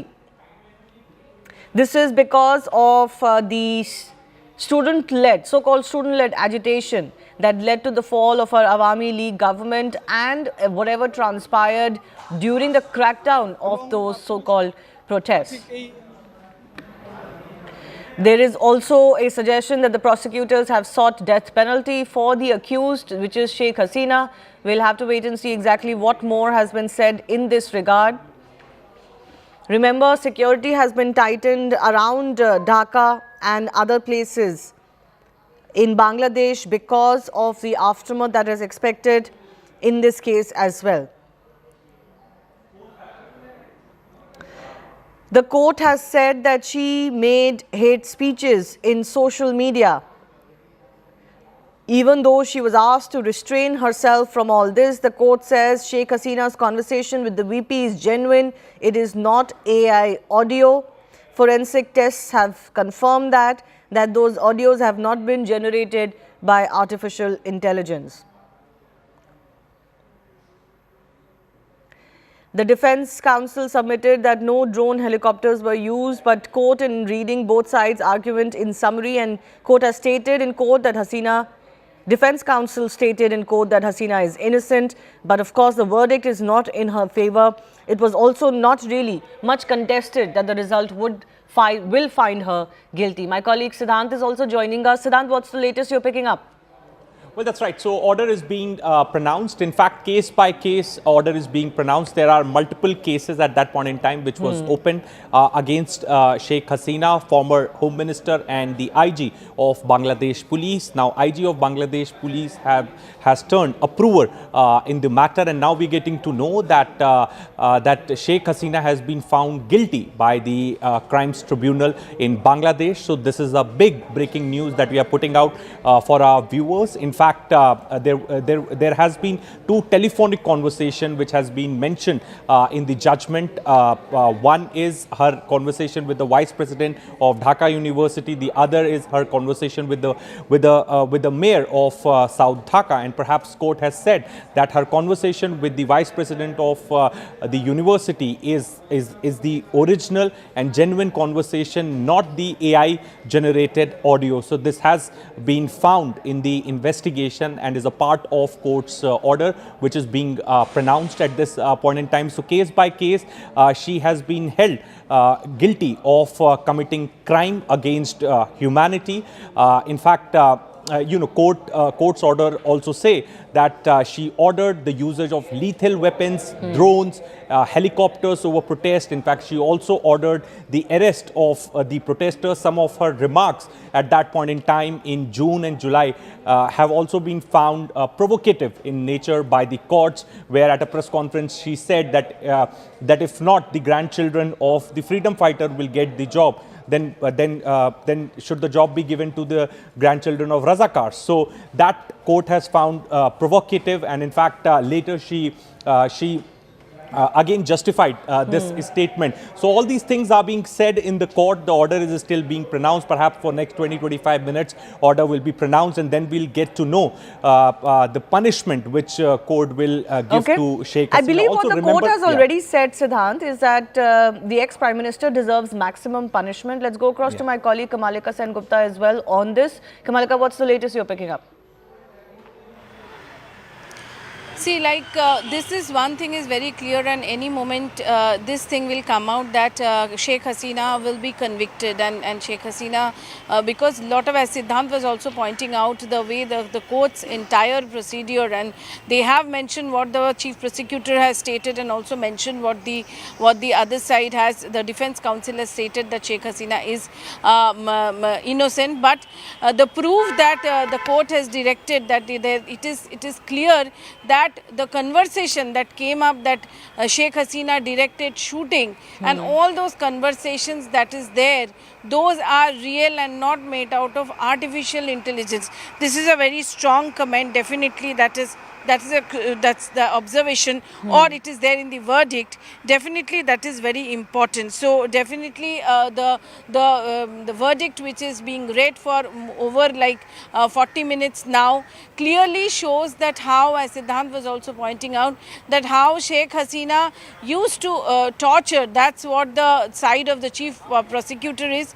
On the other hand, whatever there is the firing from the drone, the torture on the Yuva that was made by the Students' League, all those things coming up in the court is clearly directing that the Sheikh Hasina, and also important point is Sheikh Hasina has mentioned even after she was not in Bangladesh, she has flouted this court. She was asked to be restrained, and there also in social media she came up with certain comments against the tribunal, which is absolutely hate speeches as mentioned in the court. So this is something which is there, and any moment time from now the court's verdict will, as they are reading the verdict, to any time from now it will be declared that that Sheikh Hasina is convicted, because though both the sides are being read by the court, but it's quite clear that they are saying that the evidences and the testimony of the people bear that how Sheikh Hasina used to conduct torture in Bangladesh. Not only that, the entire election system has being stated, also the defense portion being stated, and now as the final verdict they are being reading out, there the first thing which came up, that the conversation which came out, which became viral, that Sheikh Hasina's conversation is not made out of artificial intelligence, but that is real. That's what the CID, the forensic department, forensic of Bangladesh says. So it's quite clear that these are the indications which shows that definitely the verdict that's going to come out is going to be against Sheikh Hasina. Okay. Siddhant, my colleague, is also continuing to track more on this. Siddhant, there are multiple counts that have been brought in against Sheikh Hasina, and it seems count by count they're going for it. But overall, even in the build-up of this trial, it was expected that it was unlikely to go in Sheikh Hasina's favor. The climate in Bangladesh has been turned completely against her, and many from her former cabinet have talked about the fact that this is all pre-decided. Well, that's right. In fact, since the very beginning, the kind of narrative which Mohammad Yunus's government is trying to build against Sheikh Hasina, in fact, there were multiple cases slapped against her ministers, Awami League members. In fact, the senior Awami League leadership was put behind the bars. They were held for arsoning, rioting, things like that. In fact, they have also moved an official request with the Indian government for her extradition. This is way back in January this year. In fact, Ministry of External Affairs confirmed that development. So, Mohammad Yunus, after coming to power, perhaps has failed miserably in delivering.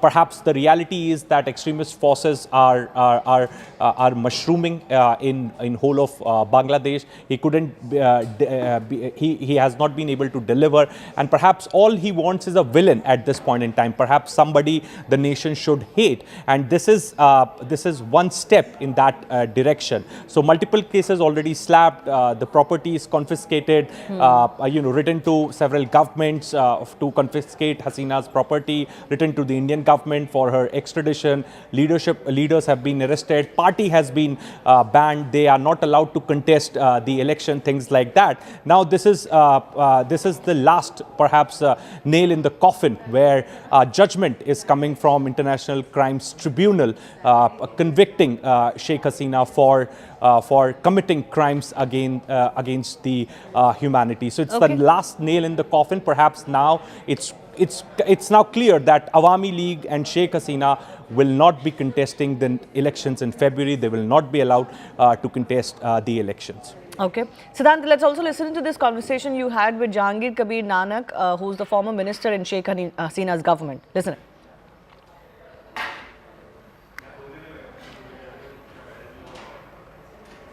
Kabir Nanak, sir, thank you so much for speaking to CNN News 18. Sir, the order is being pronounced by International Crimes Tribunal, and perhaps, it has said, the court has said in the order which is being pronounced that Sheikh Hasina has committed crimes against humanity. Your first reaction on that?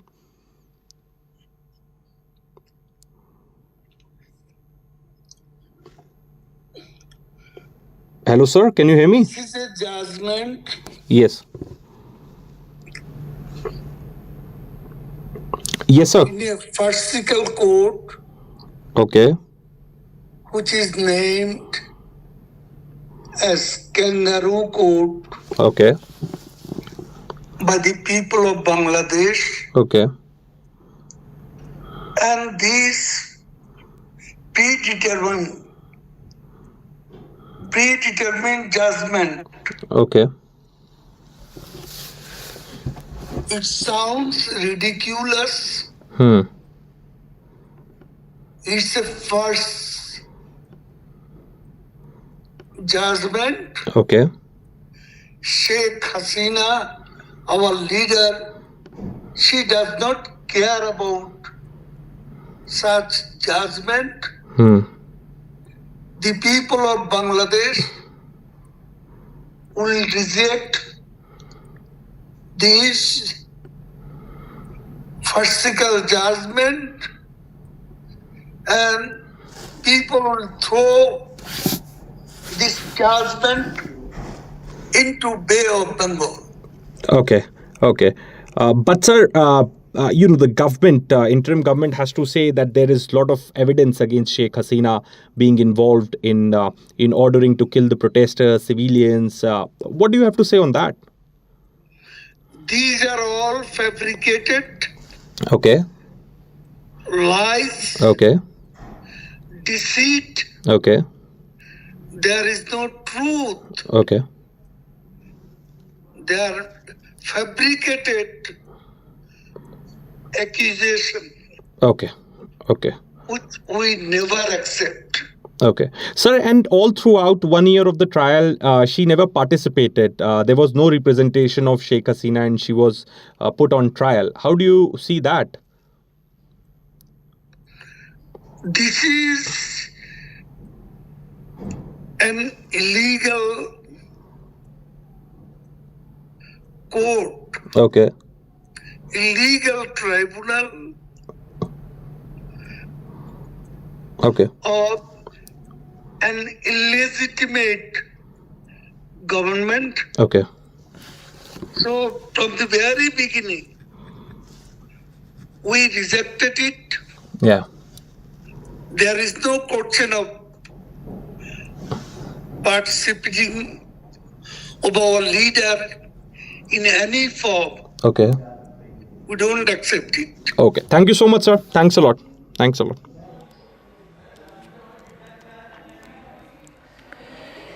So that was a conversation with Jahangir Kabir Nanak, who was a former minister in Sheikh Hasina's government. Remember, Bangladesh's former Inspector General of Police, Chaudhry Abdullah Al Mamoon, is the only accused in the student crackdown case who was present in court while the verdict was being delivered. He had pleaded guilty in July for his involvement in the uprising and has given testimony as the state's witness. But Bangladesh's ousted former minister, PM Sheikh Hasina, and another co-accused, the ex-interior minister Asaduzaman Khan Kamal, are both living in exile. And Siddhant, just give me a sense of what you see as the result or the aftermath of this judgment. Now, Sheikh Hasina, as you mentioned in your conversation as well, hasn't played any part as far as this trial is concerned. There's been no representation from her side. What is her future? What is the future of her party? Well, look, the Awami League workers, the former ministers of Bangladesh are calling it a predetermined order, fabricated, false, lies, deceit. They're using all these kinds of words. In fact, Awami League workers were on the streets of Dhaka and, in fact, many other places in Bangladesh protesting against this verdict. So, going by the narrative, as I said, that interim government has been, trying to build this image of Sheikh Hasina as a villain from a very long time, and this is the last nail in the coffin. The orders from the International Crime Tribunal. Perhaps, definitely, this will give weightage to Muhammad Yunus's narrative. Perhaps he will be more vocal now at the international forums on Sheikh Hasina, and perhaps could be asking for the extradition or to India, perhaps can be writing again to the Indian government. Their foreign ministry can write again, perhaps citing this particular verdict. But the reality is that that the way this entire trial took place in the absence of Sheikh Hasina. The vice president of the university was made to testify. The mayor of South Dhaka was made to testify. Okay. One of the accused, as you rightly said, Shivani, was turned government approver. Okay. We're getting some more updates as far as the trial is concerned. Remember, the court is reading out the judgment. The court has said that Sheikh Hasina ordered the law enforcing agencies to use drone to attack protesting students, use of lethal weapons. So therefore, she committed crime against humanity. Charge 1 is clear that she committed crime against humanity by giving orders to use drones, helicopters and lethal weapons. So trouble only mounting for the former Prime Minister. Remains to be seen exactly what her future move is going to be and how involved is India going to be as far as her future is concerned. But on that note, let me also go across to my colleague Khem, who's joining us to take forward the entire story. Thank you so much. Here's a quick look at all the stories that we're tracking for you at this hour. Now, the International Court Tribunal finds former Bangladesh Prime Minister Sheikh Hasina guilty of committing crimes against humanity and targeted killings.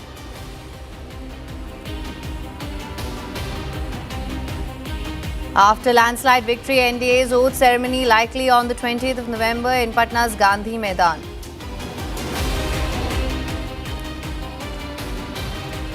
Lalu Yadav family feud intensifies further. Rohini Acharya alleges insult over kidney transplant. Tej Pratap comes out in support of sister.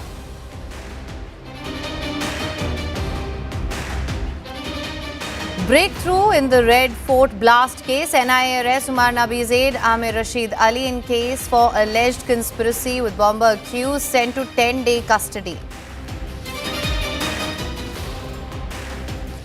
Army Chief General Upendra Dwivedi wants Pakistan, says Operation Sindoor was just the trailer. West Bengal governor seeks legal opinion against TMC MP's arms remark. Kalyan Banerjee says that he's ready for a court battle.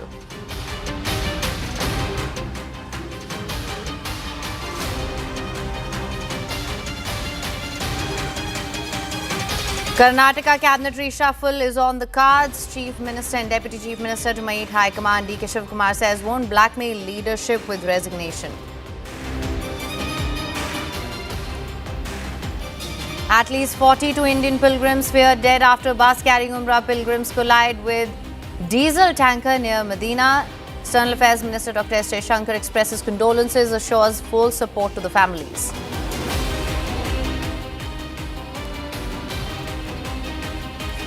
Prime Minister expresses condolences over the Saudi bus tragedy, says consulate in Jeddah and embassy in Riyadh providing all assistance required.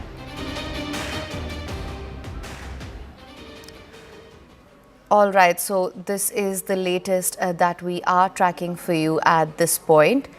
As you know, the ICT has held Sheikh Hasina guilty, convicting her on crimes against humanity. It has read out its verdict as well. It had, as you know, in the lead up to this, firmed up security in Bangladesh as well. As per the International Crimes Tribunal, it has found ousted Prime Minister Sheikh Hasina guilty of crimes against humanity today, concluding a months-long trial that found her guilty of ordering a deadly crackdown on a student-led uprising last year.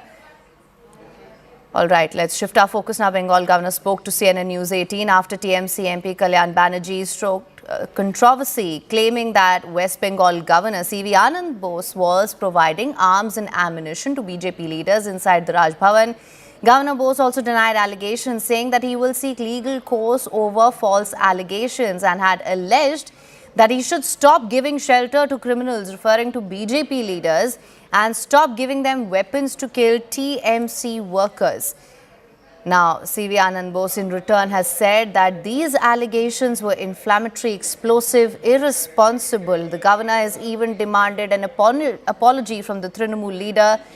Meanwhile, BJP Suvendu Adhikari launched a scathing attack, calling Banerjee an established and registered drunkard and saying that he had messaged the governor in the morning requesting him to kindly ignore all of these statements which are being made by the TMC MP. But he has sought legal advice on this as well. Listen to this.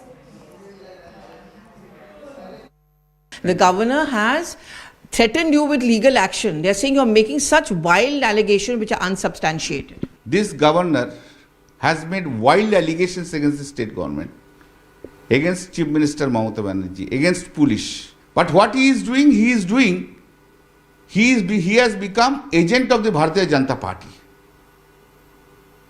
Every day his statement really provocating BJP peoples and the criminals, so that a serious law and order problem comes in. You know what he did earlier, 1 month back? All of a sudden he came here, met Home Minister, met President of India, giving list. What is this nonsense things? A coin has two sides. You must see what the governor is doing.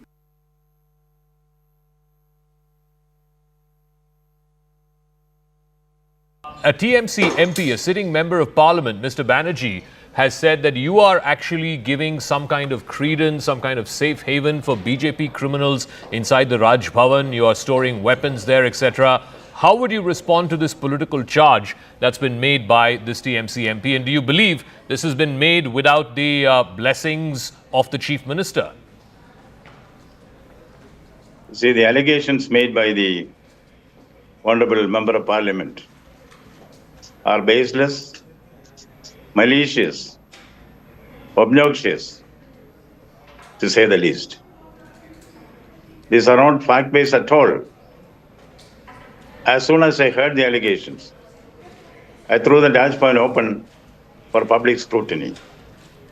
Any representative of the civil society and the media were welcome to come in. Many of the media men were there. They searched every nook and corner of the Raj Bhavan and found that the allegations are highly misleading. Today, I have cancelled all my official duties outside the state. I'm getting back to Calcutta. There will be a joint combing operation by the state police and the central forces. We have to establish the credibility and the neutrality of the constitutional office of the governor before the public. This is taken as a test case. This kind of irresponsible allegations, which may incite violence outside, cannot be tolerated. See, in Bengal, there has been a tradition of playing political holy with human blood. That has to go. I am committed to ensure that there will be a violence-free, corruption-free Bengal, particularly during the election time.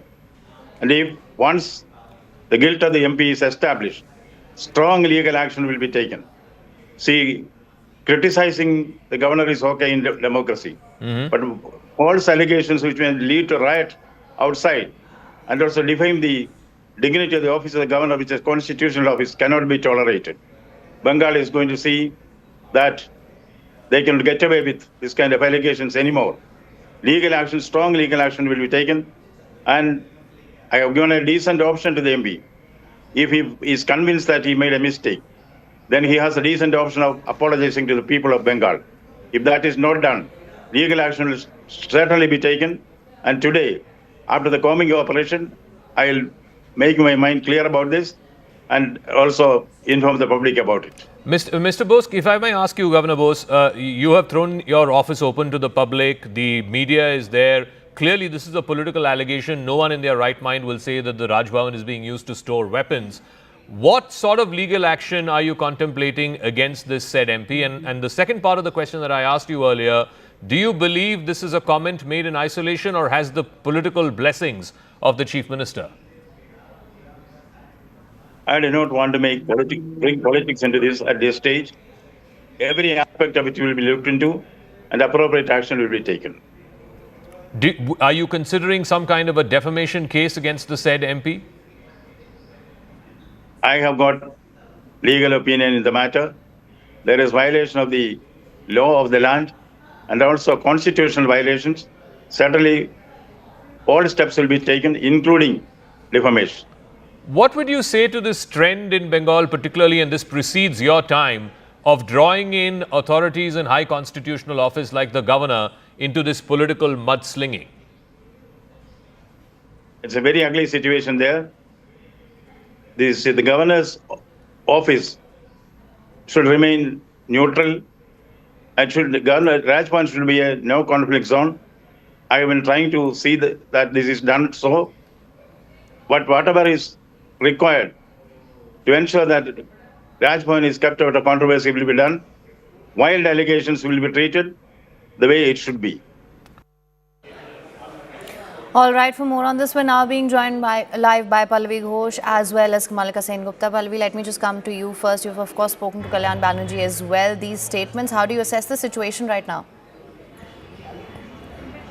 See, law and order is always going to be an issue which the BJP is definitely going to rake up when we head closer and closer to the battle for Bengal. You know, but this confrontation between the governor and the state government is nothing new. I mean, it's happened to many states as well. In Kerala we saw, in Tamil Nadu we saw, and in West Bengal itself. I mean, Jagdeep Dhankar versus Mamata Banerjee, and now the latest governor versus Mamata Banerjee, it's a given. So what the governor has to say is that I am the custodian of law and order. It is my responsibility to see that law and order is maintained in the state. And for this, I don't need any permission from the Chief Minister or from the political parties like the Trinamool Congress. But clear-cut TMC has made it very clear that this is all about politics. Governors are stooges of the centre. They are set up and they are his master's voice. And essentially, the governor is doing whatever the BJP wants to do. It was in that context that Kalyan Banerjee, when he was speaking to the media the first time round, and also when he spoke to me, he made it very clear that I don't have to give any proof. It is very clear that the BJP goons are being sheltered by the governor, and the governor needs to come clean. There is enough evidence to show that how the governor is working at the behest of the central government and of the BJP as well. Right, absolutely. That being said, of course, though this may not be new, the governor is seeking legal opinion as well and is weighing some sort of legal action. If there are any tools that may be at play, and how do you see this playing out going forward?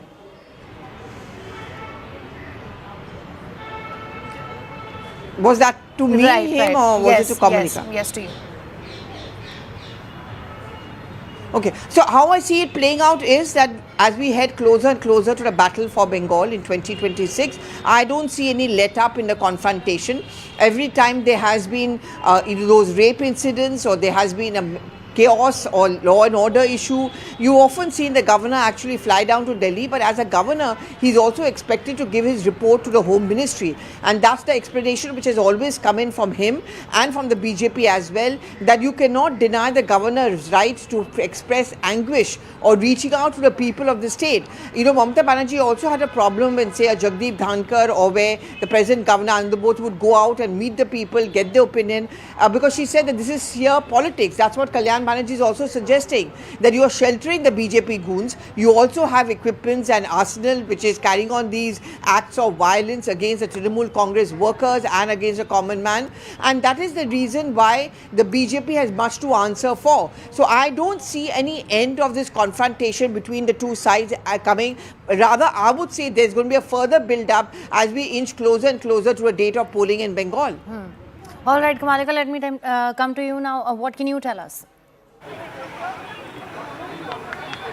You can see, all the arrangements. Right now, we are outside the Raj Bhavan and all the arrangements for the evacuation has taken place. You can see that all types of CRPF and other, this is a Kolkata police van, it seems, but it can be also a CRPF. All these vans have come and they, along with the governor himself, will be doing the evacuation process, and they will be searching that whether there is an arms and ammunition. Unprecedented. This is quite historic. This type of things have never been seen in Bengal. And on the other side, there are a lot of people who have come out from the Raj Bhavan, the staff of Raj Bhavan, because they have been asked to they have been asked to be evacuated.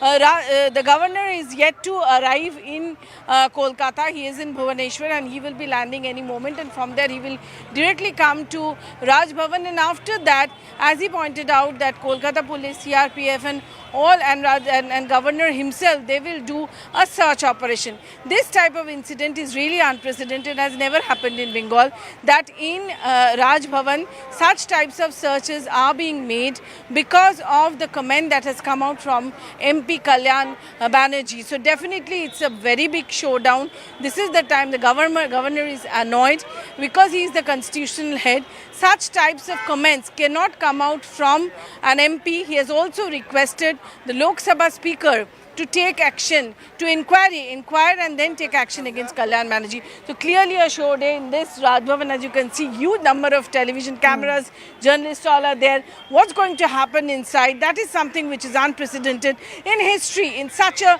type of operation inside a governor house has never taken place. They will be searching out whether there are arms and ammunition, just because this MP has made such a complaint, and never such type of comments have come also from the public representatives. So the showdown is very clear.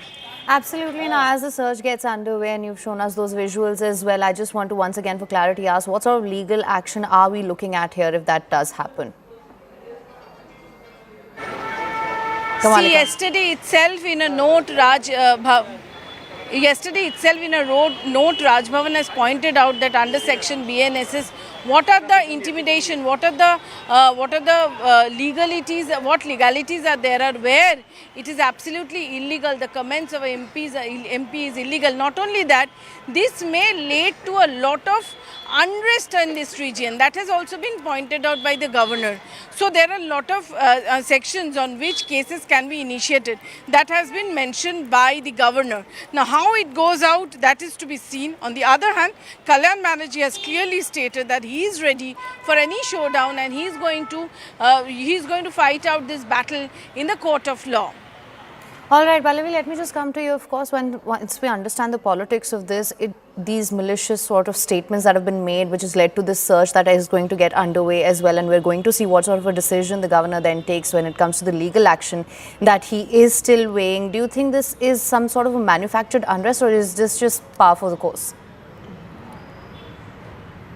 See, we also have to understand him from in Bengal. There have been multiple cases of violence which has taken place according to a BJP. There has been a slow mode of shielding according to a BJP of many of, say, the rapists are concerned. We saw in the case of 2 to 3 rape cases in which there was clinching evidence also to show that the police was perhaps not doing enough to push that envelope to ensure that there was speedy justice.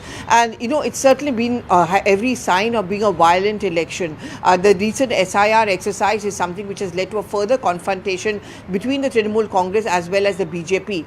It's a fact that if you go through the constitution, the governor of any state also has a responsibility to ensure that law and order is maintained. Even the President of India, for that matter, which is why the constitution gives them the right to declare a state of emergency, which is what an example I'm just citing. And therefore, to say that the governor has no right to meddle in the affairs of the state or not to show any concern about law and order is absolutely wrong. And that's exactly what the governor says that he's doing. That wherever I go, wherever I travel, if I express my concern, I do so because I'm concerned and a custodian of peace in the state. And these are very alarming allegations which have come in from the member of parliament, which is why the governor wants to, kind of tell the people, some representatives, come in, see for yourselves. Why should I shield any goon? Why should I even keep any equipments and allow it to be kept here? Raj Bhavan is not meant to be a den of violence or of corruption, and therefore these allegations are baseless. I would say that Kalyan Banerjee versus governor is going to be another point of friction between the TMC as well as the BJP and the centre, of course. All right, Pallavi and Kumarika, thank you so much for joining us with the latest on this. We'll, of course, continue to track this closely through the course of the day as well. Let's shift our focus now on a big development. The NIA has arrested Amir Rashid Ali, a Kashmiri resident, for his alleged involvement in the deadly car blast near Delhi's Red Fort, which killed 13 people and injured 32 others. Ali has been sent to 10-day NIA custody. He allegedly conspired with the suicide bomber. We're talking about Dr. Umar Nabi. He hails from Jammu and Kashmir, as I mentioned earlier, and is suspected of helping purchase that car, the Hyundai i20 that was used in the attack. Ali had travelled to Delhi to facilitate the car's purchase, making him a crucial link in understanding the attack's planning and the scale of the planning and execution. The agency has seized another vehicle belonging to Nabi and examining it for further evidence as well. Simultaneously, the probe into Al Falah University also has gathered pace with the arrest of one Hamoud Siddiqui, who is the brother of the university's director, Jawad Siddiqui. He was arrested by Mau police in connection with the investment company case. He is currently being interrogated.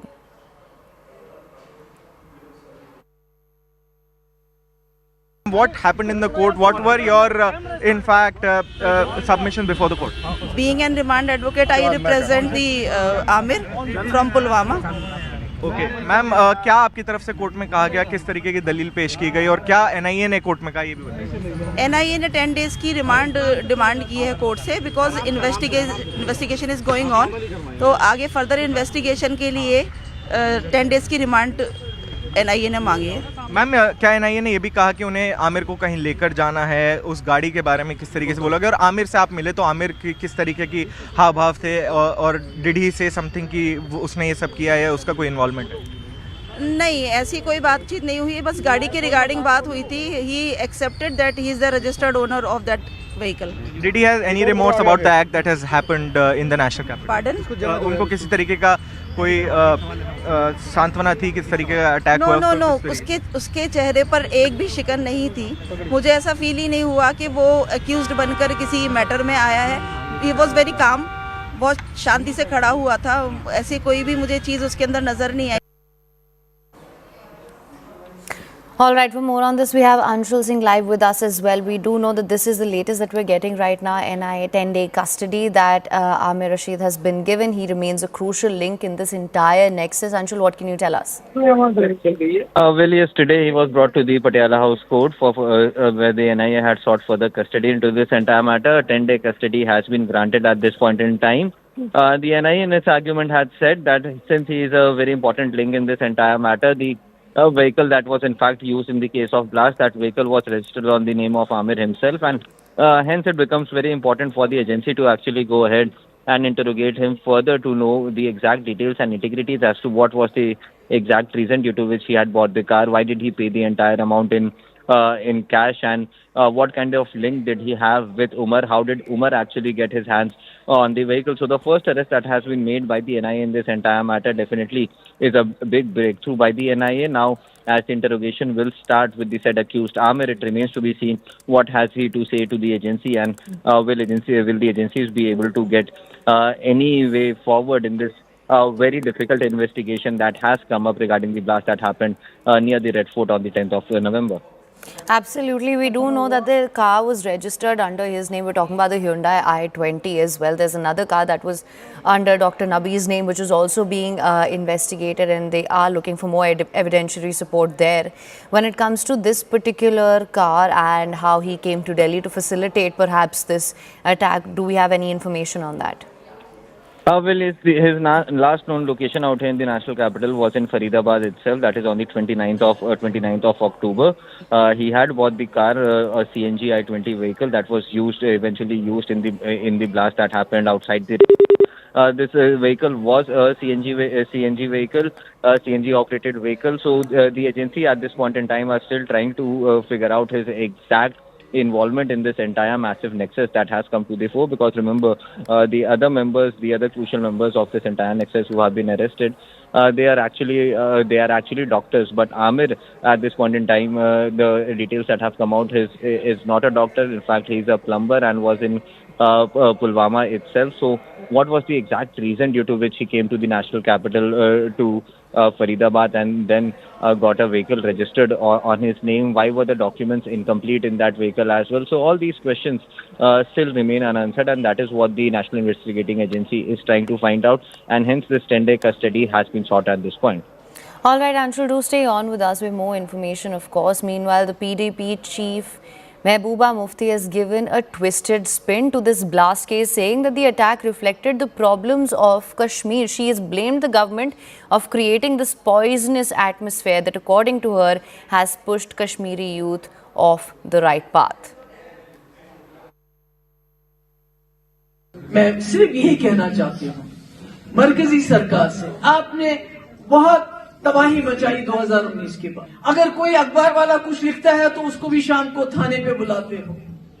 अगर कहीं पानी नहीं होता तो लोग सड़क पे निकलते हैं तो उनको भी एसएचओ जाता है, कहता है अंदर जाओ नहीं तो पीएसए लगा लूंगा। हर चीज के लिए पीएसए, हर चीज के लिए यूएपीए। ये जो दहशत का माहौल आपने बनाया, आपने दुनिया को बोला कश्मीर में सब ठीक हो गया, मगर अब देखिए कश्मीर का मुसीबत जो हमारी थी वो परसों रेड फोर्ट लाल किले के सामने बोल पड़ी। आपने वादा किया था कि आप जम्मू कश्मीर को सेफ बनाओगे, मगर आपने यहां की सेफ्टी तो दूर की बात है, आपने तो दिल्ली को भी अनसेफ कर दिया अपनी पॉलिसी से।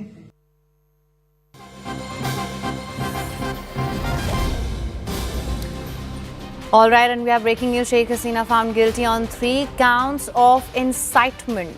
Order to kill and inaction. Tribunal has sentenced Sheikh Hasina to death. Now, Sheikh Hasina was found guilty on 3 counts as per the tribunal. The charges against her on crimes against humanity, she's been found guilty on 3 counts: incitement, order to kill, and inaction. Kamalika, coming back to you. Thank you so much for staying on with us. What can you tell us of this verdict, of course? Well, it's a very big development, and this is what was expected line, that Sheikh Hasina will be convicted. And here in the 3 counts, the number 1 count where she just where she spoke about certain things. First count, she has been given life imprisonment, but on the second account, which is very vital, which is where she ordered for, that is what has been found, that she ordered for such killings. In that point, clearly Sheikh Hasina's death sentence has been pronounced by this tribunal, International Crime Tribunal in Bangladesh. The moment this International Crime Tribunal dictated that death sentence will be given, there was an applaud in the court. That's what was seen. But definitely the mood was set in that whatever this verdict will come, she will be convicted, number 1. Now, death sentence is something which is definitely something very, very, very big. Hasina, this is the shortest judgment. This is like 15 months judgment which has come. Hasina has pointed out various questions regarding this entire case. She has also questioned about the legalities of this case. But when this verdict was read out, it was more than 1 hour that the verdict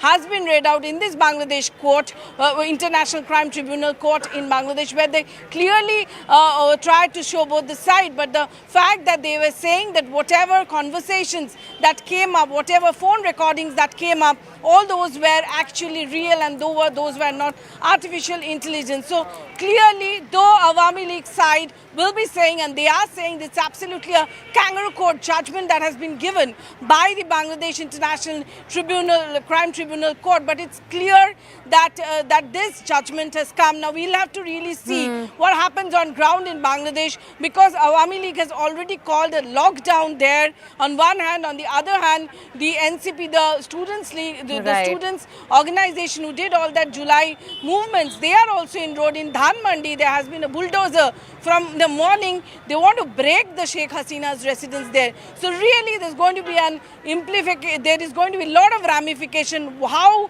things will come up, what happens, regarding her extradition. All these things points are definitely to be there. A very big development. Sheikh Hasina sentenced to death.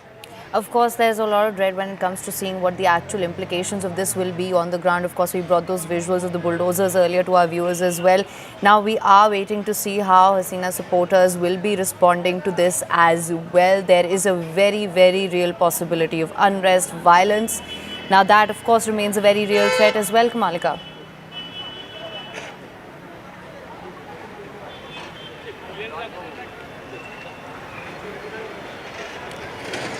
Kamalika, I hope you can hear me now. I'm also trying to understand what does this mean in terms of practical implications, especially since she's already in exile, as she's staring at a death sentence here, where there is a very real possibility of violence in Bangladesh. There's already unrest building up to this moment.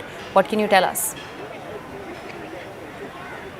Yeah, definitely. This is something which is to be seen, because Sheikh Hasina is not there in Bangladesh and she is in exile. So how they extradite the entire thing, how they plan to execute this, that is to be seen, and what ramification it has on Bangladesh on ground, that is to be also seen. These are one is the international aspect. Definitely India is there, the international aspect is there, how the international community reacts to such death sentence, such judgment. That is one thing. Second is how at home in Bangladesh, how the politics works out, what happens on ground. Awami League calling clearly stating a lockdown, and their 13th lockdown was quite successful, the behest of which Sheikh Hasina yesterday itself did spoke to her people, her supporters, her workers, and she stated that she does not give any importance to this international crime tribunal, because she believes that this entire thing is a kangaroo court. But on the other side, when the International Crime Tribunal started dictating their verdict, they were first in saying that how important this International Crime Tribunal is, and they referred to various points and various, they referred to their constitution. So what happens there, that is to be seen, and definitely this entire process will, how they will actually execute this order, because this is a very, very important order. It will have international ramification. Absolutely. It will have ramification with the relations with India, and definitely on ground what's going to happen. Clearly Bangladesh, we'll have to see Bangladesh very keenly, because this is something which was expected, but death sentence is something which is very big. Absolutely, Kamalika, you're right. This will have international ramifications as well. And we also have Siddhant live with us. Siddhant, let me just come to you. As Kamalika mentioned, this is going to have very serious international ramifications. We're yet to see how the international community responds to the tribunal's sentence, as Sheikh Hasina is staring at a death sentence. What can you tell us? Well, that's right. Look, I've been saying this since morning, that Mohammad Yunus has been looking for a villain character, in Bangladesh politics, and perhaps from the very beginning, the way the cases were slapped against Sheikh Hasina, her party leadership was arrested, they were held for rioting and arsoning, their properties got confiscated, their offices were set ablaze, things like that. The party got banned by the interim government. This is the last nail in the coffin. Perhaps now it's end for the Awami League's politics in Bangladesh, because now the interim government has managed to get order from the International Crimes Tribunal, and perhaps this definitely will be adding more weight to the narrative of Mohammad Yunus, interim government's narrative, and perhaps now he will be more vocal at the international forum, perhaps speaking on the atrocities by Sheikh Hasina and how this entire movement was was needed in Bangladesh to throw her out of power, things like that. In fact, he will also be trying to put more pressure on the Indian government for her extradition. Perhaps there has already been one request made by the Bangladeshi government to the Indian government in the month of January, if I'm not mistaken. A request was sent for her extradition at that point in time. In fact, Ministry of External Affairs confirmed that on record. Now he will be pursuing the request more aggressively at the diplomatic levels. He will be more vocal. And as I said, that he got the villain. He wanted to build this character of Hasina as a villain in the politics of Bangladesh. And perhaps today is the day when the last nail in the coffin has been done. And now, the narrative is against her. The media in Bangladesh is reporting about this case, and perhaps everybody is watching the development very, very closely. Right, absolutely. In fact, I was just going to come to this as well. What sort of a message do you think this sends to other political actors as well as the international community? Well, as far as other political factors in Bangladesh is concerned, you talk about BNP, you talk about Jamaat-e-Islami. They all were in favor of the movement, taken out by the students. They have largely been in support of the movement. These parties were the staunch, rival of Awami League, and have always been opposing the policies of the Awami League. So definitely they are going to welcome this decision by International Crimes Tribunal, and in fact we will definitely try to establish contact with BNP, perhaps to know what do they have to say on this particular decision. But as far as Bangladeshi politics is concerned, the party was banned before, but there was an immense pressure on the interim government to allow Awami League to contest elections, to let Awami League to contest election. Perhaps now, it is big no to the Awami League. There's going to be no participation of Awami League in the next election, because now they have got conviction of Sheikh Hasina from the International Crimes Tribunal. All right, Zidan, do stay on with us. This verdict is not on legal lines. This is what sources close to Sheikh Hasina are saying. The country is being pushed towards complete radicalization. These are the statements coming from sources close to Sheikh Hasina in response to the death sentence and this conviction by the ICT today. Verdict not on legal lines, that's what they're challenging. And the country is being pushed towards complete radicalization. Zidan, let me come back to you. Of course, when we talk about this conviction and this death sentence that Sheikh Hasina is looking at, what risk does this conviction and this sentence pose for political stability in Bangladesh? Yeah, that's right. So Manoj Gupta has managed to speak to sources in Awami League. In fact, I did manage to speak to Jahangir Kabir Nanak, former minister in the Sheikh Hasina's government. Now, they are calling it a kangaroo court by the people of Bangladesh. This is a predetermined judgment. They are also calling it ridiculous, false judgment. The case is false, lies and deceit. I'm just going to have to interject. We have Deep Haldar, journalist, author of Inshallah Bangladesh, joining us right now on the broadcast. Thank you so much for joining us as well. What is your assessment of this conviction and this sentence that Sheikh Hasina is looking at? Look, I think it was on expected lines. I happened to speak to Hasina's information minister, Mohammad Arafat, last Saturday for the print, and he told me in the interview, it just come out, he told me in the interview that, the International Crimes Tribunal is compromised. The judges of the Crimes Tribunal have, the Crimes Tribunal itself was reconstructed in a way so that, such a judgment would come. And in the past, they have let go of war criminals. Convicted war criminals have been let go by the same International Crimes Tribunal. So this was a judgment on expected lines. Sheikh Hasina is in India, so it may not mean much on the ground for her. But what it does mean is what also Mohammad Arafat alleged, that jihadist forces have taken control of the country. I have been talking about, and not just me, a lot of people have been talking about, people who follow Bangladesh, how the Jamaat-e-Islami Bangladesh and other radicalist forces have taken control of the judiciary, of academia, of media, of practically all institutions. So even though you have Mohammed Yunus as the caretaker to the interim government of Bangladesh, the country practically are being run by Jamaat and allied forces.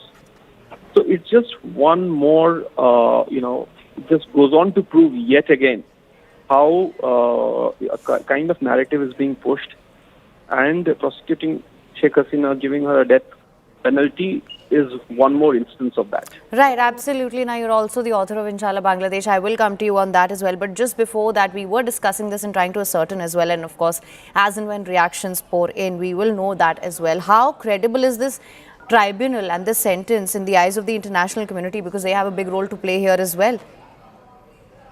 See, the Crimes Tribunal now, this is Mohammed Arafat was a Hasina minister, right? He's a very prominent voice in the Awami League ecosystem. Now, supporters of Sheikh Hasina would raise doubts about the judgment and also the kind of judges who were taken in the International Crime Tribunal. But the fact is that right now, this is what we have in Bangladesh, and they have given a verdict. Elections are slated for early February next year. There is now I think with this verdict, there is no chance that Sheikh Hasina can go back to Bangladesh before the elections. And Mohammed Yunus has already said that Awami League will not be part of the next elections.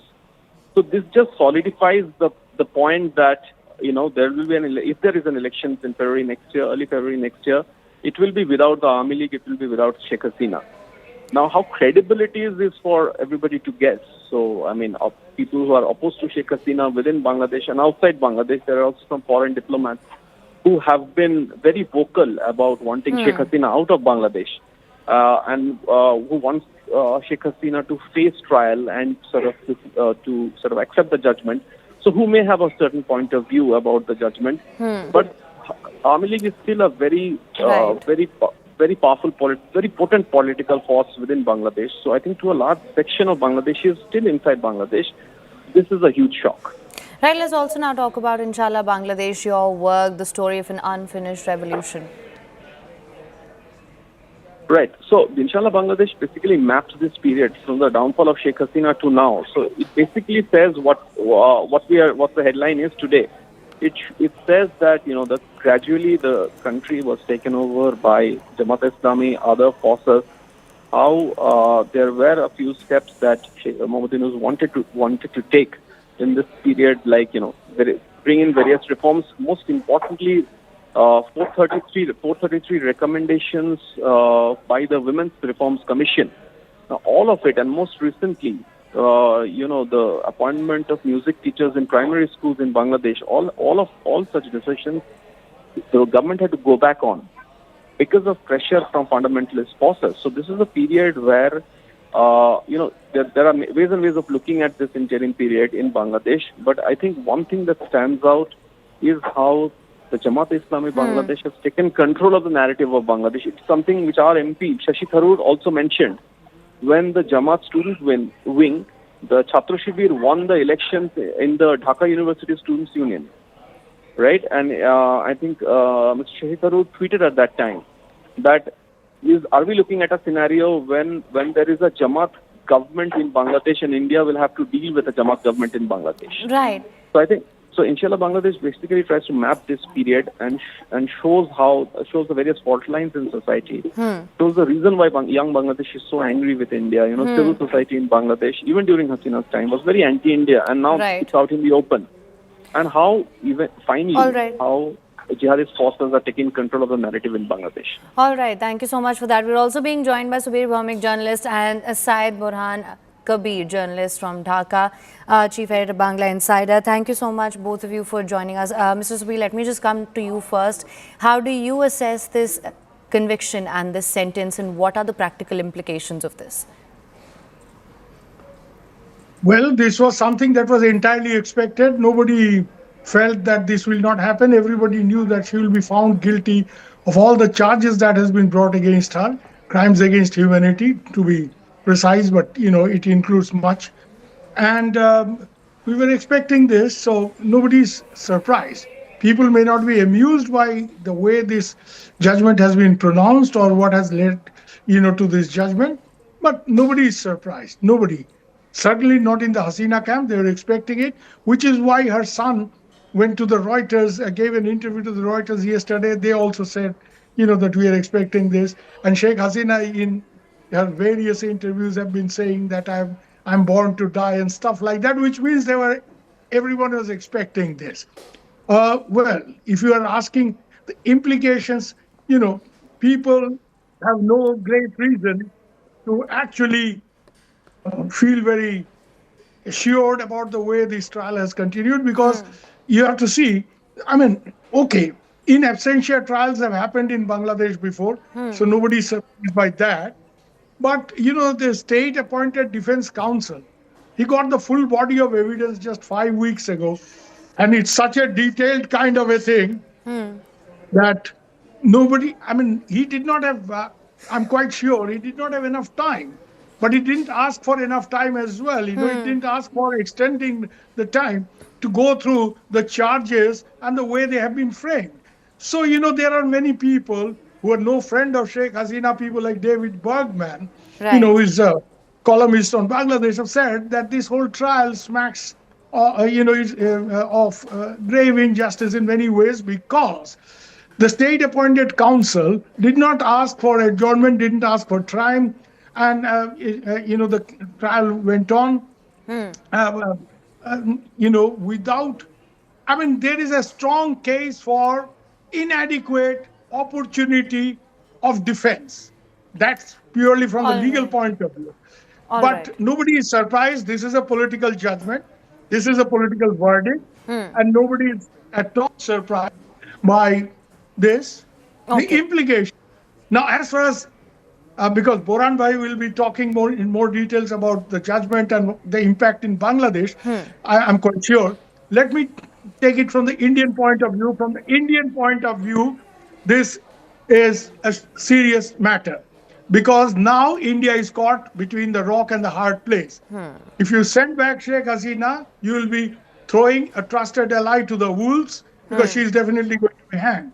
If you don't send her back, your relation with Bangladesh goes for a toss. And I'm fairly sure that when the Bangladesh NSA, National Security Advisor, Mr. Khalilur Rahman, comes to India 2 days from now, this is one of the, India may be making a lot of, India has a lot of things to raise with him, especially, growing military to military relations with Pakistan and all kinds of stuff. But I think as a counter, they are going to say, well, send back Sheikh Hasina. Well, it was in her time that the extradition treaties were done with India. So now you send her back. So India, if they have to send back Sheikh Hasina, it's like throwing a trusted ally to the wolves. And if you don't send her back, your relationship with Bangladesh goes on a free fall. So this is the immediate implication I can think of. All right. And of course, there will be violence, there will be trouble in Bangladesh, because Awami League still is a formidable force with presence in the grassroots. It's true that their leadership is mostly in India, the senior leadership. But interestingly, those who are in Bangladesh, they have greater credibility with the grassroots level population. The people who are here, the senior leaders and others, they are the people who were sort of accused of various misconduct during their tenure in power. So there will be some problem, but I think Boran Bhai can enlighten you more about what's going to happen in Bangladesh. Right, absolutely. Let me just bring in Mr. Boran as well. Thank you so much for staying on with us. Now, of course, I want to ask you what your assessment of this is, and also how do you view the legitimacy and the credibility of the ICT conviction and sentence? Today's judgment, first of all, I want to say it's a mockery.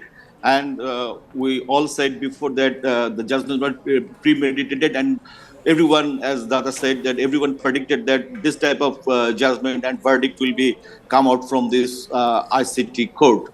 And there are some things to be noted. The whole proceedings of this ICT trial was just a drama-like thing, and everything was pre-planned. And it is just a revenge of 1971. In the 1971, we fought against the Pakistani regime, and we brought back Bangladesh, and our independence came in. And the Rajakars inside Bangladesh and the killers and human rights violators, they get together and time and before I'm trying to say that this 2024 so-called upsurge is just a coup, military coup, and the Pakistani conspiracy plan, and this verdict is the outcome of this conspiracy. Because they are taking a revenge that, as you know, all that in 2010, 11, 12, Right. 13, the Awami League government has trialed the war criminals in Bangladesh like Ghulam Azam, Motiur Rahman Nizami. And if you see the whole trial proceedings, the chief prosecutor was a Jamati guy, and there is a conflict of interest, and all the members sitting in the courtroom, they were directly or indirectly connected with Jamaat and anti-liberation forces. So this verdict is very much clear that Bangladesh is now in hand of anti-liberation forces, and it is very good for pro-liberation forces that those who had a feeling that Bangladesh, Sheikh Hasina's regime was bad, Sheikh Hasina's regime was full of corruption and all these things. But now the people are feeling that there was a fraud. In the name of movement, it was a Jamati coup, anti-liberation and pro-Pakistani coup. And this is the interesting part of Bangladesh. And if you see that today, the Awami League, political party, the government has banned Awami League. All senior leaders are either in the India or in the jail. Yet today, the shutdown was very successful. And you know, there is a two verdict. One is ICT verdict and one is people's verdict. In the ICT verdict, this Pakistani force, the pro-Pakistani force, anti-liberation force owned. But in the eye of people, Sheikh Hasina owned. Right, Mr. Moran, let me just also see clarity on one of the points that you mentioned. You mentioned a military coup. Now, in an interview to CNN News 18, Sheikh Hasina did absolve the military, in fact, saying that they were stuck fighting between constitution and chaos. That being said, however, with this sentence and with this verdict that has been given out now, what sort of a political message do you think this is sending to other political actors, the interim government especially? Interim government is in the hand of Jamaat and pro-Pakistani, and there is just a doll-like government, and they're acting whatever Jamaat and anti-liberation force are wanting. So I don't think that they don't have any ground, and they are just in the power with the blessings of anti-liberation forces. So this government, I don't think that there is a proactive government exists in the country, because you know the law and order situation and everything is out of control, and government is not doing anything about those things. They have only two ways. And the one, fulfilling the Jamaat's and Pakistani desire, and second thing is the selling the port and other institution. Dr. Yunus has his own personal interest, own personal business, and he is doing all these things. All right, we have more information that is just coming in. Sources close to Sheikh Hasina have said that the verdict is not on legal lines, and they have in fact also once again reiterated that the country is being pushed towards complete radicalization, saying that Mohammad Yunus is in fact a puppet and is working as such. So this is what they are saying. You can see these are the statements by sources close to Sheikh Hasina saying that Yunus is a puppet and is working accordingly. This country is now in the hands of radicals who are supported by terror groups. Hasina will fight the verdict and will go back. Big statement there. This is what they are saying, that the verdict is not on legal lines. From all the experts that we have also been speaking to, pretty much unexpected lines the verdict is, and the country is being pushed towards complete radicalization. That's what they're claiming. And Yunus is a puppet and is working accordingly. This country is in the hands of radicals who are now supported by terror groups, and Hasina will fight, Sheikh Hasina will fight and this verdict and will go back. Now, we also have with us Mr. Deep Haldar, who is still with us. Thank you so much for staying on with us. I just want to ask you now, these statements which are coming from Sheikh Hasina's close aides, what is your assessment of what's going to happen going forward? Of course, what sort of legal tools are still at their disposal? Within Bangladesh, there are any legal tools that Sheikh Hasina, which are in Sheikh Hasina's favor. But I think, like the gentleman from Bangladesh said, that and Shubir Bhaumik told you, that it's still a very potent political force within Bangladesh. If elections were to be held in Bangladesh and if Awami League, were allowed to participate, you will see still a lot of votes that comes Awami League's way. So I think those grassroots level workers, and supporters of Awami League are still within Bangladesh. So coming forward, I don't think a legal route, but I see very tense times for Bangladesh. Protests have already broken out in Bangladesh. There have been cocktail blasts today. Even as the country was preparing for the ICT verdict. I think going forward, there's going to be a lot of very violent clashes if elections were to be held in February 2026. Legal route, I don't think there is. There are that many options for Sheikh Hasina because, like her information minister told me, that the judiciary has also been compromised. Right, absolutely. Now, they are pretty much saying that the verdict is not on legal lines. However, it is on expected lines, as we've been discussing as well. That being said, what does this mean for the political future of Bangladesh, especially with the interim government, which one would expect is now feeling further bolstered? So I think interim government is also trying very hard to hold the elections in February. There have been serious doubts raised from time to time about those elections. But I think now the interim government would want to hold an election any which way by February without, Awami League participating in it. So for Awami League supporters and leaders, it would be a fixed election. But I think the government would want to now hand over power to an elected government, whichever party comes to power. Most probably it will be the Bangladesh Nationalist Party, and would sort of, want to wash its hands off all political matters in Bangladesh. But again, like there are questions being raised about the veracity of this judgment. There'll be huge questions raised if you hold an elections in February without the Awami League. All right, Mr. Burhan is still on with us. Let me just come across to you once again and ask you the same question. What do you think this means for Bangladesh's political future? What do you think is going to happen going forward? Now, we know that the sources are saying that Sheikh Hasina will fight and in fact will come back. What's your assessment? Oh, Bangladesh is in the verge of civil war now because this verdict has given them no room of consolation and compromise.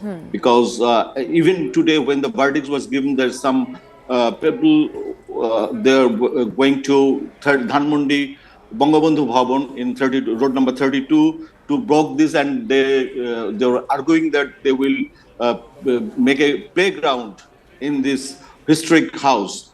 So this intolerance and this violence, this will lead to a civil war in this country. Definitely, Awami League has got the ground and they have popularity now because it's not 2024 when most of the people were anti-Awami League, anti-India, but there is a realization now in the mind of people. So, and one thing I want to share that I don't think that there will be election in Bangladesh because Jamaat is still in the street demanding the peer system in the election, and they want a referendum before the election to be held because there is a constitution, some constitutional amendment point, and which they are saying that the constitutional reform. Sorry. So Jamaat is still playing game, and I don't think that BNP has a mind to go to the street and fight against Jamaat. Because right, so allow me to interject. We are getting some more information right now. We're getting the first reaction by the BNP on this verdict on Sheikh Hasina. On CNN News 18, BNP has welcomed the Crimes Tribunal judgment. They have said that facts and evidence were always there, conducted thorough fact-finding report. That's what they are saying. BNP says everyone knows from where the orders had come.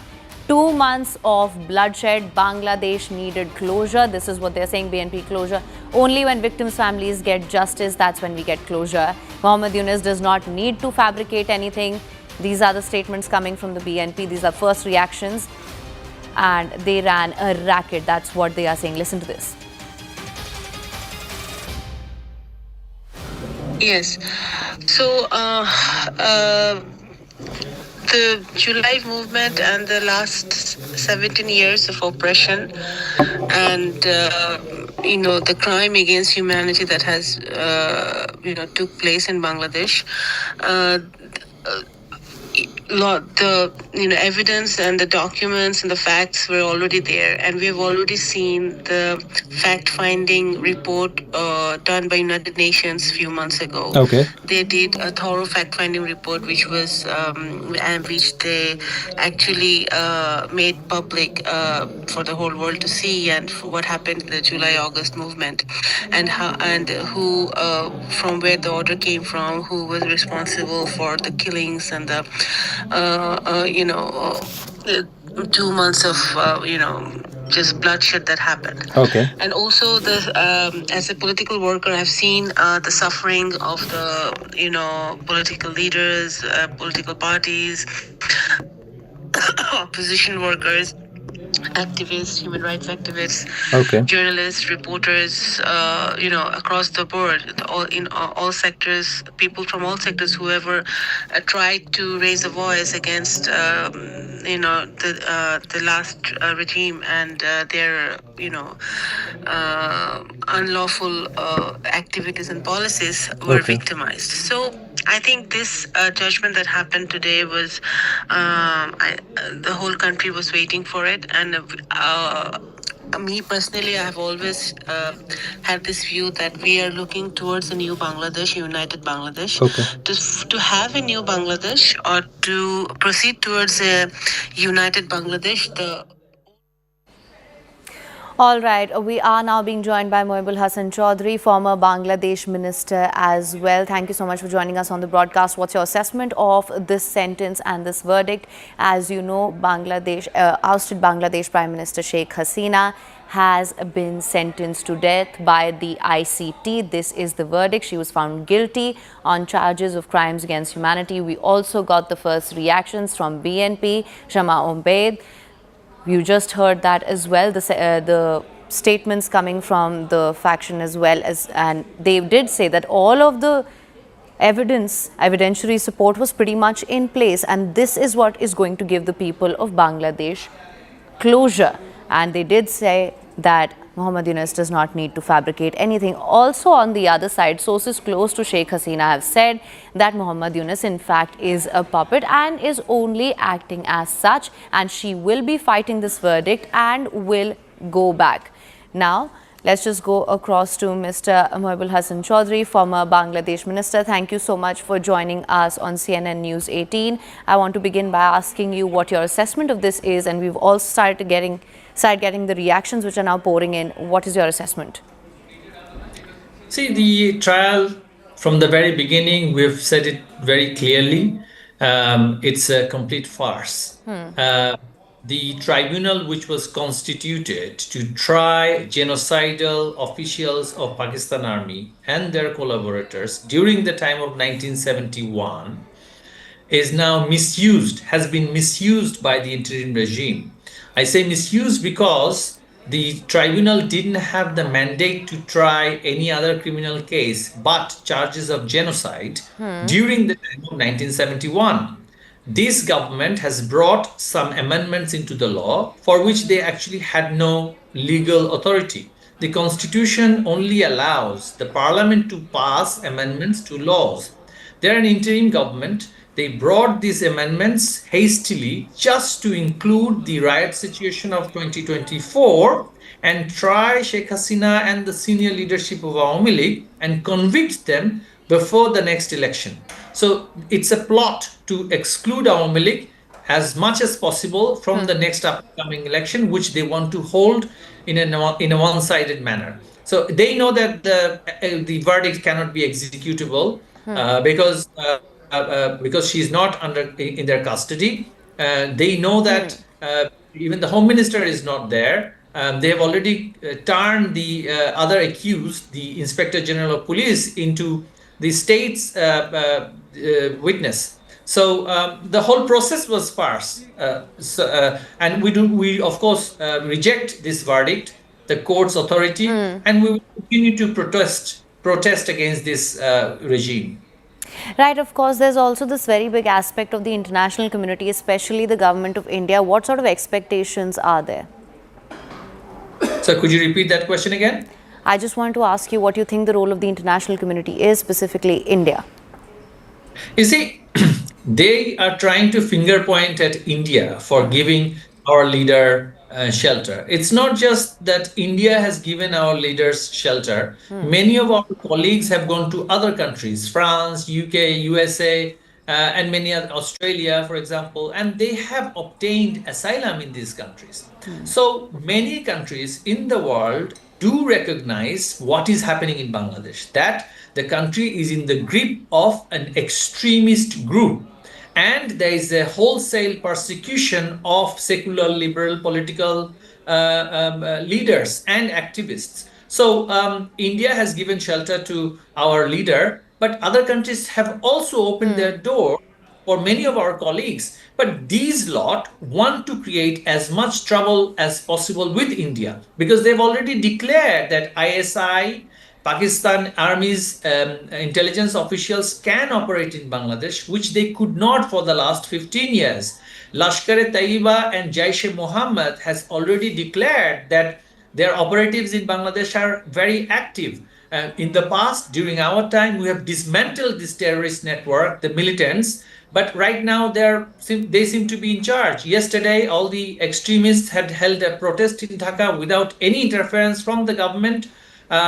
Senior leaders of different militant political parties of Pakistan are traveling to Bangladesh. Bangladesh has recently amended their immigration laws to allow Pakistani officials without visa into the country. So their objective is to cause as much trouble as possible in the country in the days coming.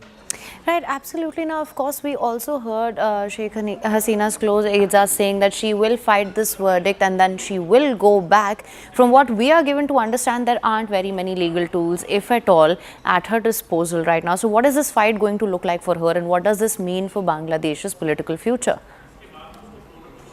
See, Bangladesh was stable for the last 15 and a half years. Whenever democracy functioned properly, institutions functioned, we had stability and economic growth. But right now, everything is uncertain.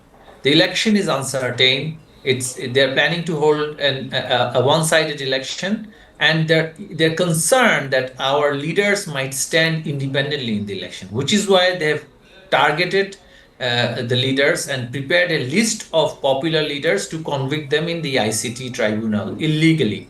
At the same time, they have also filed hundreds of thousands of cases against us so that we are not able to operate our political activism, we are able to run our political activism inside the country. So when you push a major political force like this and the entire secular liberal force in the country like this on the brink, of course they're going to fight back. And when we fight back, whilst they are there, it's not going to be a very positive scenario for the country in the days coming. This is what they want. They want the country to be brought to civil war-like situations so that they can continue to hold power, and anarchy and chaos gives them legitimacy because they do not want legitimacy from the people. These are militant people. They seen what happens in Pakistan. They want to replicate it in Bangladesh. Right, absolutely. And of course, there's this very real threat of instability and violence and protests that could break out in Bangladesh as well. The situation remains very volatile still. What do you think is going to happen on ground and the implications of this verdict going forward, considering that Sheikh Hasina is in India? Our activists are all there. Our activists, our leaders, most of them are in the field. Some of them are in jail. More than 150 of our MPs are in jail, but our activists are all out there. We are already active. People have responded positively to our recent protest movements. They have voluntarily done so, and we are preparing for a major. We are preparing to counter these extremist forces. So let us see what happens in the next couple of weeks. And our objective is to oust this illegal government. Until our last breath, we will keep fighting.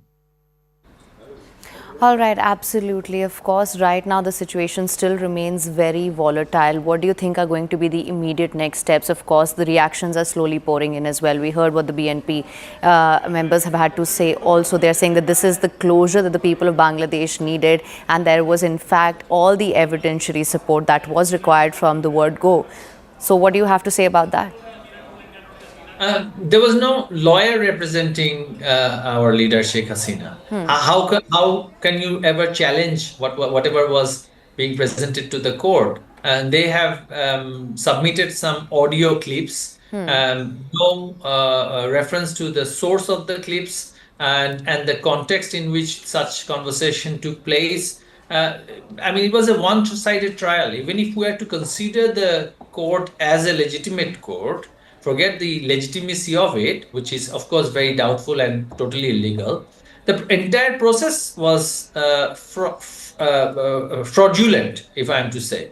The state prosecutor, we have evidence that he was simply extracting parts of different novels, literatures, in order to describe what has happened, rather than actually giving evidence as he should. He was copying and pasting from different fiction and novels and molding them to the allegation and submitting it to the court. So it was a staged drama, which is why we're calling it a kangaroo court. They do not have, the people do not believe these allegations. All right. And therefore people will rise up against them. All right, Mr. Chaudhary, thank you so much for joining us on CNN News 18 with your perspective and your insights on this.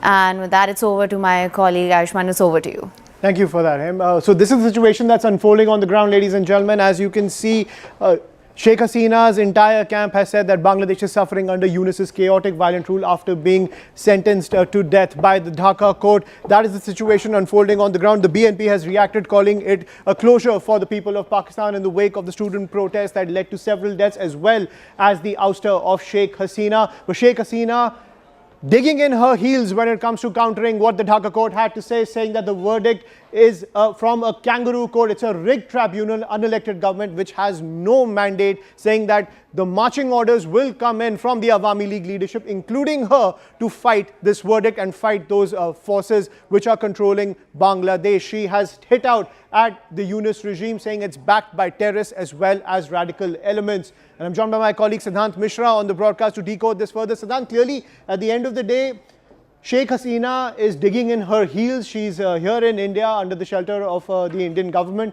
But at the same time, decode the resonance that she can deliver to her workers on the ground, because clearly now it's all-out war between the different political factions in Bangladesh. Well, that's right, Ayushman. This is the first statement of Sheikh Hasina to CNN News 18. In fact, she did speak about that how this tribunal was rigged. Unelected government has no mandate in Bangladesh. Verdict is politically motivated, designed to eliminate Awami League.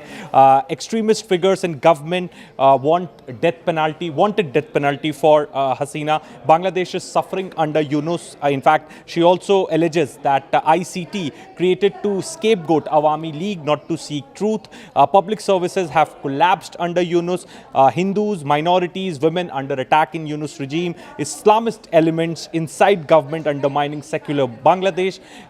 She also alleges that I was denied fair chance to defend myself. ICT is neither impartial nor international. Verdict was a foregone conclusion. If they are honest, take the case to ICC. Now she's saying that take this case to ICC, I will be acquitted. Interim government fears ICC is scrutiny of its own rights abuse. ICT targeted only Awami League. Yunus came to power unconstitutionally with extremist support. Peaceful protesters shot journalists, tortured. Awami League homes burned.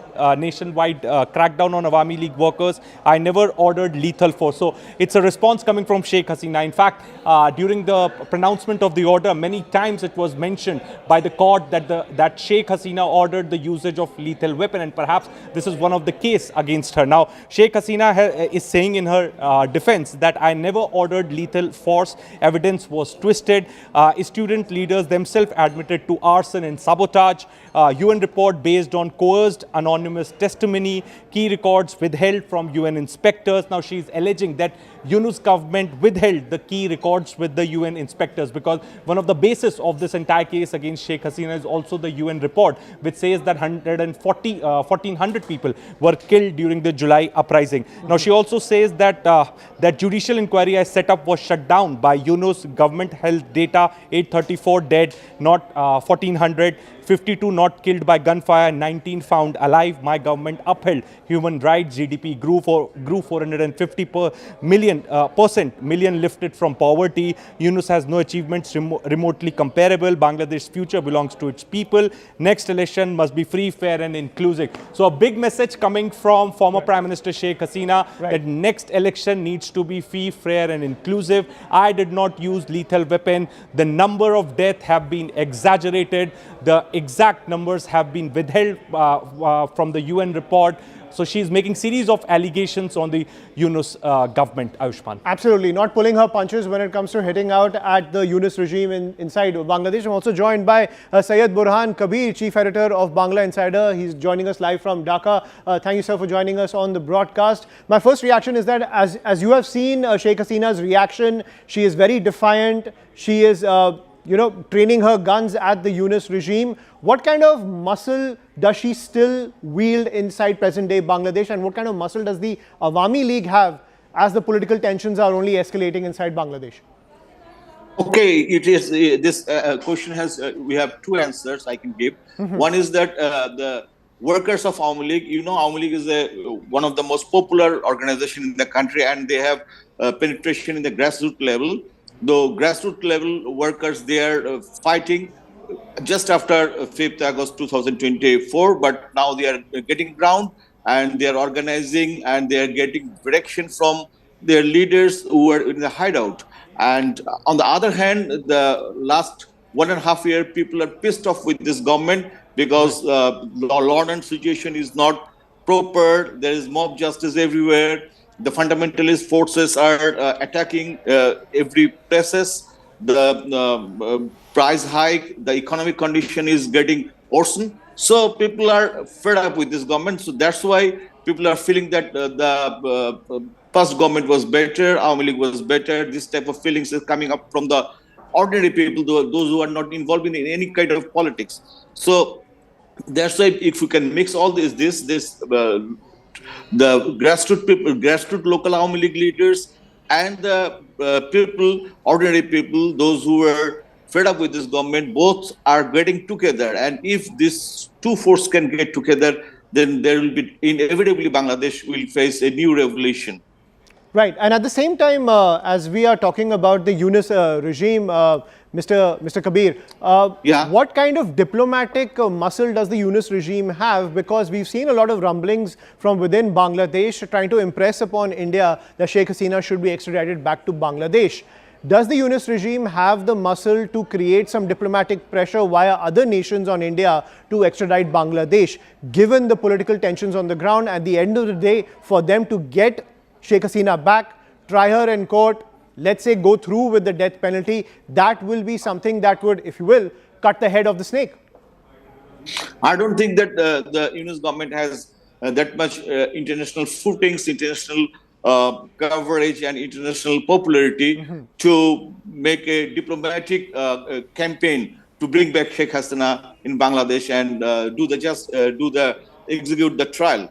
But on the other hand, this government is what we are seeing from this country. That this country is heading towards the Islamist group like Pakistan. We have some more diplomatic relation with Pakistan. The Pakistan ships are coming in Bangladesh. Lashkar-e-Taiba type of organizations like fundamentalist terrorist organizations are getting ground in Bangladesh. So I don't think that there will be any international pressure, and they will just keep this issue alive so that they can do some more violence in the country, and the fundamentalist force can do some more anti-Indian, anti-liberation situation in Bangladesh. Right. And so you're saying there is an opportunity of a 1971 2.0 where India is backing another Rahman back into power? Yeah, can you repeat the question, please? Could there be a situation where we are seeing a redux of 1971, a 1971 2.0, where India is backing the return of another Rahman to the helm of Bangladesh? Yes, of course. This today's situation is just like 1971, and India. Not only India, all international organizations, international countries who believe that Bangladesh should be a progressive democratic country, they should go behind the Bangladesh pro-democratic people, and they should tell this news government to make an enduring environment in Bangladesh so that there can be a free, fair election. Unless there will be an inclusive, free, fair election, there will be a civil war that is inevitable in Bangladesh.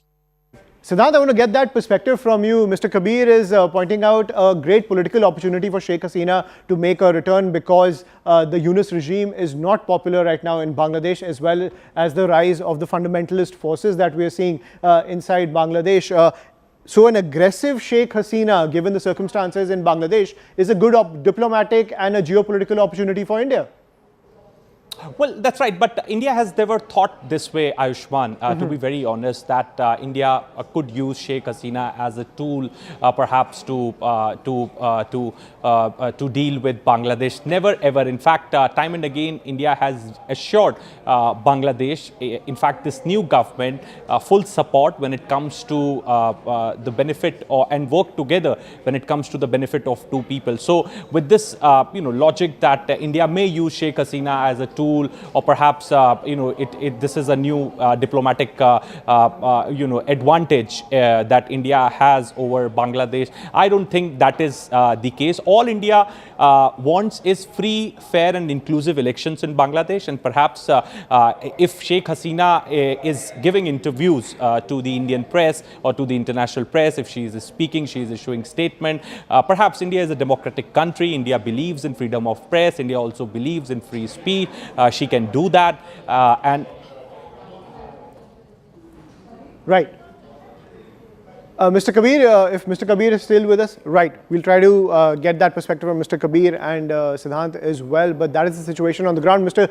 Kabir, as you were pointing out that the Awami League is still popular given the unpopularity of the current Yunus regime, as well as this unleashing of fundamentalist forces inside Bangladesh. On the other side of the political spectrum, who can give that tough fight to the Awami League, which is the more organized force? Because it won't be an easy fight for Sheikh Hasina's party.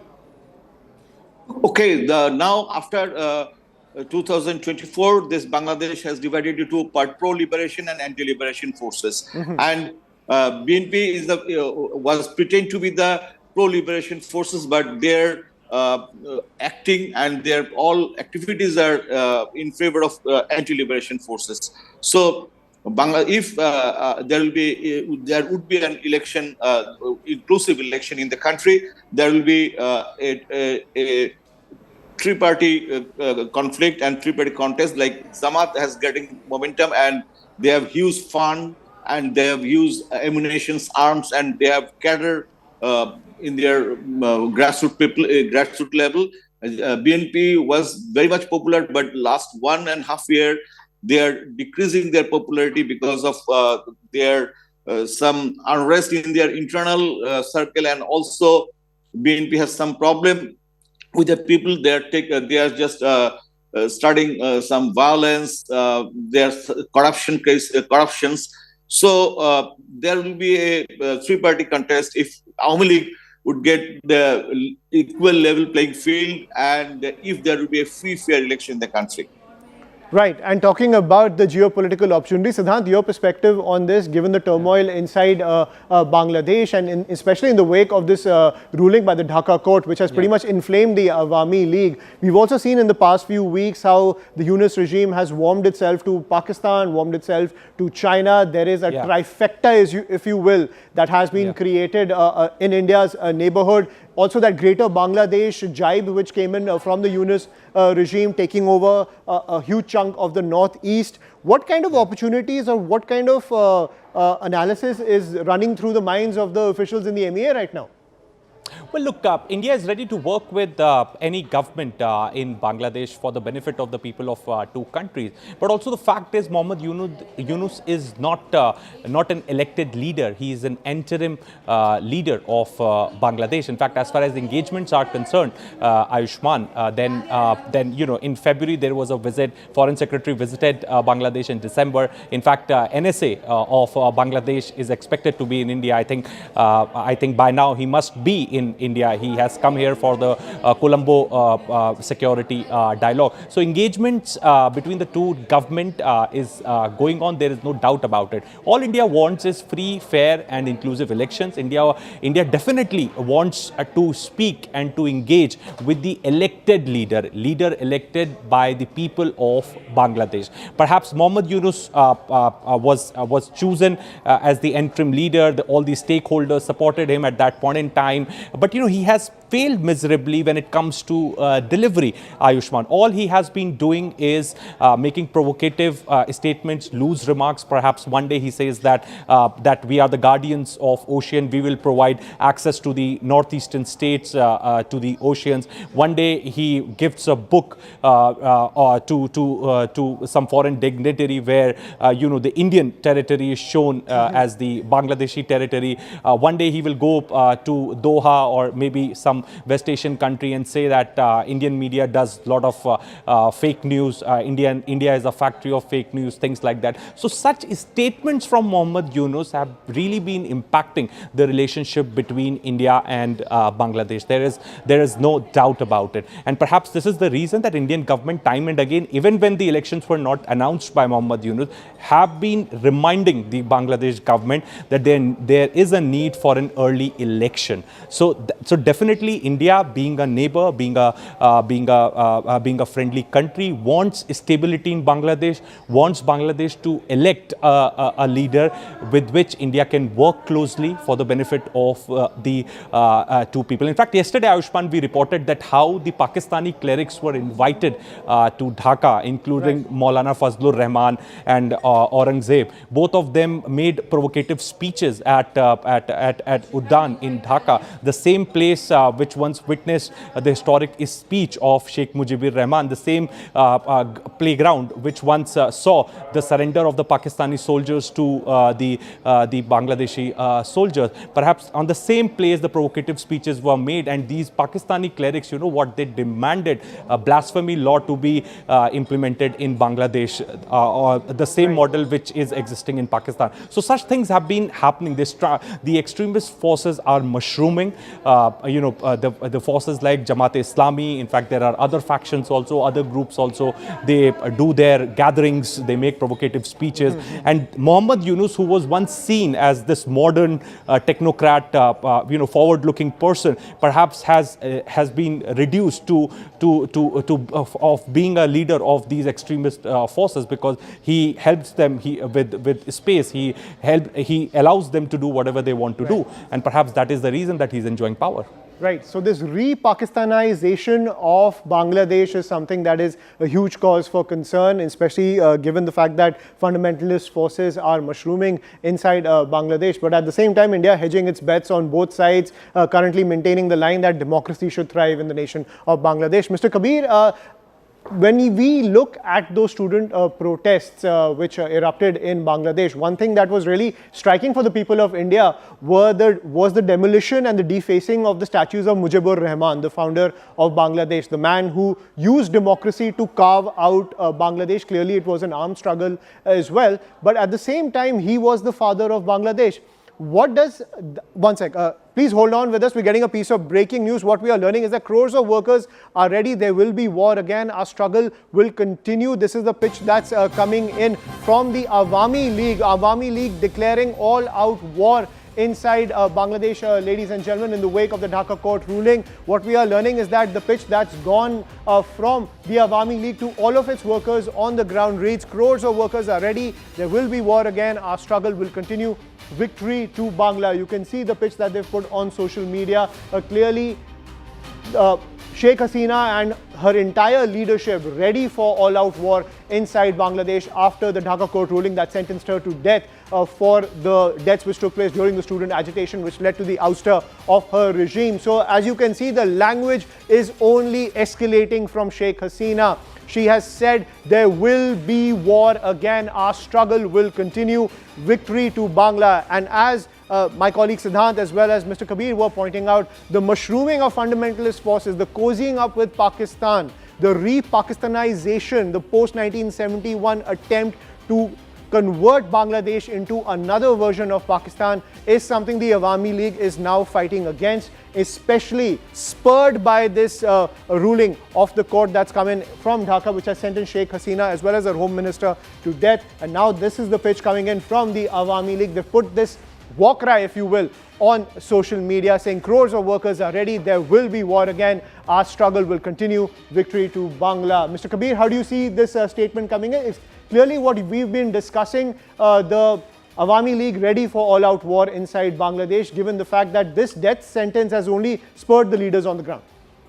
Yeah, that was what I was telling before, that in Bangladesh, Awami League will not sit aside and that they will watch this all mockery verdict and or mockery trials. They will act, and now Awami League has ground in the field and they have popularity also, so they will fight it out definitely. And one point, as you said earlier, you asked me that why the father of the nation's movement was destroyed, why Dhanmondi Bangabandhu Bhavan was destroyed. So in answer to that question, we have to go to the 71. This 24 5th August so-called revolution was not a people's revolution. It was a conspiracy by Pakistanis, ISI and the anti-liberation forces to make Bangladesh Pakistan again. And now it is the all patriotic people should stood up and fight against this Pakistani ISI, Pakistani regime and anti-liberation force. That's the bottom line. So whether you have to decide that whether you are pro-Bangladeshi or you are pro-Pakistani, whether you are in favor of liberation or whether you are against the liberation. That's the division in the country now, and we have to decide something. Right, so that is the political battle line that has been drawn inside Bangladesh in the wake of this verdict by the Dhaka court. Are you pro-Bangladeshi or pro-Pakistani? And the Awami League under Sheikh Hasina seems to have found that great political opportunity to pave the road for her return. That message coming in from the Awami League on social media that they are ready for war. So this is a message that has gone on from Sheikh Hasina to the Yunus regime. We will continue to track all the developments which are coming in. For now, a quick break. More news and updates on the other side.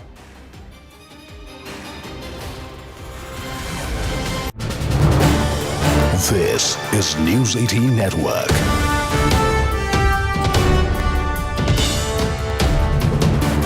India's largest news network.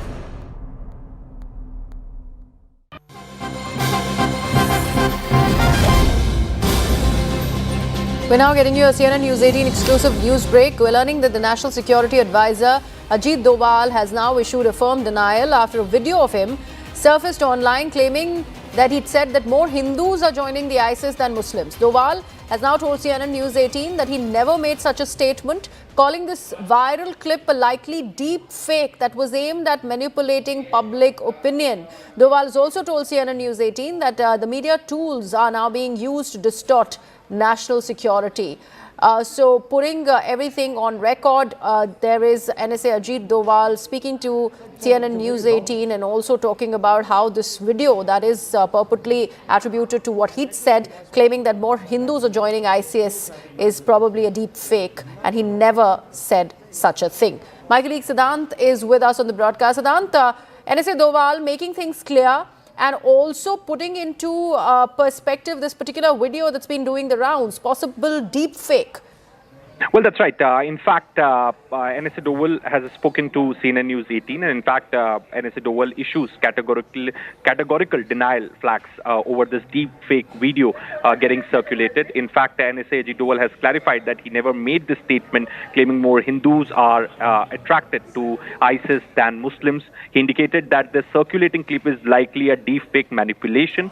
Doval, in fact, told CNN News 18 that media tools are now being used to distort national security. The clip surfaced in the middle of increased geopolitical tensions and domestic polarization. He says that this is an attempt to target India's counter-terror narrative. Such a fabricated statement directly attacks India's long-standing counter-terrorism position. This is against ISIS recruitment in India, has been limited, monitored, and inspired by global jihadi propaganda. The deepfake appears designed to inflame domestic political divides by falsely suggesting that the NSA is making communal comparisons. The operation fits the broader pattern of AI-generated misinformation campaigns. So in fact, in the past also, Manoj Gupta has been reporting on this particular subject, that how Pakistan ISI perhaps has been, making such deepfake videos, perhaps with the aim to do communal divide in India, and perhaps this video of NSA Doval also, which is getting circulated, is an AI-generated video. It is fake. It is a deep-fake video, and now this clarification is coming from nobody else but NSA Ajit Doval himself. Right. Also, Siddhant, way back in 2014, I believe, more than 10 years back, NSA Doval had, in fact, underlined on how fewer than 10 Indians are even keen on joining organizations like the ISIS. Do you think those videos, purported clips, also have been distorted to make it appear that NSA Doval, in fact, made this suggestion that Hindus are more keen on joining ISIS? Well, that's right. In fact, look, in today's scenario where we may not be at war with Pakistan, but definitely ISI keeps attempting to fuel communal divide in the country. They keep they keep attempting to create some kind of a polarized atmosphere in the country, and that is very continuous, and that is very regular, which they keep doing. In fact, our agencies, our cyber security networks do counter such videos, do come up with the clarifications and expose these handles circulating such videos. But at times people, because the technology has become so advanced and has got evolved so much that at times it gets really difficult for anybody to perhaps understand whether this video is fake or real, and perhaps that is the case with NSA Doval's video as well.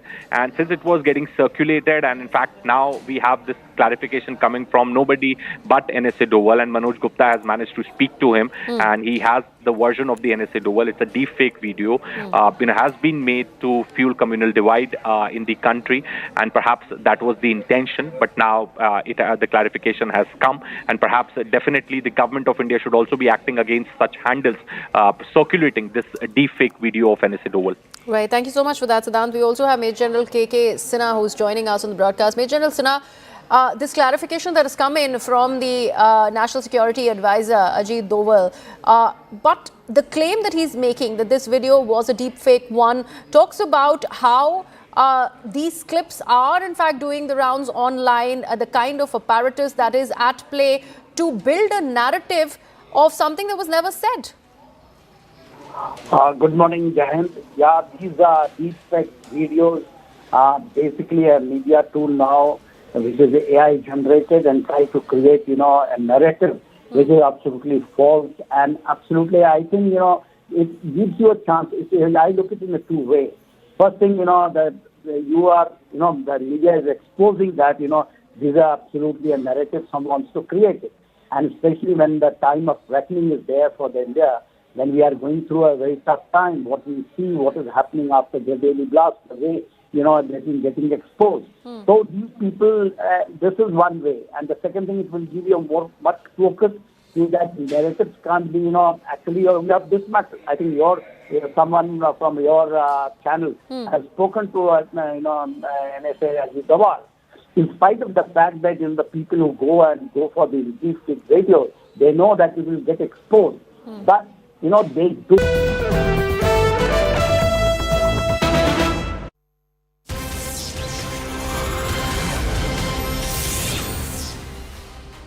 And welcome back. Big breaking news coming in when it comes to the investigation into the Delhi terror blast. News 18 has accessed the interrogation report of Dr. Hasina, shedding light on the internal dynamics at Al Falah University and the Red Fort blast plot. Now, according to Dr. Hasina, Al Falah University had become a hub where radical elements operated unchecked. She told investigators that the faculty was predominantly 70% Kashmiri, which allowed the group to cultivate a specific ideological environment. Dr. Hasina identified Muzammil and Umar, the bomber outside the Red Fort, who carried out that bombing at the traffic light outside the Red Fort. He was the main operational chief. She stated that Muzammil handled logistics, including vehicles, access, and the movement of materials, and Umar drove the ideological narrative, including hardline rhetoric and threats. She further added that the Turkey links and the Pakistani contact, Ukasha, he was the main point for any cross-border contact. That is the big piece of news also that's coming in. Also mentioning that zakat payments were used to carry out those terror logistics and fund those terror logistics. I'm joined by my colleague Anand Narasimhan on the broadcast. So Anand, clearly it seems that zakat payments were being used to create a terror treasury, and all of this planning and execution was happening inside Al Falah University. What more evidence is required for an all-out crackdown on this particular institution? Well, good afternoon, Ayushman, and good afternoon to our viewers. Manoj Kumar Gupta getting us yet another exclusive here. The confession statements and details of what Dr. Hasina has actually revealed. She has come out and also, like you were, spelling out the details, some of these aspects of modus where they have collected money in the name of charity. Zakat is charity which you are supposed to give for a good cause, a humanitarian cause, and these funds have been used by the cash trail or even by direct deposits, but without raising suspicion. And the other thing is that although they've been taken in the name of donations for charity, they have actually been used for weaponizing a very, very radicalized module. They have also isolated non-Kashmiri people in this group, and they've created a small internal group within the Al Falah University where this module has worked. Two of these characters, like you spelled out, Dr. Muzammil and Dr. Umar, were the most radicalized out of this lot, and they were the ones. And Dr. Hasina was largely the fundraiser. She was being used to collect funds. She was being used to collect funds. She was being used to, she was being used to try and.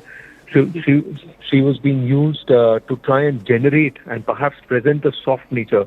It is also possible that Hasina had herself amassed a lot of money because she was single and she had good earnings and she had about 20-25 lakhs. So it is also a possibility that she was largely more to generate funds and bring in a softer face without actually not being as radical as Umar or Muzammil were concerned. So some of these aspects now stand out. Also the fact that they decided to try and accelerate the pace. He's also asked for a sudden 1 lakh rupee drop or deposit. That 1 lakh rupee, the money that he's asked for, Umar, is because the day before or perhaps on the day that he wanted some cash for operational expenses to execute this entire bombing. They have also amassed weapons. Now, these weapons obviously have been purchased with cash, and this cash is largely from what has been collected via the zakat payments. Now, if you were to see, she has about 22 to 25 lakhs of her own. She's collected another 22 lakhs. So overall, they were working with a cash of about 50 lakhs. They have also used red drums in the EcoSport, and those drums were on the garb of trying to deposit dirt and waste, etc. But clearly, it has been used to ferry material, material which is explosive material. And somewhere it looks like they have developed this compound inside the campus itself, that this entire accelerant of TATP and mixing it and creating this compound has happened. Hasina revealing a lot of details, and now perhaps we'll get some more details from Amir Rashid. That's a separate development where he's going to be questioned more. Absolutely. Anand, please stay with us. We're getting another piece of breaking news. As you were talking about the use of charitable funds for terror operations, CNN News 18 has accessed more aspects of the interrogation report of Dr. Hasina, revealing how funds meant for religious and humanitarian purposes were allegedly diverted to finance terror activities. Muzammil reportedly received 22 lakhs under the guise of zakat payments through a religious trust. Financial flows traced from these contributions connect directly to weapons found in a doctor's laptop, a bag, and at the same time the inventory of those weapons also which were found with that particular doctor. Security sources suggest that Dr. Shahina may have been unknowingly used as a conduit to fund terror activities. That's also a huge twist that's coming in. She may have been used unknowingly as a conduit to fund terror activities. These are more reports which are coming in as the security agencies are grilling Dr. Shahina Shahid to get to the bottom of the Red Fort terror plot. But Anand continues to be with us on the broadcast. So Anand, the money trail. Now several experts have said that this terror cell could not have been a closed circuit. So to decode this money trail could lead the security agencies to more terror cells across the country and even across the globe.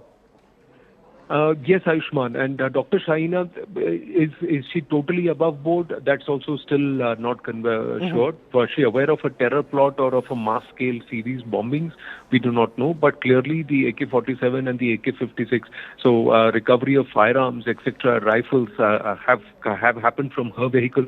Two of the vehicles have been linked to her. So obviously she did know that something was going on. But what was going on? Was she fully in the know? Investigators are still finding that out. The other thing is this international connection. Now, Dr. Adil's brother, Muzaffar Radar, it is already confirmed that he was operating out of Afghanistan. There was a Turkey connection in the sense that one of the handlers or one of the contacts was based out of Turkey. But most importantly, this handler from Pakistan, Ukasa, he also comes out as somebody who's in touch. There are other details which say that there are leaders of the Jaish, modules of the Jaish, who are also engaged and in conversation with Shahina. So was she really above board? Was she only ideologically radicalized but did not want to create any terror activity? That is still the subject matter of investigation. But clearly she is revealing a lot that perhaps exposes the entire modus operandi in the thought process. But the most radicalized among all this entire module were Dr. Umar Nabi and Dr. Muzammil. Absolutely. Thank you, Anand, for decoding that for us. And the question also remains that the fact that these seasoned professionals were radicalized and they carried out this terror attack, could there be more cells across the country? Can the money trail reveal the extent of this terror nexus that has been unearthed in the wake of the Red Fort terror blast? Thank you, Anand, for decoding that for us. More breaking news coming in. We're seeing News18 has accessed the remand note of Amir Rashid Nabi, the aide of Umar Nabi, the bomber who detonated that car at the traffic spot outside the Red Fort. Now, Amir Rashid visited the safe house arranged by Umar. Amir Rashid needs to be taken to Kashmir as per top security forces to unearth the criminal conspiracy. Amir and his accomplice carried out the blast to cause alarm and instill fear in the minds of the people. The accused persons wanted to strike at the mind of the general public and threaten the sovereignty, integrity and unity of India. That was the end game. And I'm joined by my colleague Ananya Bhatnagar on the broadcast. So Ananya, despite the fact that these doctors were set up at Al Falah University in Faridabad, it seems the roots of this terror plot go all the way back to Kashmir, and in Kashmir was where the radicalization operation started, was where the logistical support was initiated by the Pakistani handler. So clearly the root of this terror plot can be seen in the Kashmir Valley. Well, absolutely, it is seen in the Kashmir Valley, and in fact, it is very, very clear from the remand note that's accessed by CNN News18 exclusively for its viewers, when it is clearly mentioned that, Amir needs to be taken to Kashmir, and that's why a 10-day police custody remand was sought.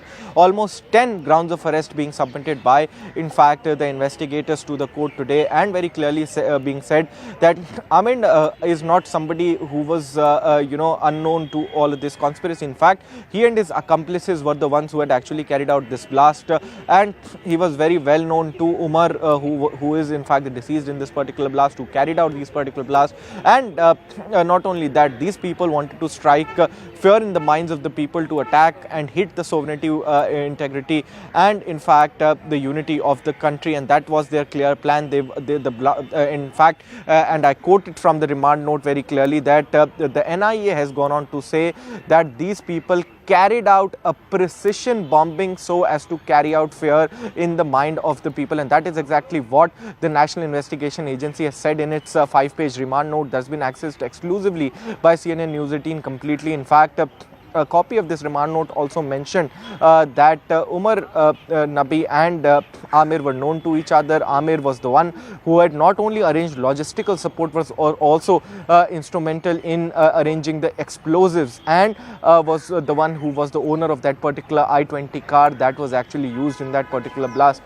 More than that, it has also been mentioned in that particular remand note that he visited a safe house that was arranged by Umar, and there he got to know about this particular plan, is what in fact the investigators has gone on to say. Though this is the first remand note, a lot has not been mentioned. Most of it carries out the brief of this particular case, the kind of investigation that has been carried out by the investigation agencies.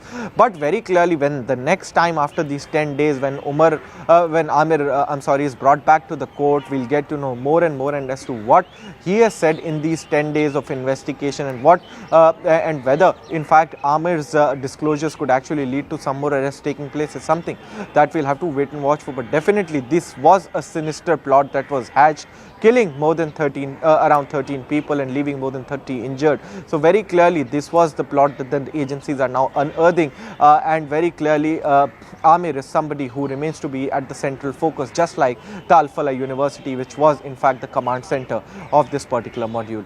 Absolutely. Unearthing the entire terror nexus and the other terror cells is the need of the hour. Ananya also spoke to Amir Rashid's lawyer. This is what he had to say. Listen in. What happened in the court? What were your, in fact, submissions before the court? Being an remand advocate, I represent the Amir from Pulwama. Okay ma'am, क्या आपकी तरफ से court में कहा गया, किस तरीके की दलील पेश की गई, और क्या एनआईए ने कोर्ट में कहा, ये भी बताइए। एनआईए ने 10 डेज की रिमांड डिमांड की है कोर्ट से, because investigation is going on. तो आगे फर्दर इन्वेस्टिगेशन के लिए 10 डेज की रिमांड एनआईए ने मांगी है। मैम, क्या एनआईए ने ये भी कहा कि उन्हें आमिर को कहीं लेकर जाना है, उस गाड़ी के बारे में किस तरीके से बोला गया, और आमिर से आप मिले तो आमिर की किस तरीके की हाव भाव थे, और डिड ही से समथिंग कि उसने ये सब किया है, उसका कोई इन्वॉल्वमेंट है? नहीं, ऐसी कोई बातचीत नहीं हुई है, बस गाड़ी के रिगार्डिंग बात हुई थी। ही